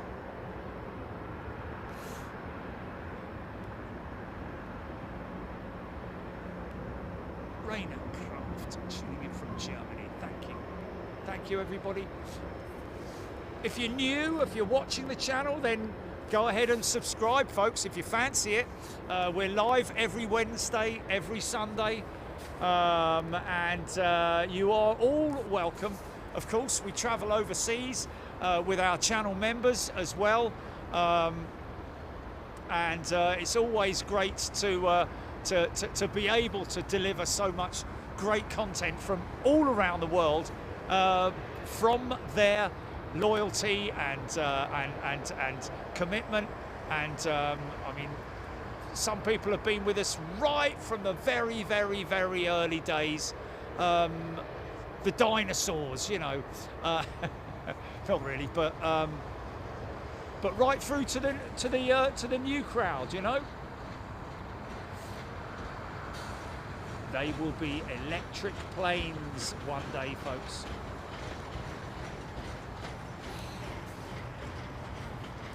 So yeah, this month on the 25th and 26th, we're going to be doing a double header, back-to-back days.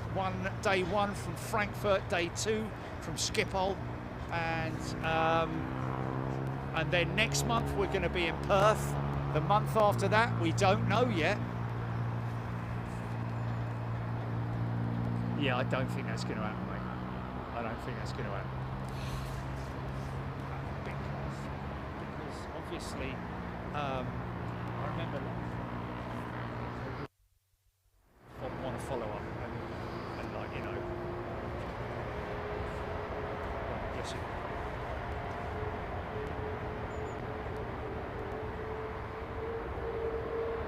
Due South 1 has gifted a channel membership. Thank you, Due South.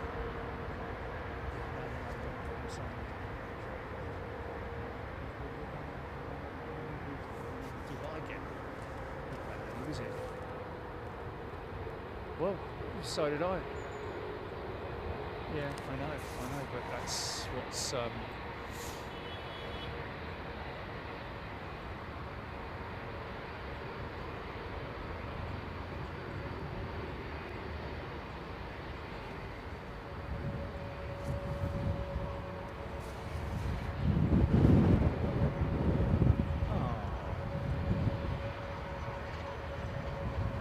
Matt Jones, thank you.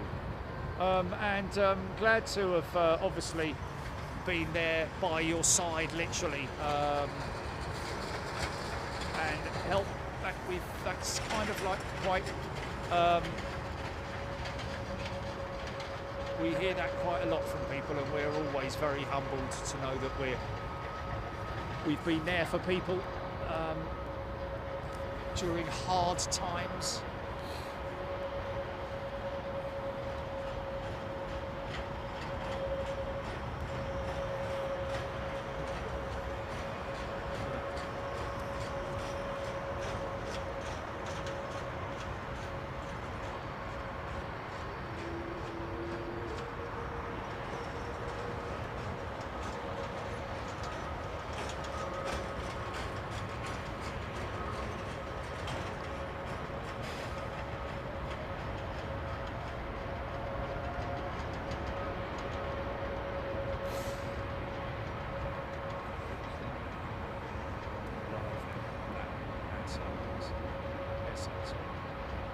Yeah.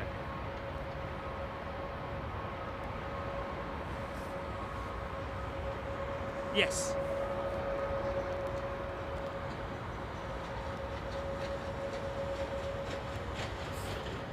Oh, really? Okay. Well, that's pretty damn good. You know. Yeah. Yeah. Exactly. Yeah. So we need to explain that to them, because yeah, they need to understand. Yeah. Yeah. Yeah. Yeah. But not only that, but the longer the show, the more you're going to get, really. The longer the show.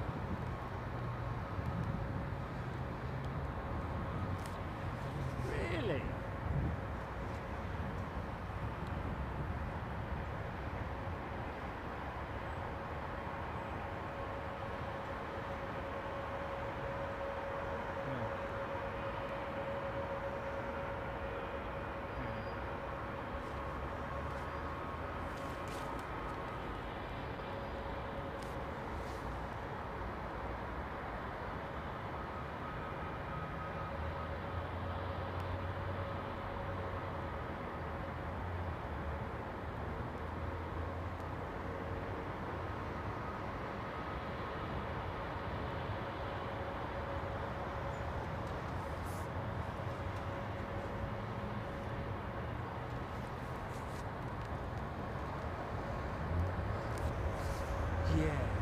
Yeah.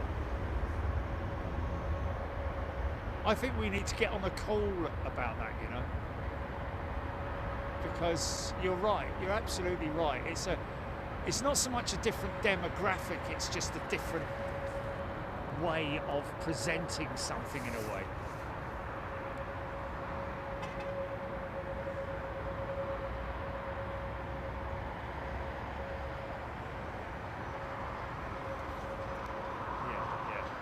What's your average watch time? That's another thing. Average. What was it on that? Let's get those stats together, yeah. Simon 007.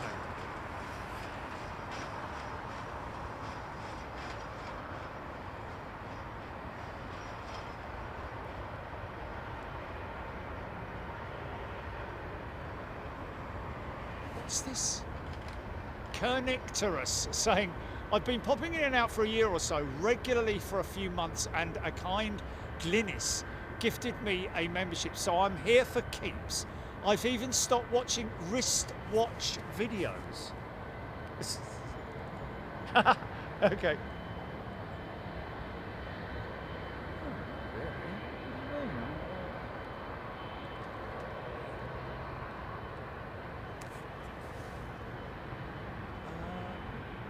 But no, listen. No, I don't. No, you're reading that wrong. You're reading that wrong, or whatever you're doing that wrong. Yeah. I've got no idea what it means, because wristwatch videos. What's a wristwatch videos? Oh, okay. Okay, so maybe she likes her wristwatches. Okay, fair enough. Connecticus, great question. Hydrogen fuel cell planes, yes, is the answer to that, but only for propeller-driven aircraft at this stage. Well, I say propeller-driven aircraft, I'm talking about still a turbojet aircraft, but a... oh, hello, here we go.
Look at this old girl, look. Yeah, I think it got a bit diluted. And the main focus was not really...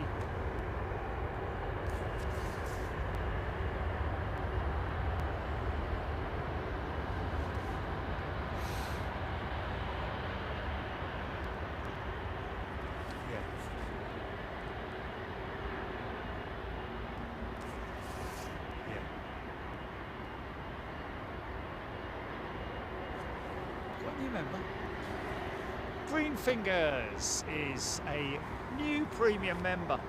Look at this old thing, look, blimey, look at the state of it. Looks like it's come out of a museum or in the backyard of a museum. That, wow, jeez, I reckon they brought this thing out, not out of retirement, but blimey, that's an old frame, innit?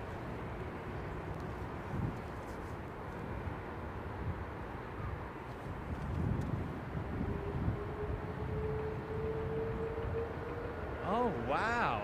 Okay. Okay, so thank you.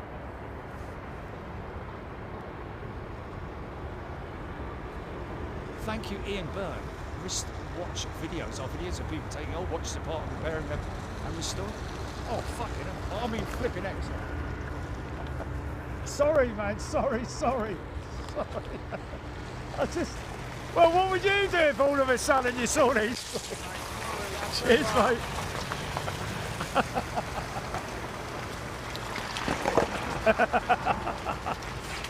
This, mate. No. Sorry, I apologise, folks. I apologise for my terrible language.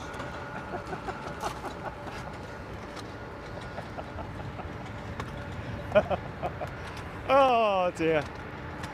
Sorry about that. Apologies to any kids watching or...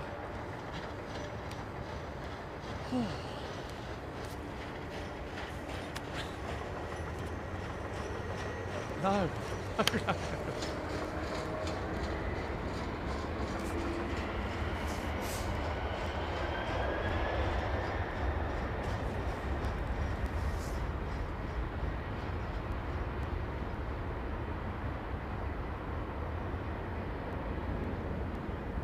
Coming at me at a right old rate of knots, so I was like, flipping heck!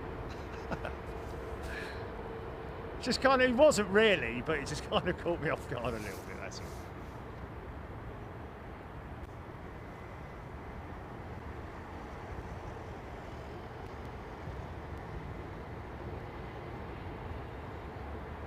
Yes. Or Anchorage, when you moved it that way, where?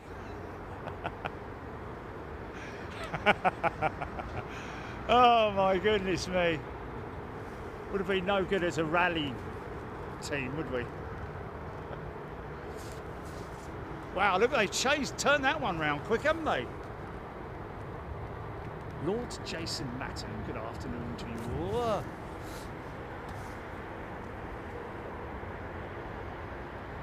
Yes, Aidan Campbell. Sarah Deal, you should have seen the JetBlue 220 I flew to JFK. The front had so many holes that a passenger asked the front desk. Hey?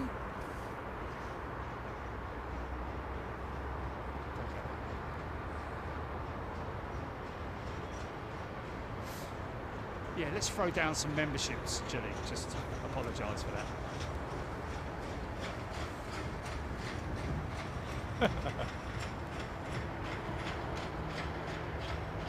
Yeah, a few people remembering the banging my head incident in the Hilton Garden Inn, Julie.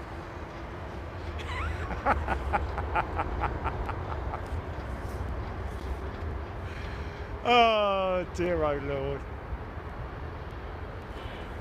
Nice.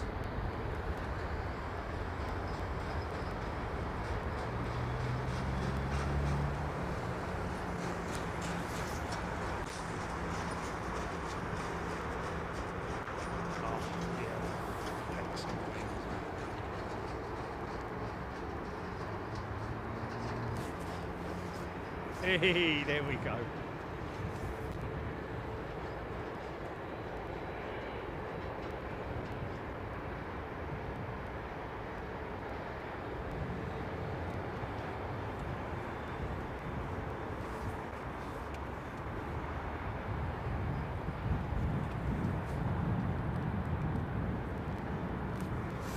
The size of the fairing on that wing fairing, man, it's just enormous, isn't it?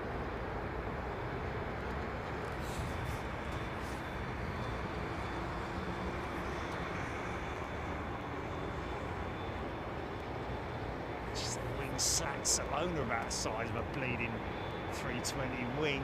It's insane, man.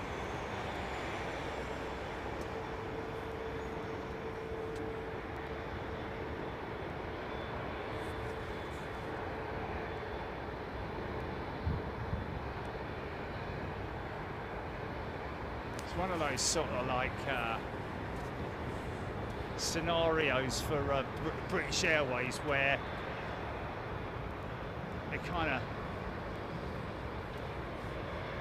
they like to portray the 380 as their sort of like flag carrier, their flagship in a way, I'm guessing, wouldn't they? I'm sure that they'd rather not have them in operation just because of the fact that they're costing them so much money, but you know, they're going to be lumbered with them for quite a few years, and aren't we happy about that?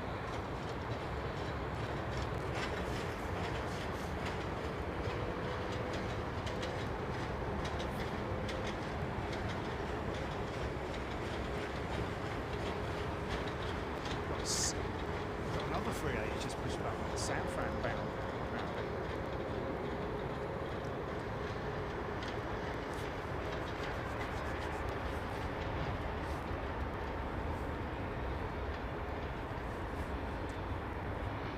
I'd say at least, well, I mean, we've the flight out to Japan was only about 2/3 full.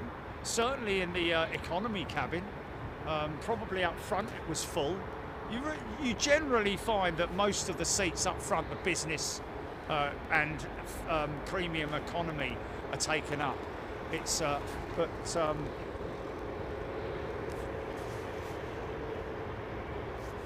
oh yeah, hydrogen fuel cells, definitely the way forward, the future. And that the development of the hydrogen fuel cell engine has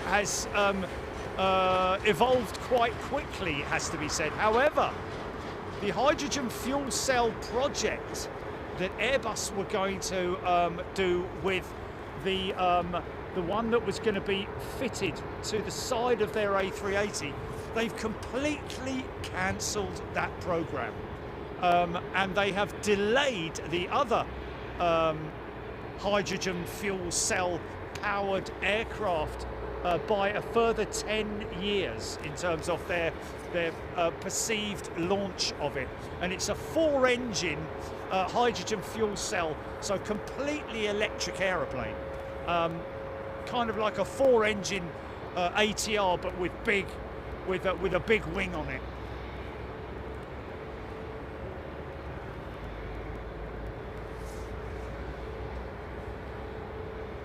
picture then?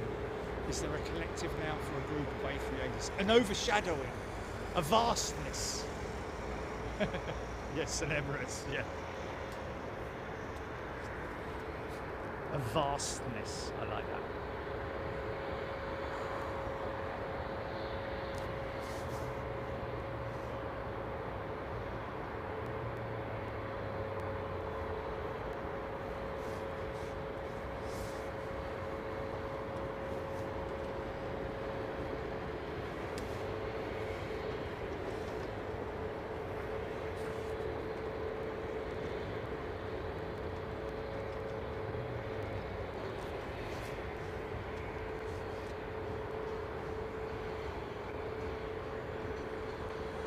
Dave Earl, didn't ever say it's now 2035 for hydrogen.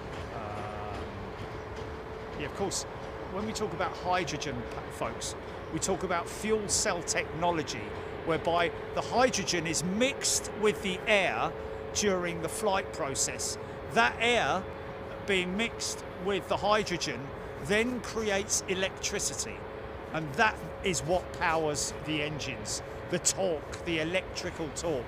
Because if you've driven an electric car or ridden an electric bike or anything e-powered, you will know how much torque those things have got and how powerful they are.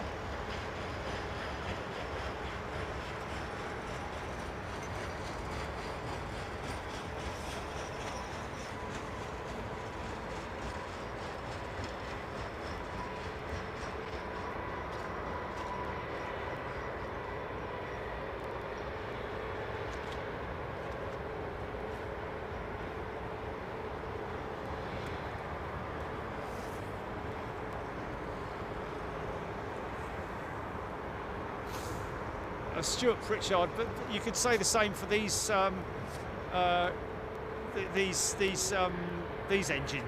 aircraft. If the engines failed, you know, you say the electrics failed. Obviously, they're not going to. It's not going to be all run off one electrical system, is it? Each engine will have its own independent power system, fuel cell, connectivity.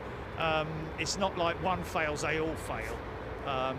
So, you know, the chances of that. And obviously, they're going to build a significant amount of redundancy into any new aeroplane, because otherwise they'll never get off the ground because they won't be certified. Tara Ellis is a brand new, spanking new member. Welcome, Tara. Welcome, everybody. Hope you're doing well. Like I say, get involved with the channel if you want. Subscribe. You can download the app as well. We have an app. So if you are a new member, even if you're not a member, you'll know where we are most of the time. Every Sunday, every Wednesday, without fail, really. Unless, of course, we're away on business. Well, I say away on business, away with our members. Or I'm away with the fairies. But no, like 25th and 26th, like we were away in Japan for a week. We missed 2 shows, didn't we, Jilly? It's not often we do that. I think that's the first time we've ever actually done that, isn't it? We missed 3 shows, yeah? Yes, indeed, yeah, we missed 3 shows, man. Felt like a bleeding age, mate. We missed you, man. We missed you guys. But we're away with our members, you see, and that's what it's all about. That's where our commitments are. Obviously, my commitment is to aviation in general, just to bringing you guys the best content I possibly can. But the channel is powered by our members. And they're our #1 priority.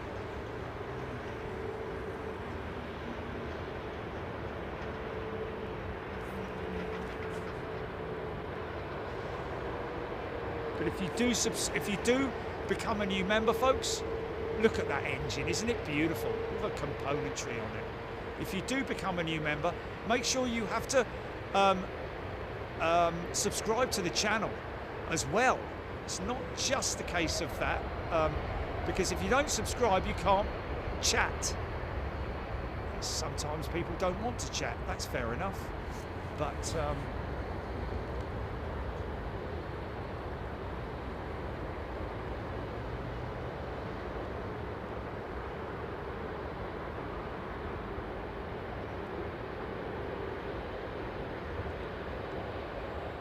nice, man.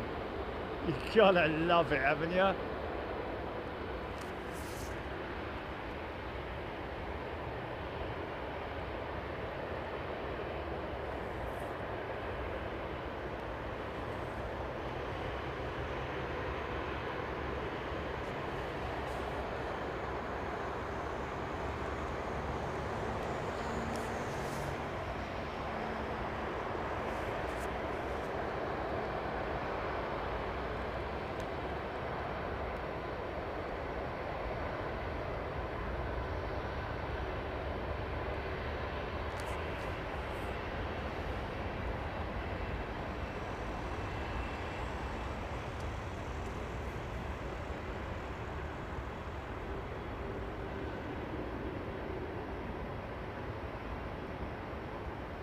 And can I just say to anybody who is out there, and there are a lot of people out there, whether you're watching live now or whether you're watching this on replay, but you know, all you guys who've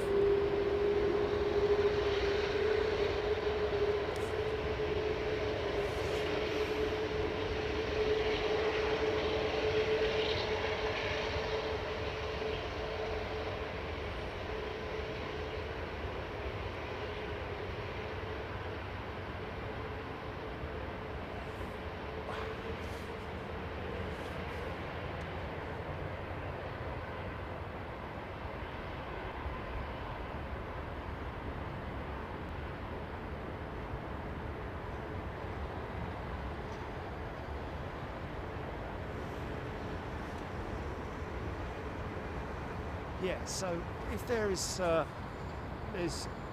people out there watching who've been members for a long, long time, have supported us for many, many years, who never come into the chat, I understand that. If you just like to watch it and listen, then that's absolutely, you know, fine by me. I'm kind of the same if I watch channels and stuff. Wow, big blast of air. Like to just sit back and watch it. And but thank you. You know, it never gets said enough, but thank you to all of you who support the channel, who are kind of behind the scenes, watching and enjoying. From time to time, we get random emails from people. Wow, I've never heard of these. They've been here for like 5 years. It's like, wow, because I do remember people's names on the chat and stuff like that. But a lot of the time, somebody becomes a member, and we never hear from them. So, and that's fine. I appreciate that not everybody wants to chat, of course. But thank you to you guys. We really appreciate it. Stuart Pritchard's upgraded to first class membership. Smooth, Stuart.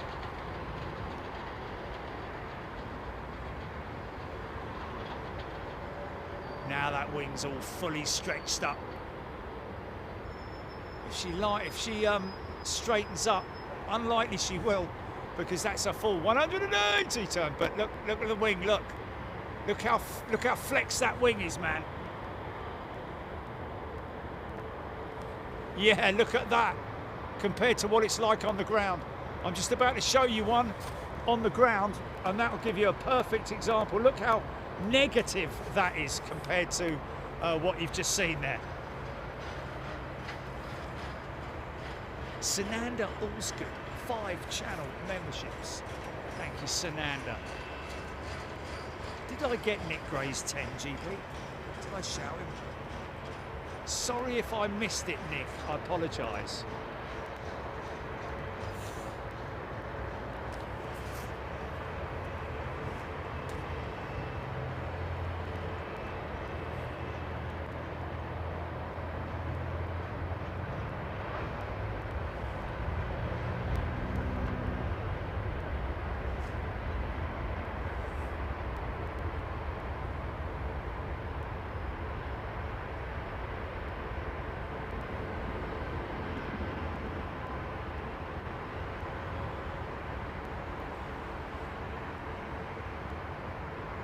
Suna. Is it Suna?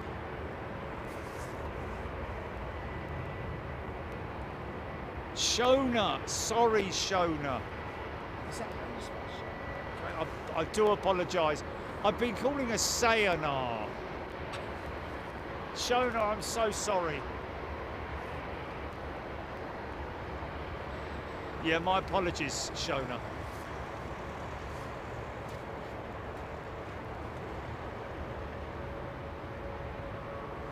Steve Ashton. Hi, Jerry. Great show. Old member, first chat. There you go. Thanks, Steve, mate. He's been here for God knows how long.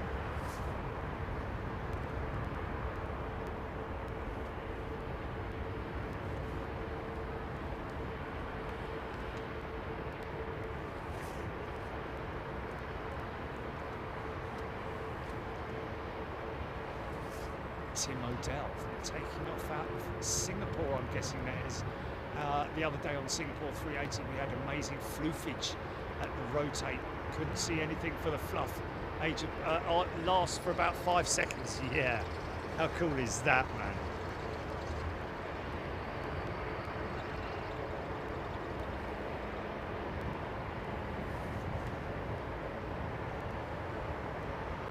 Sally B 747, thank you Sally B. 4 years, there we go, you guys.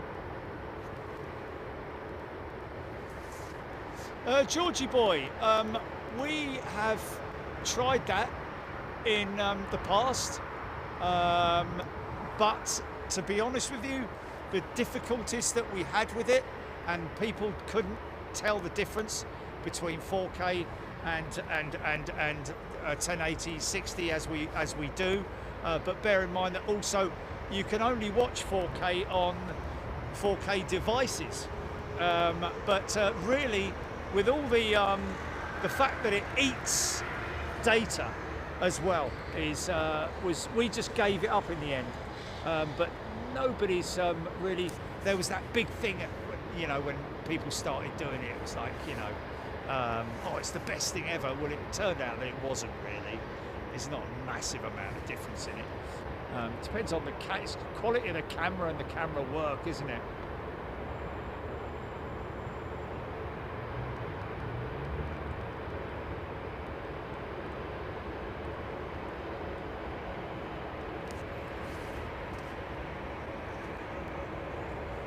Avro Arrow, I was going to say Coronation Street. Shona from Coronation Street. David's, oh, David!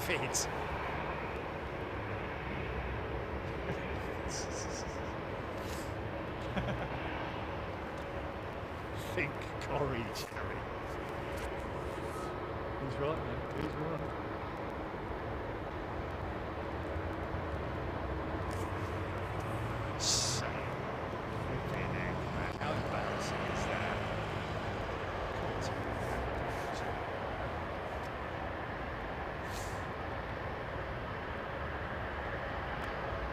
Oh, okay. Aidan Campbell's got it set on 720/60 and it looks great. There you go.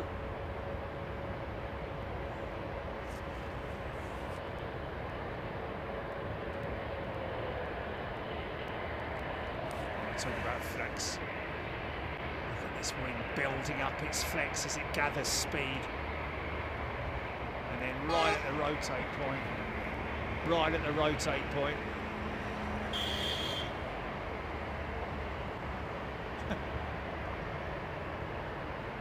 Bang, there it is.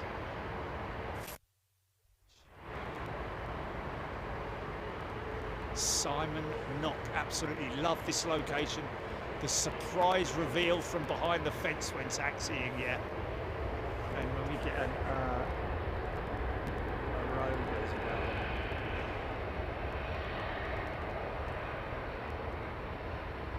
One of the busiest operations out of Heathrow. at one point, it was the busiest operation out of Heathrow, actually. Aer Lingus to Dublin, I think it was. See the cheekbone on the 320? You see the mark there? You can see underneath the back window. See that cheekbone? It's part of the design of the aircraft. So it looks like a crease almost. You need to be looking at aircraft that have got the livery that shows it up like this.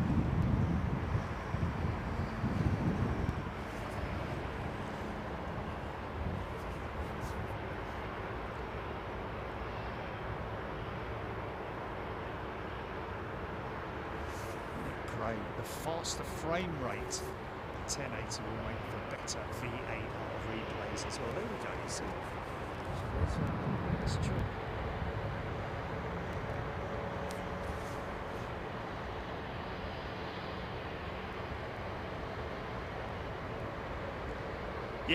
Yeah, most cameras can only do 4K at 25 frames per second, where we are at 1080 60 frames per second.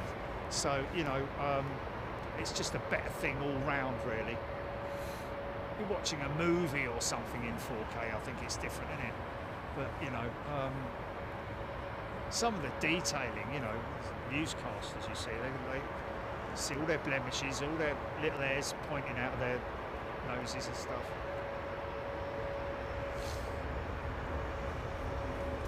Sananda, Qatar rocking today. Good afternoon, everybody. Hope you're well. 3:37 p.m. in the UK.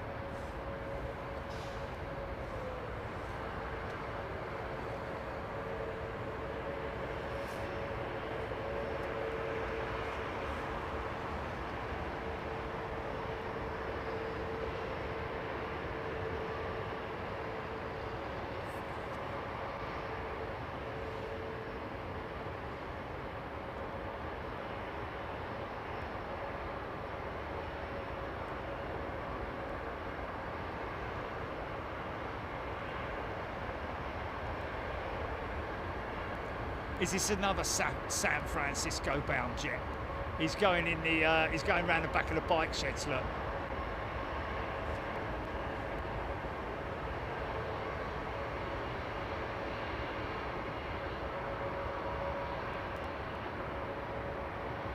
Wow, look at that, man.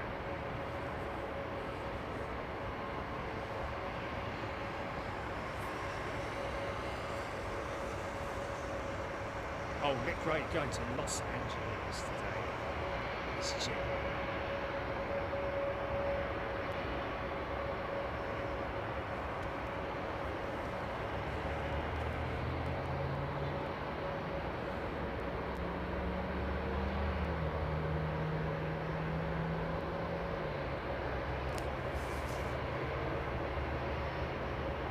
Thank you, Sananda.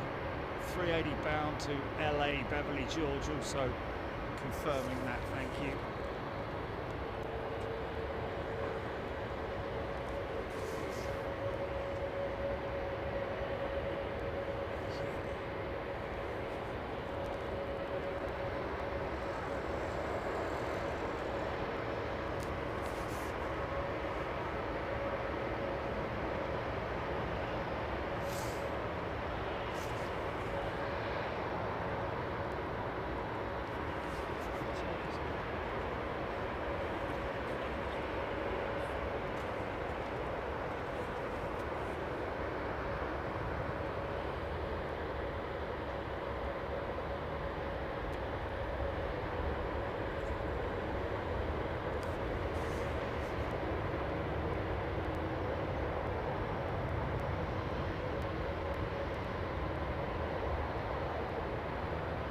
Squirrel has gifted a channel membership. Thank you, Squirrel.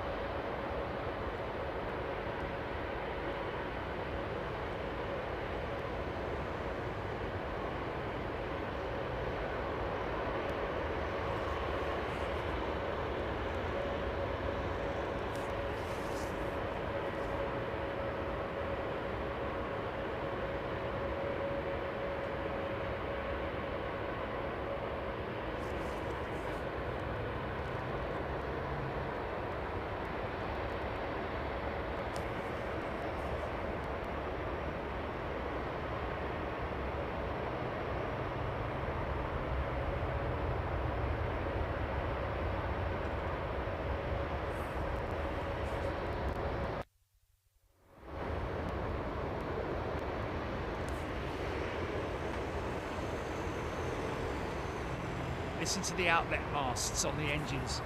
Bit of coming out the bottom masts there on the engine, see them? And then they shut off just at the point of throttle up.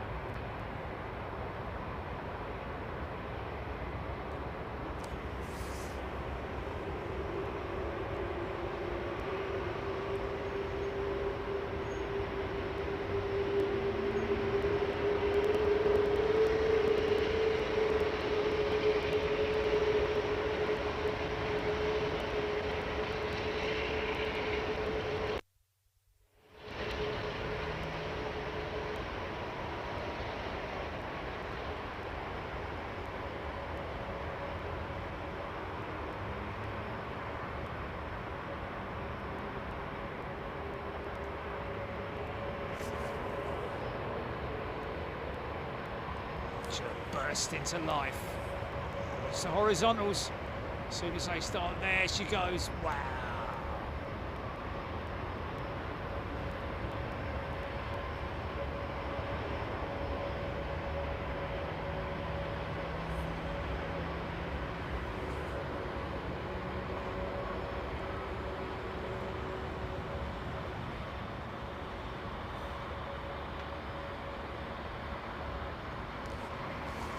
What is? Which 380? It's got to be an Emirates, obviously. The one that just landed? Oh, okay.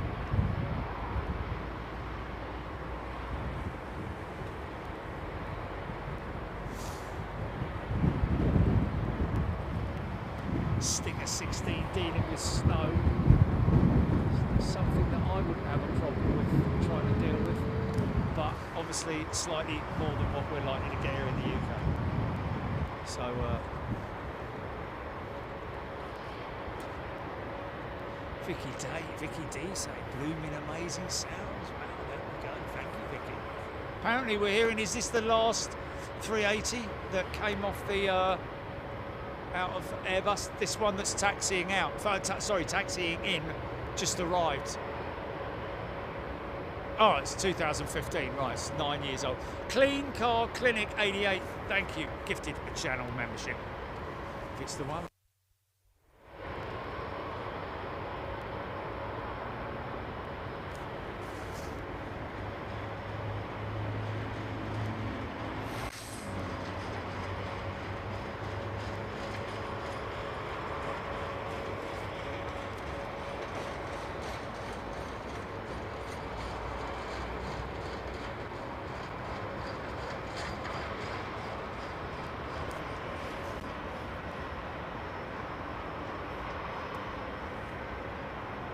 The roadie may be going on the big route of Brisbane. The slinger. Some not yet. Touch of crosswind. There is definitely a slight crosswind element in it, albeit a calm crosswind element. You see it's a northeasterly. So none of that then.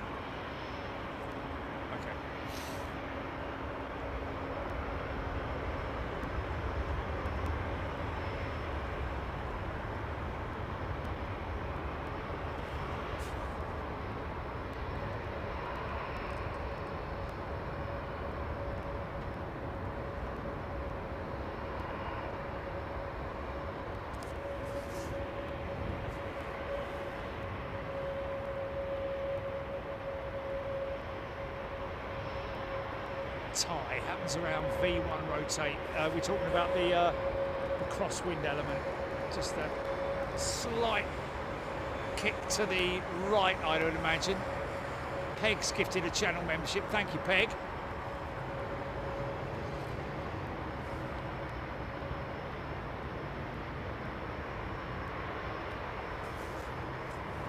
They're the ice packs. Intake for the ice packs there.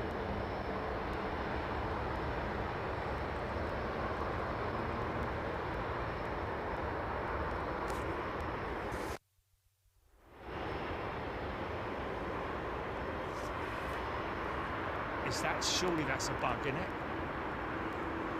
Oh wow.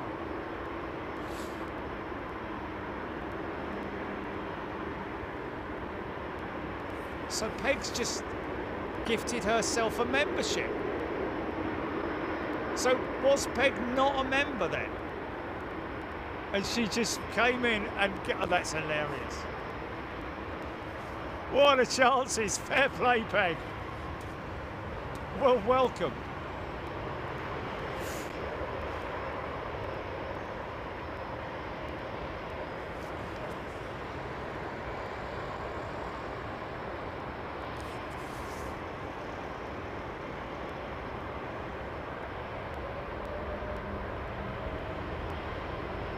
Yeah, but that's the E190, not the E2.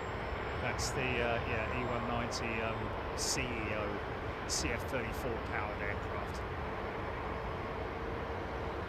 Bob Robble happened to him about a month ago.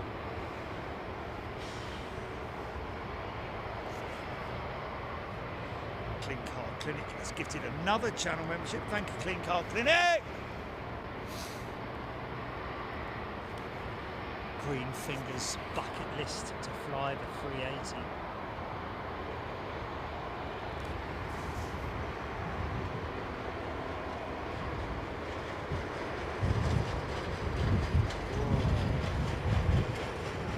It's crazy how long that jet blast takes to get to me. The aircraft's off the ground.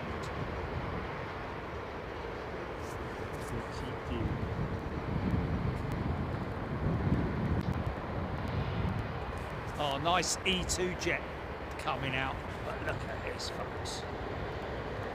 Come on then, bring yourself out. Look at that, man. Don't be shy now. Prince Charming, Prince Charming. Ridicule is nothing to be scared of. There she is. Oh look, that's the one with the old nodes under the cockpit canopy. How interesting is that? So this must be a 1000 then.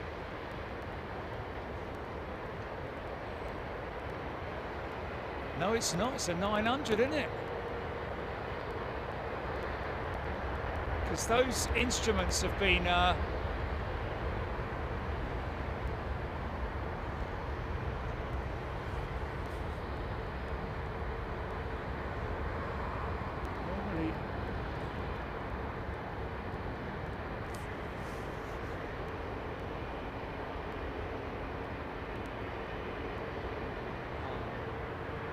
Eliza, hoping to be a pilot in the future, on board BA Elias. Okay, sorry. Elias. Sorry, Elias. Sorry, apologies. He's on BA 808 on the way back here. And a budding future pilot. Good for you, mate. Stay strong, work hard, don't get involved with a riff-raff.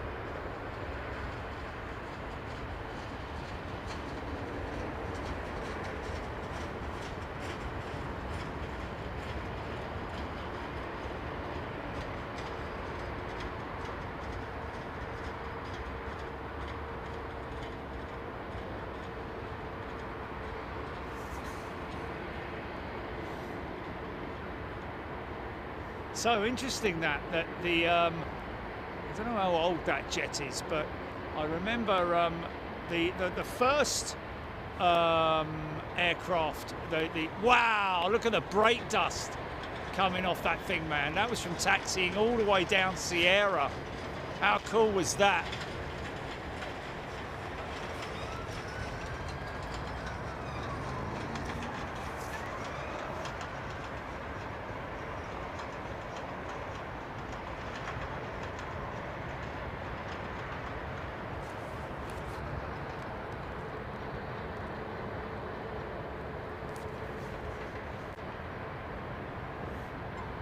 Jackie David's gifted 5 channel memberships. Thanks, Jackie.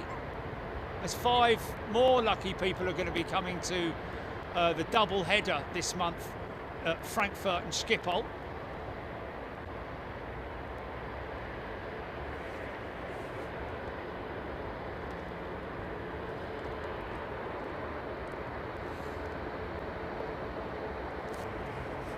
See how bad an aircraft looks when it relies on its radome to be the same colour.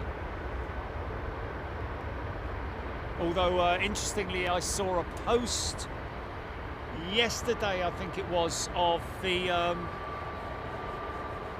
Swiss Airlines first A350 on the final assembly line at Toulouse. Got some pictures of her with a red nose, but I'm not sure if that is going to be the final, because we have seen 350s in the past, haven't we, down at Toulouse with the red nose or the white nose, the dots on the nose.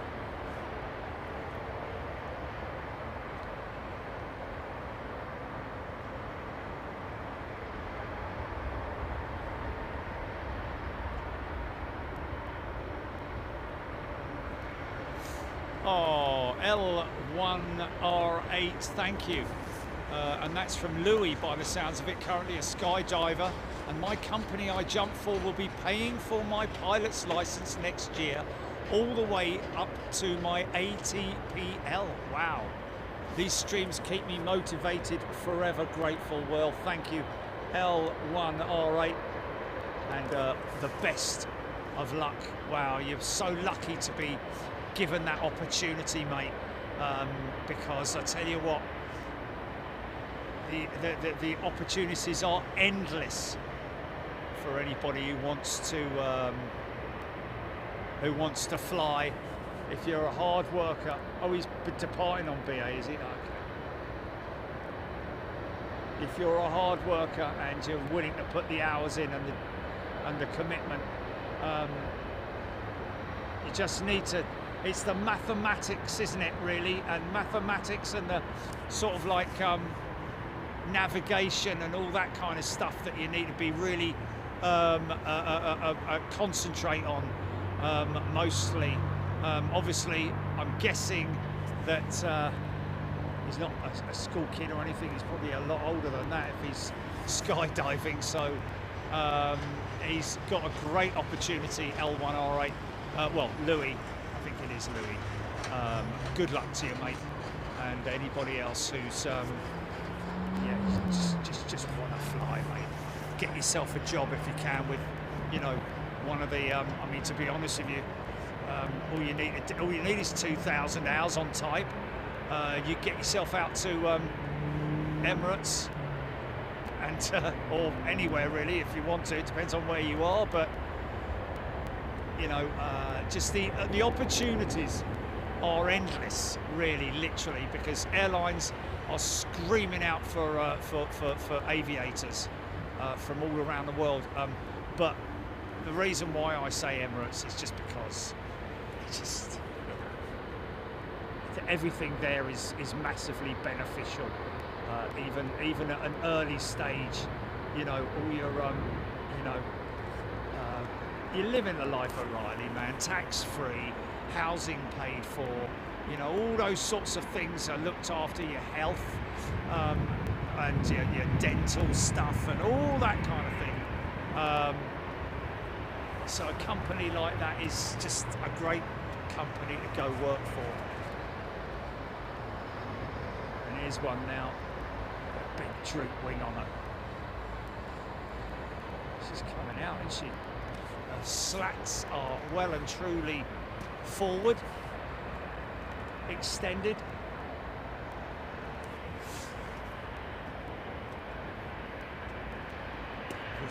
Did you manage to see whether you could find any videos of it? Because I saw somebody doing a demonstration.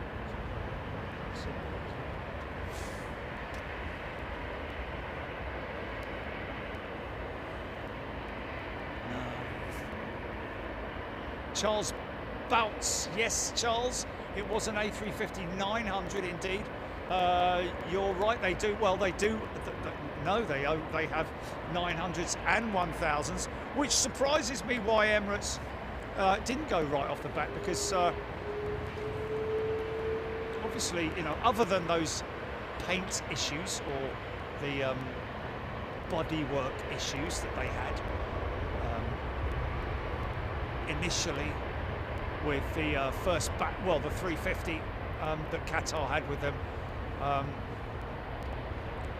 sure if that was on the 1000 on the or the 900s, but yeah, they do have 900s as well.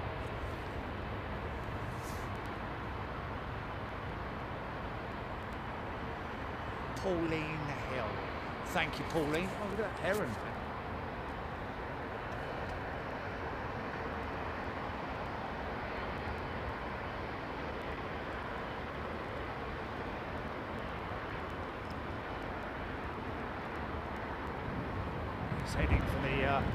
He's heading for this, basically.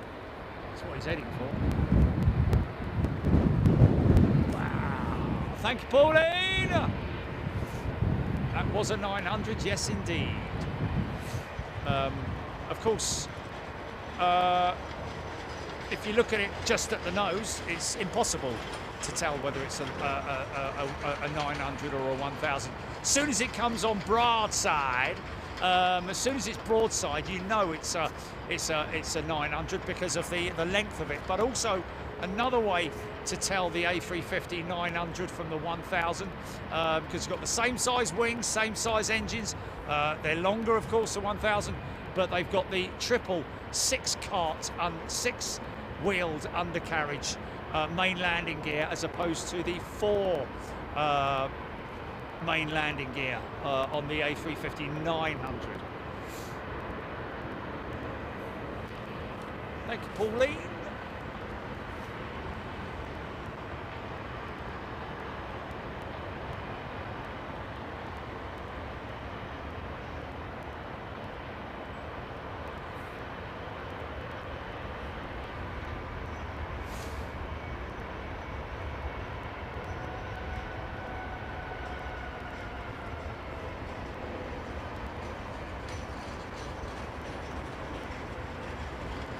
Yes, indeed, Ben. That is the primary reason why, at this stage, Emirates are not ordering the Trent 1000. The A350-1000 variant. Of course, they're operating the 900.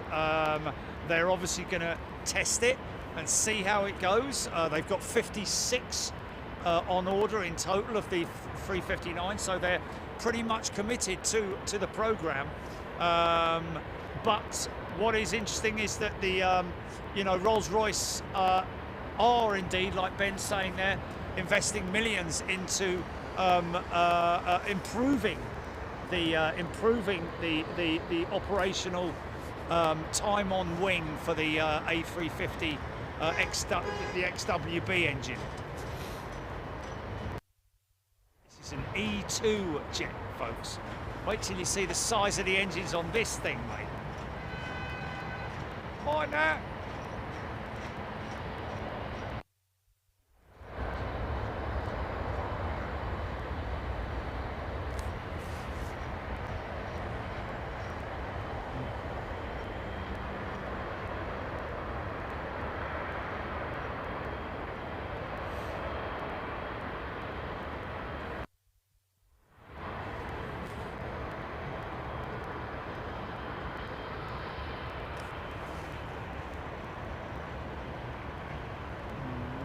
Yeah, 4 o'clock, yeah. Yes. Look at those big engines hanging off those wings, man.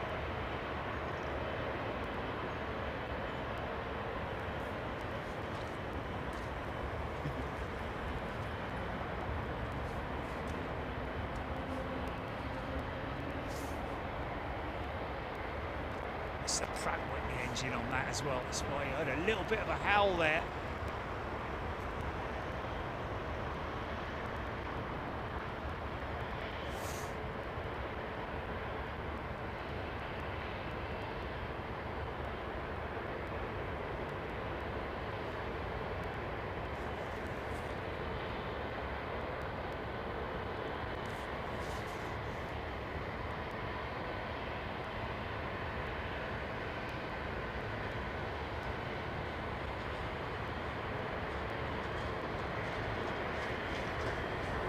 Nice.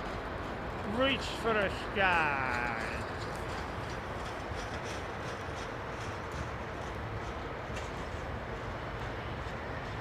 Not usually, Melody. It's not usually foggy in Schiphol. It has been foggy in the past. Green fingers. Yeah. So yeah. The obviously, believe it or not, fan blade coating is something that Rolls-Royce have been working with and applying over the last couple of years. Obviously, improving the engines on wing time is critical because it's about corrosion. You're talking about hot, sandy climates. It's also a case of potential fan blade corrosion or just detrimental to the performance of the engine.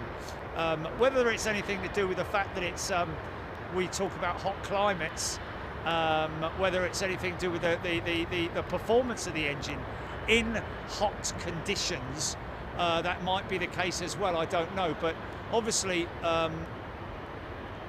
Airbus, along with Boeing, Rolls-Royce, are continually improving their technology. But when the UltraFan comes out, that's going to be a game changer, because you will find that the UltraFan will be an optional engine on the A320. Rolls-Royce do not have an engine of this size for this type of marketplace. So that's what they're planning with the UltraFan program. Will be the big engine for the likes of the 777-9, but they will also be looking to downscale the engine as a replacement. Believe it or not, they're already looking at replacing the A350 XWB engines, swapping them out with Rolls-Royce Trent, Rolls-Royce UltraFan.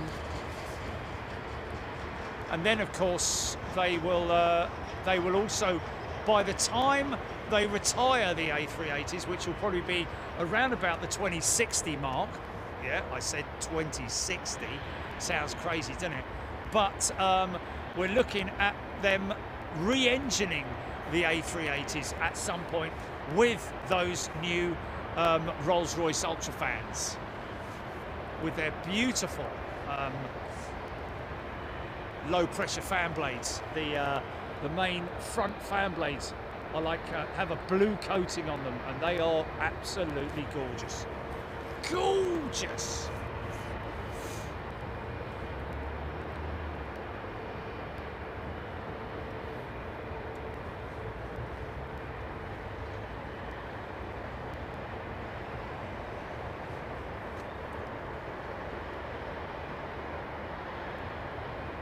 Sananda, yes, you're right.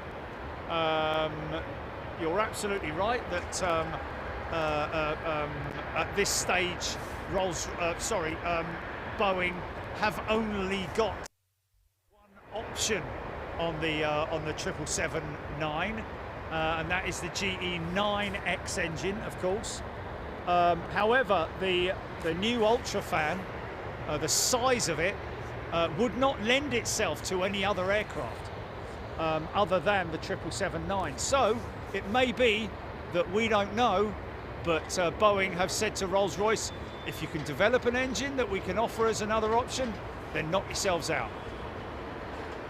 So that's the only application that I can see the current engine being fitted to, because anything bigger than that, it would just be too big for something like the A380, for example, as a re-engining program, and of course the potentially, I'm guessing they could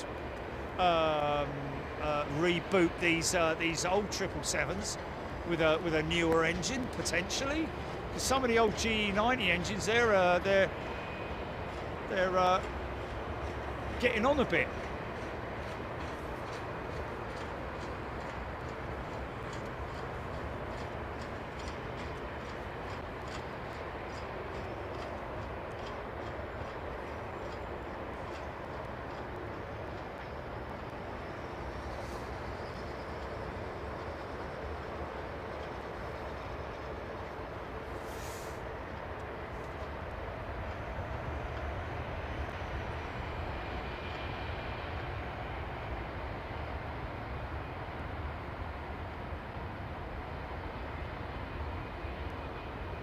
FSC Warrior, how do you apply the wheel brakes, as I know the pedals control the rudder?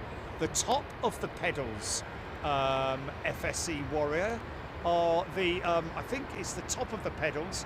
The pedals have a double usage. Push them forward from the top, from the tips of your toes. They are the brakes. And then the main pedal itself is for rudder action. But yeah, so the brakes are on the pedals as well. I'll be able to show you that on our new rudder pedals that we're getting from Thrustmaster.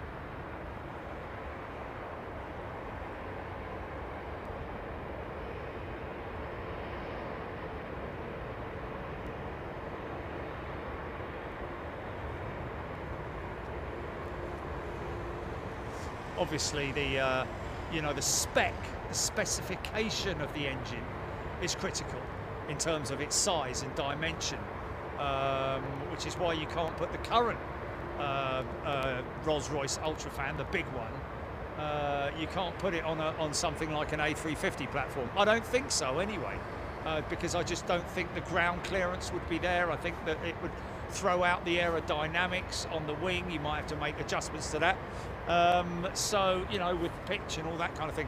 So the likelihood is that Rolls-Royce will create an engine that's, you know, that's why, it's kind of why they've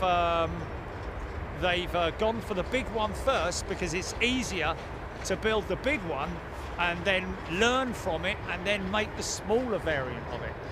So we're talking about that. Remember that Qatar 900 that we saw, and it had the 3 nodes underneath the windscreen. Now, all the earlier 1000 variants of the A350 had those nodes underneath the under the windscreen, but then Airbus managed to get those components inside the aircraft, and maybe those masts were fitted somewhere else, maybe under or above the aircraft, but either way they got rid of those 3 nodes, which is why it's quite interesting to see a 900. You see the 3 over there underneath the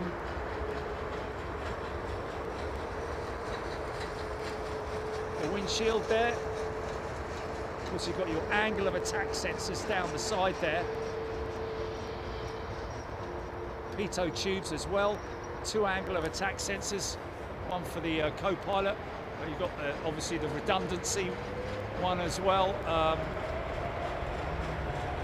But those nodes there, which were on the original 350. Wow, that's a big old bird in it, eh? Look at her, man.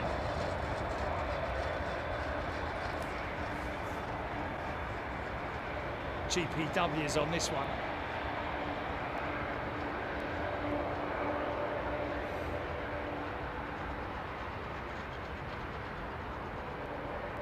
Oh, Sananda's saying that what she just read, the Ultrafan, will fit on the A350.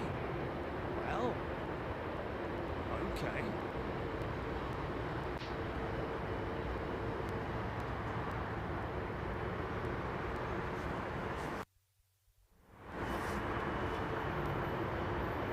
Sorry, Sananda, it's a fella in it. So he's saying that he's just read that apparently the Ultrafan, the current Ultrafan, will fit the A350.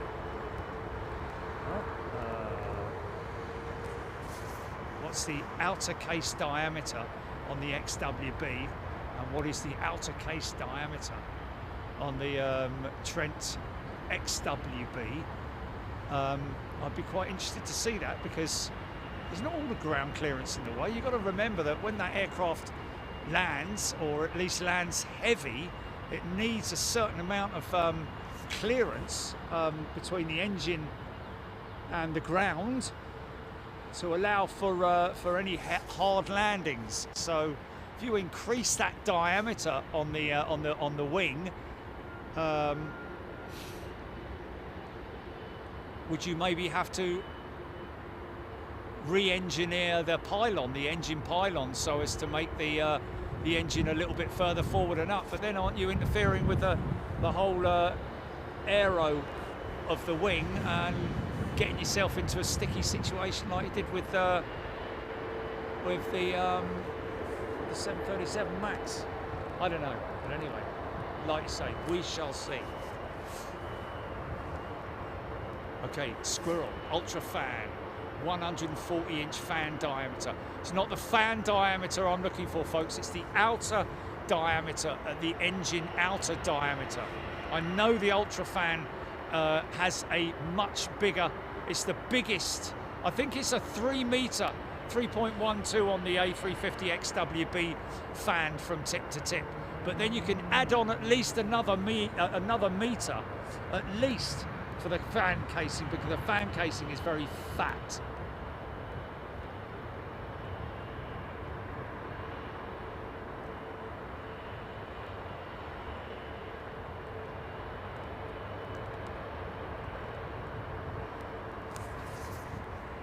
Engine cowl diameter, yes indeed, the outer diameter of the engine cowling.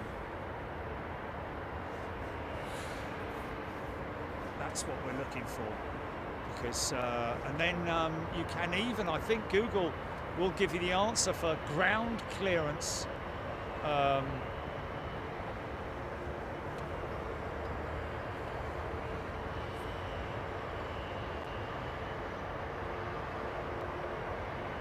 JG May, difficult spotting the two engine types. Oh, the two engine types, yes, JG. I completely understand that, JG. One way to identify it is like what we see with the Pratt & Whitney engines. They've got that green inner lining on the fan casing. You can see it on the I don't know what this. I'd imagine that this 7.6, you can hear her rolling up here. She's likely to be, oh no, that might be CF6s actually. I think that's CF6s. Well, you can hear her from here, man. That's right, Trevline, outside diameter, the outer diameter. That's what's critical.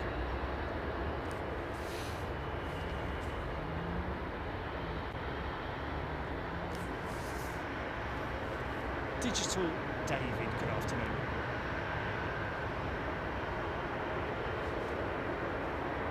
It's available, those numbers are available.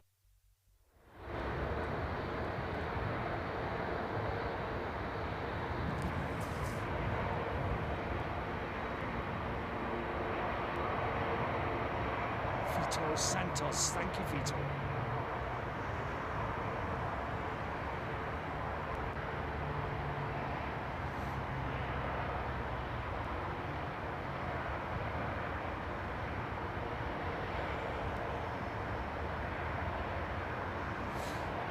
Thing of beauty, that wingtip, folks.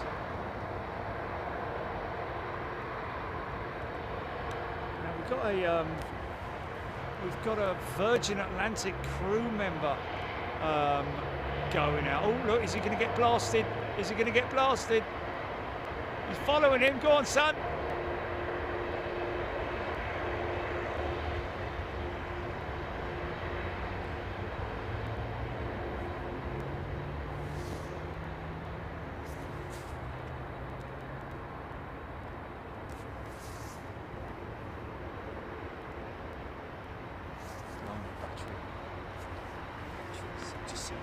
So Jerry's battery, no, still got a decent amount on it.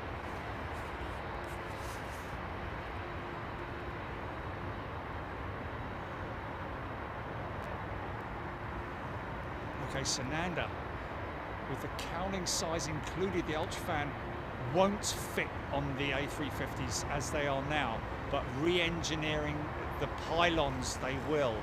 Okay, so there we go. So you would have to, yeah, but that re-engineering the pylons basically means upsetting the dynamics, the aerodynamic airflow over the wing, because I did read that the engine placement and positioning and pitch on the wing is absolutely critical to for performance. Sorry.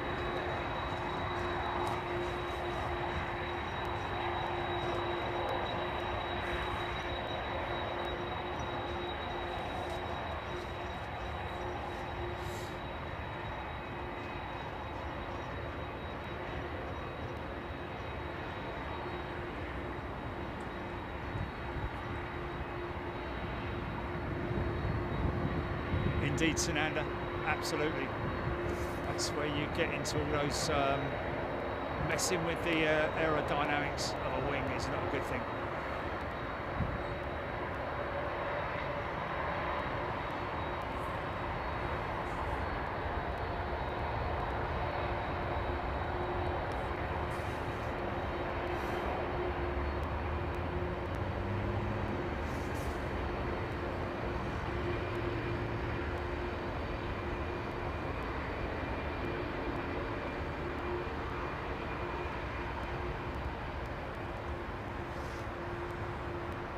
B777-400, the experimental test bed for the raked wingtip, before it got bolted onto the triple.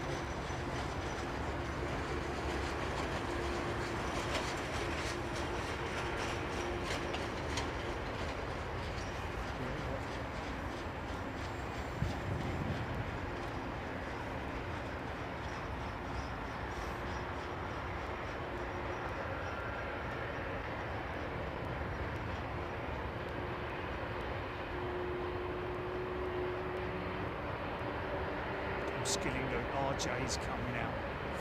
Maybe that's our. Oh, there she is.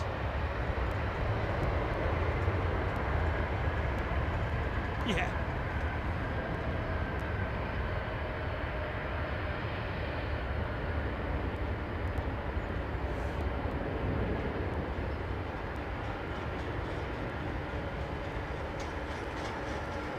Okay, now. Somebody asking just now about identifying the Pratt & Whitney. Look at the green lining inside the engines here. I mean, yeah, listen to this thing.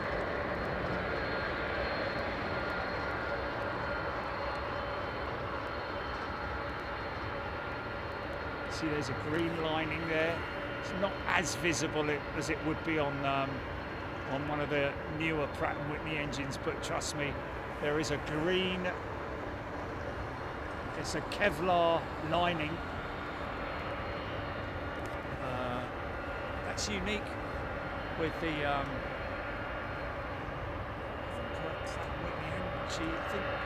think the GENX engine has a all-carbon fan casing, whereas most of these are alloy.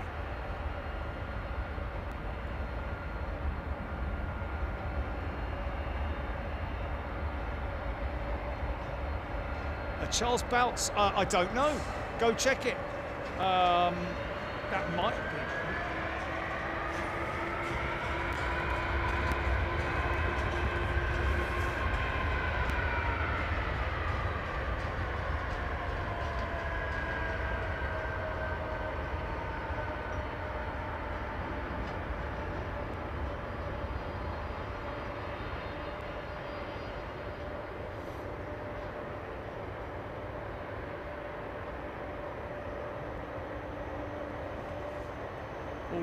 This is not. I don't think this is a Pratt & Whitney.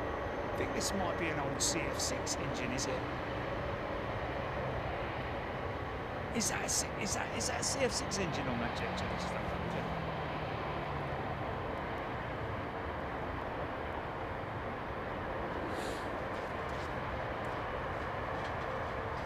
It's United Jet lining up, going out right now.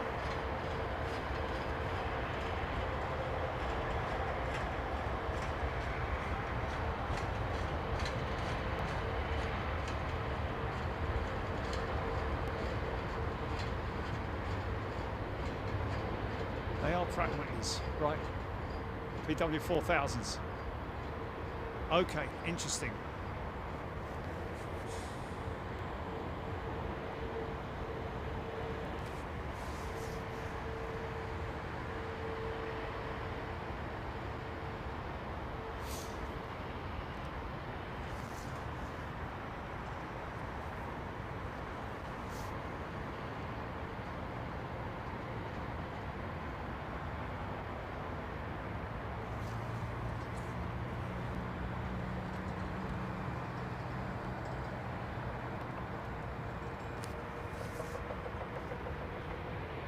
Live every Wednesday and Sunday, folks.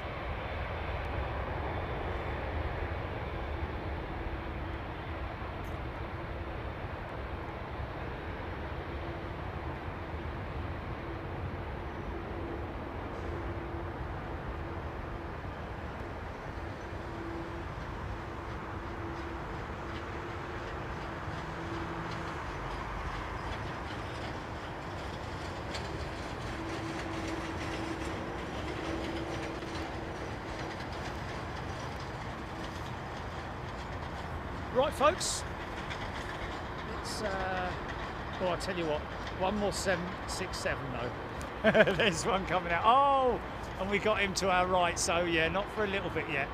We've got another 767 coming out.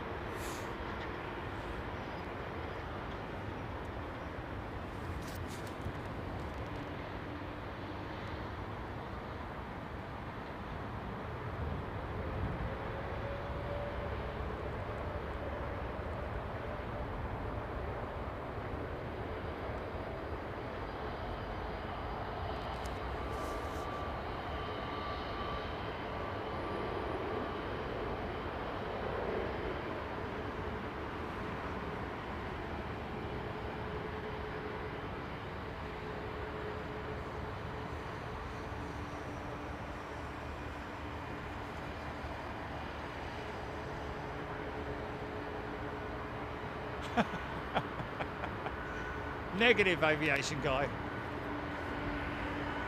I'm very lucky, I'm very fortunate never to have a wife or somebody who relies on them.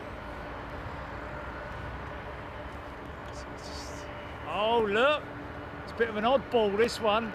Oh look, he doesn't want me to film him. He's a bit embarrassed, look. He's got an old United nose on him, look. Yes, we know you look like a little bit like a... Is it a duck? Is that be right, Jim? Is it a duck?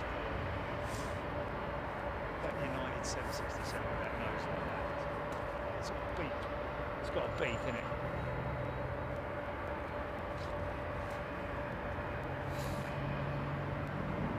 Bear.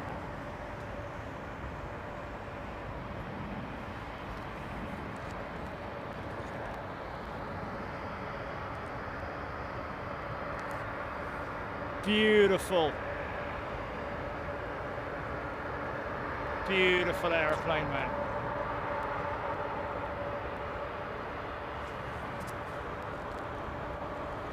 What is it?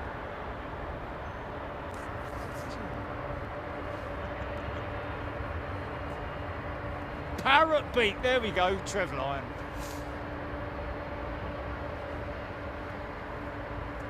Cole, very continental nose job.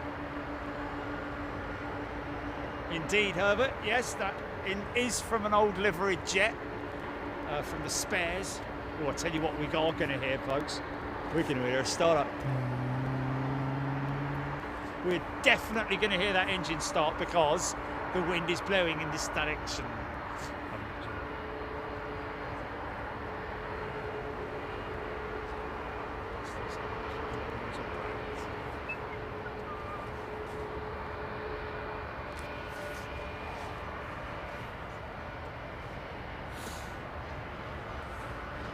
See you flying China Airlines Sunday to Taipei. Wow.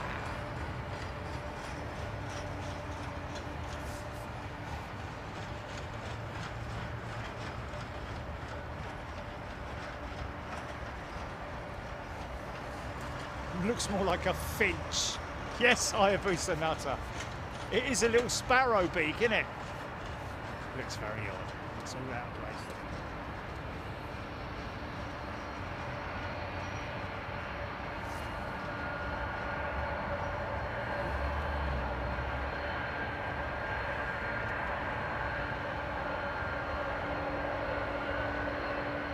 Oh, seat pilot, wow, blimey. Straight in at super class, mate. Thank you, seat pilot. A very warm welcome to you, my friend. Stay with us and get involved.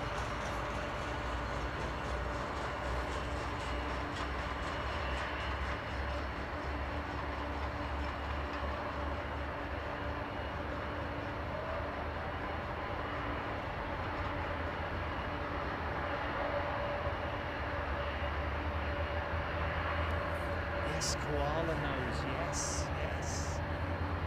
Getting them all now, eh? It's a bit like the old air-do chat, isn't it? Lowlander, China Southern received the final 777-9 the aircraft's maiden flight was on January 21st, 2020. That was the one. Lowlander, thank you. I was talking about the 777 earlier. The last one that had been delivered had been sitting idle for about 4 years, 5 years, because of the, you know, the problems. Here we go.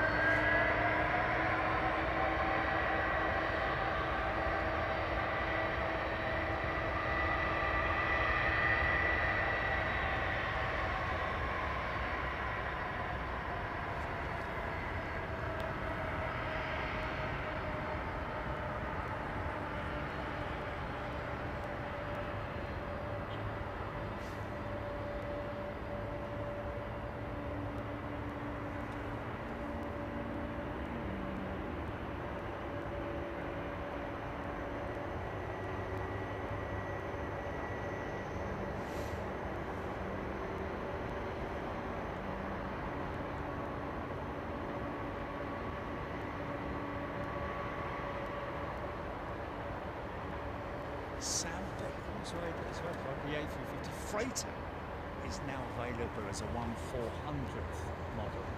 Well, we are planning to do another show, a sort of repeat of the other day where I got it all wrong. So be prepared for that tomorrow, folks.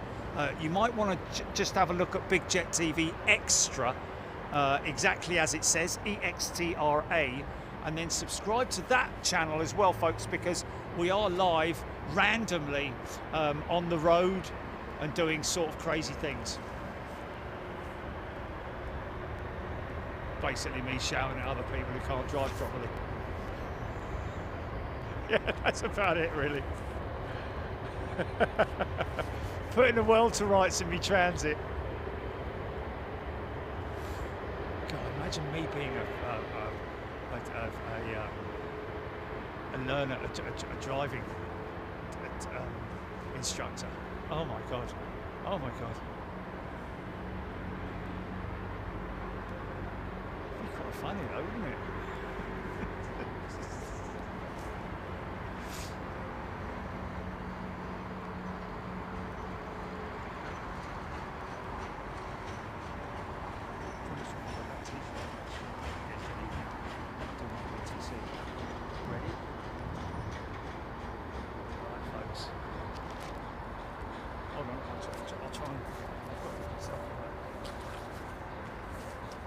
This side, yeah, this side.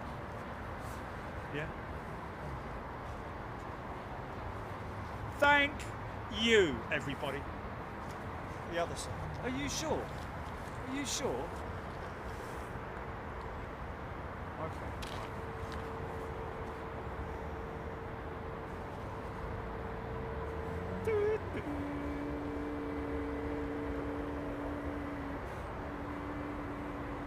Hey. Right, really? What, right over here?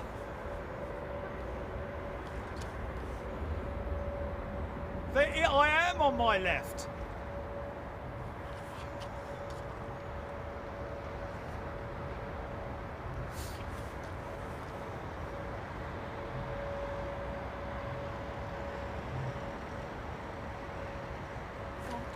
because I'm standing in a bleeding rut, aren't I?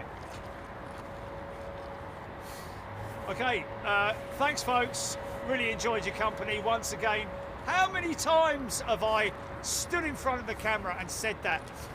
Because I mean it, and because I'm so grateful and humbled, and I just love having your company, folks. I wouldn't be doing this if it was just going to the airport, filming some videos and then going home and uploading them to YouTube. There's no heart and soul in that. There's no one who's behind it, which is us, really. So thank you. Thanks, Heathrow. Thanks to everybody involved. You all know who you are. That's our new T-shirt, by the way, folks. Oh, I thought it was on. So I'm standing over here, isn't it? Oh, okay. Yeah. Well, that's the. It's going to be up on the store soon, folks. So bear with us on that one. So if I go over here like that and I go like that, Julie, is that my head pointing out the side of it? Anyway, we'll see you on Sunday, folks. But don't forget, tune into Big Jet TV Extra, where we will definitely be doing some kind of road trip, either tomorrow or on Friday, one of the two, or Saturday, even. Because I've got to show you that Comac C919, and we've got to have a discussion about it. Don't forget this Friday as well, it will be the Friday night show. You might want to tune into that one as well. If you're a new member, a very warm welcome to you. Thank you to everybody who's joined today and supported us. Thank you to all our gifting members as well, people who've gifted memberships. Okay. Okay, I am. I'm slowly moving into this. Yes. Yeah, anyway, so yes, thank you everybody. Go and check us out and have a look through the channel, see what you get as a member and all that kind of stuff. And we look forward to seeing you the next time on Big Jet TV. I'm going to finish it with this lovely Cathay Pacific A350, Jilly, look at that. That's what we're flying on, isn't it?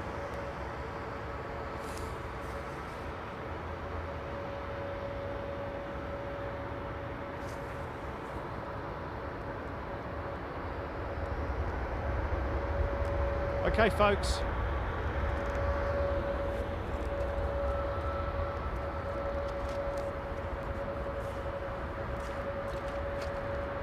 Let's get in it.